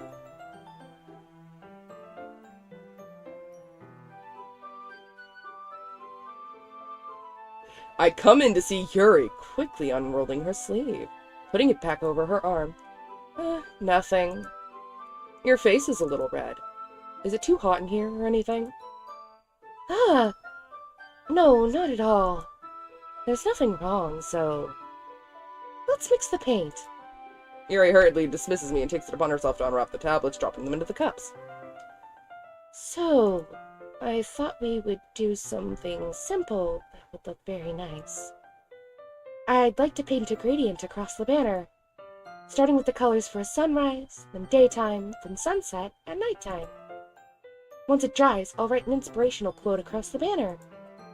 Then we can hang it on the wall behind the podium in front of the classroom. Ah, neat. What are you going to write? Well, it'll be more fun to surprise you. Yuri smiles at me. If you say so. After rolling up the banner, Yuri and I kneel on opposite sides so that we don't get in the way of each other. Yuri uses a brush and a few dots of different colors across the banner to serve as a color guide when we paint. This kind of reminds me of elementary school. Painting on a banner with watercolors feels a lot like the art class projects we had back then. It's relaxing. Ah, I'm sorry if this feels too childish. No, I didn't mean that at all. It's kind of fun, you know? Yeah, it is fun. I'm glad you feel that way, too. Yuri stops painting for a moment, thinking to herself. For me, I don't need to go out and do crazy things to have fun. In fact, I usually don't even want to. Hello! Welcome back! I just like when I can spend time with one other person. Even if it's something simple, like reading. It doesn't matter. It doesn't even matter if we don't talk much. Just having a friend next to me makes things feel a little bit nicer. I think that's all it takes for me to be happy. Is that so? Even if Yuri and I are quite different, I can understand where she's coming from. I feel that way about things like anime and games, where simply sharing the experience with someone can make me happy. I think I feel the same way. Yuri smiles gently. I knew you'd understand.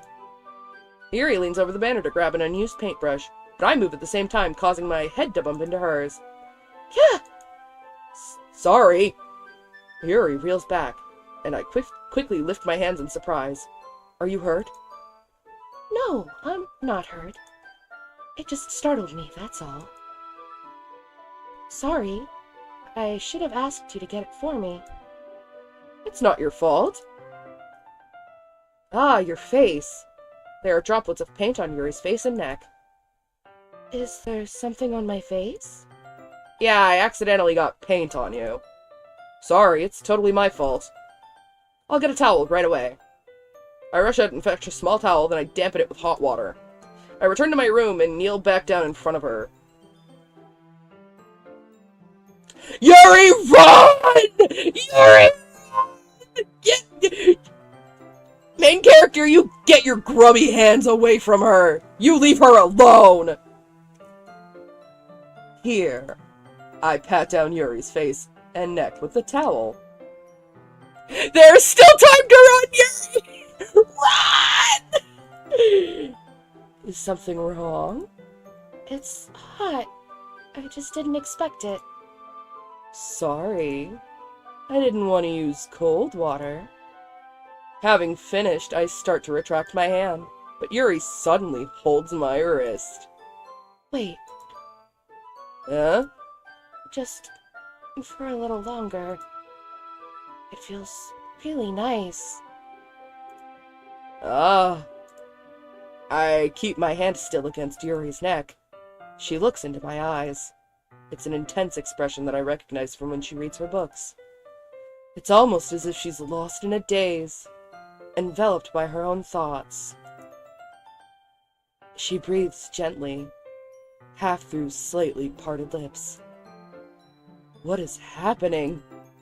Is it the aroma of the jasmine oil giving me this dizzy feeling? Yuri's gentle fingers wrapped around my wrist, sending a tingling sensation through my arm. You get away from her, you fuck!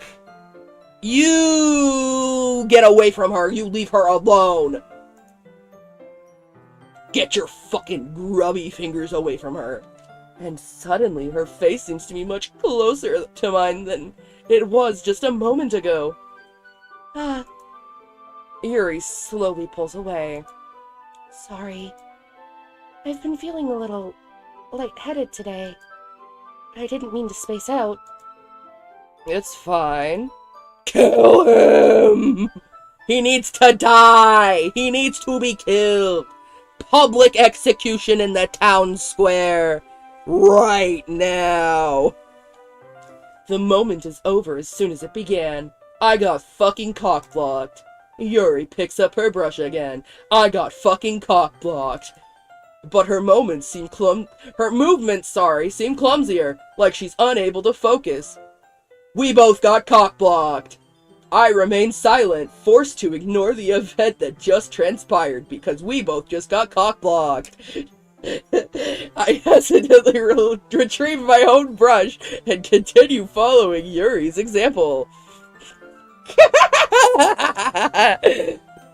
That should do it. I finish filling the night sky with white dots that look like stars. Looking at the banner as a whole, it's very pretty and natural looking. I think it came out better than I expected. I'm really happy with the results. Yeah, me too. Are you going to add the lettering now? Not yet.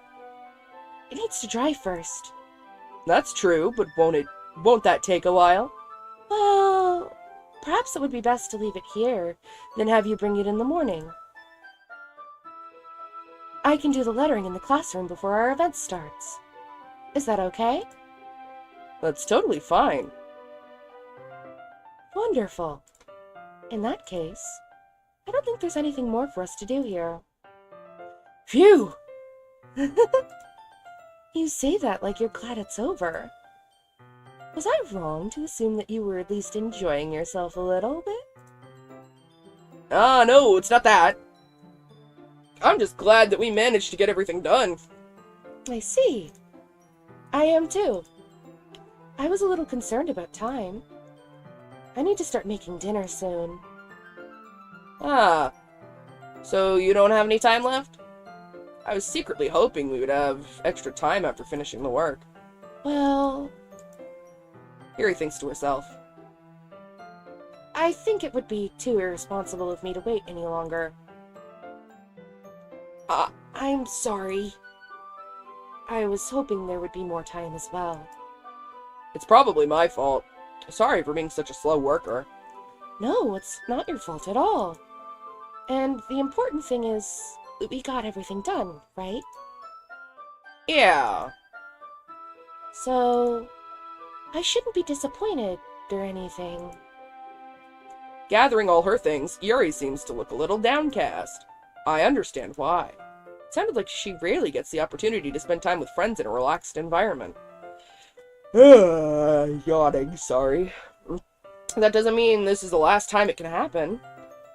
Except, yes, it is, because shit's about to get crazy.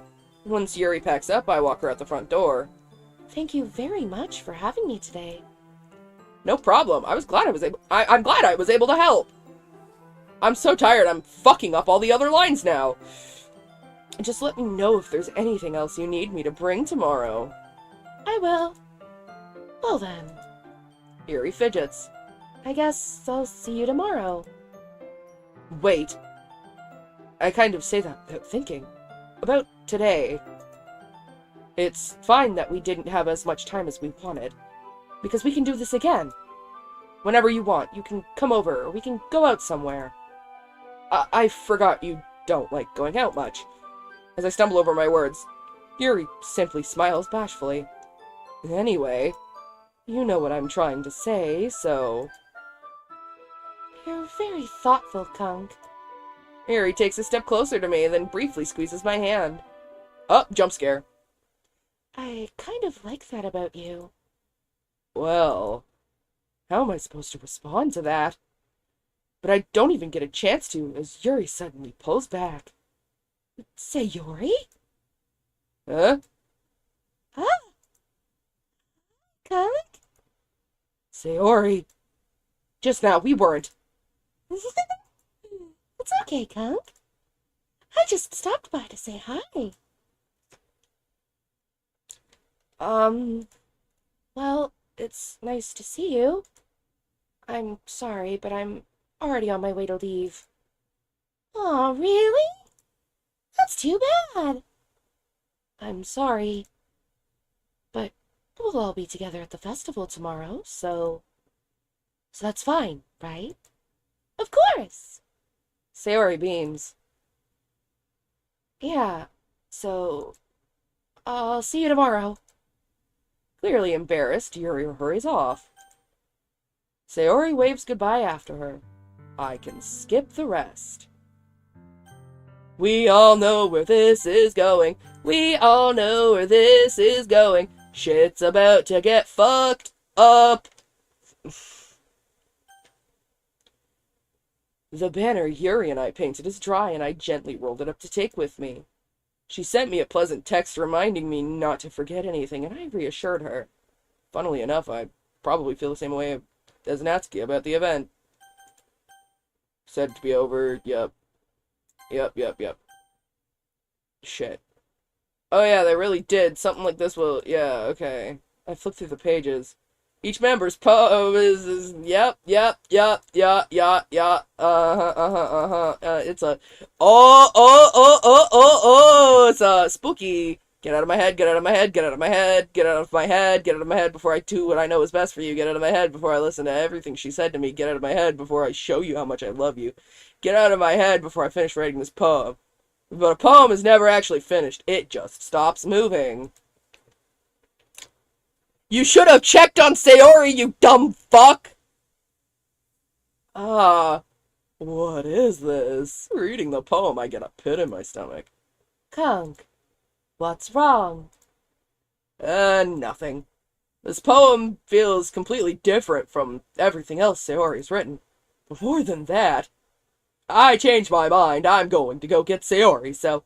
Ah, well, all right. Try not to take too long, okay? I quickly leave the classroom. Don't strain yourself. Monica calls that out after me. I quicken my pace. We all know what's about to happen. I gotta pull up the Garfield picture.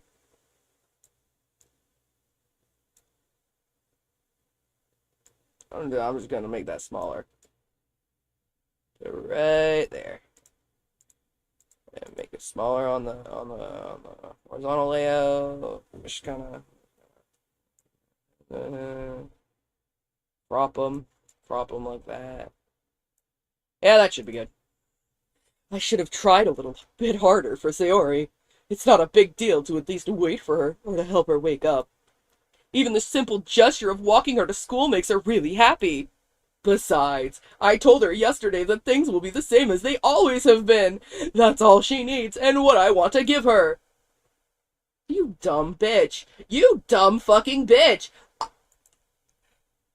I've seen this so many times and I still can't get over how fucking stupid the main character is. He is such a dumbass. MC's fault once again. Yes, exactly. I agree. This give him the trophy for world's stupidest fucking main character. She really is a heavy sleeper. I swallow. I can't believe I ended up doing this after all. Waking her up in her own house? That really is something that a boyfriend would do, isn't it? In any case, it just feels right. Outside Sayori's room, I knock on her door. Sayori? Wake up, dumbass. There's no response. And she's... Oh, sir? You're a little late. I really didn't want to have to enter her room like this. Isn't it kind of a breach of privacy? But she really leaves me no choice. I gently open the door. Sayori, ah, she's fucking dead. She's fucking dead. She's gone.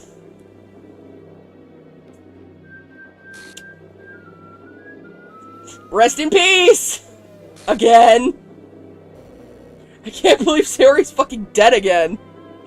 Womp womp. He's awful, I know! He sucks! Dude! I'm just gonna skip all the rest of the dialogue, because, like, I do not want to read this dumb bitch being like, I could have fixed it, I could have done something. No! Dumbass! Then maybe you should have done something! You can't just, like, roast the shit out of her for the whole game and then be like, oh, I should have been a better friend. Where was that energy when she was still alive? You fake-ass, snake-ass bitch. Anyway. That's, I'm missing a few poems still, but I've got all of these. Just gotta get all of these, and then the secrets. Okay, yeah. So that's it for today. Oh fuck, my glasses just fell off. I gotta go to bed, but it's been fun. It's been very fun. And I will absolutely be back tomorrow to do the side stories and whatever else, because I know that there's supposed to be mail and other stuff that I'm supposed to look forward to, and that'll be really fun. And so, good night, everybody. I hope y'all enjoyed, and I'm just gonna take the Garfield off. You are missing Amy. I am missing Amy. Oh no.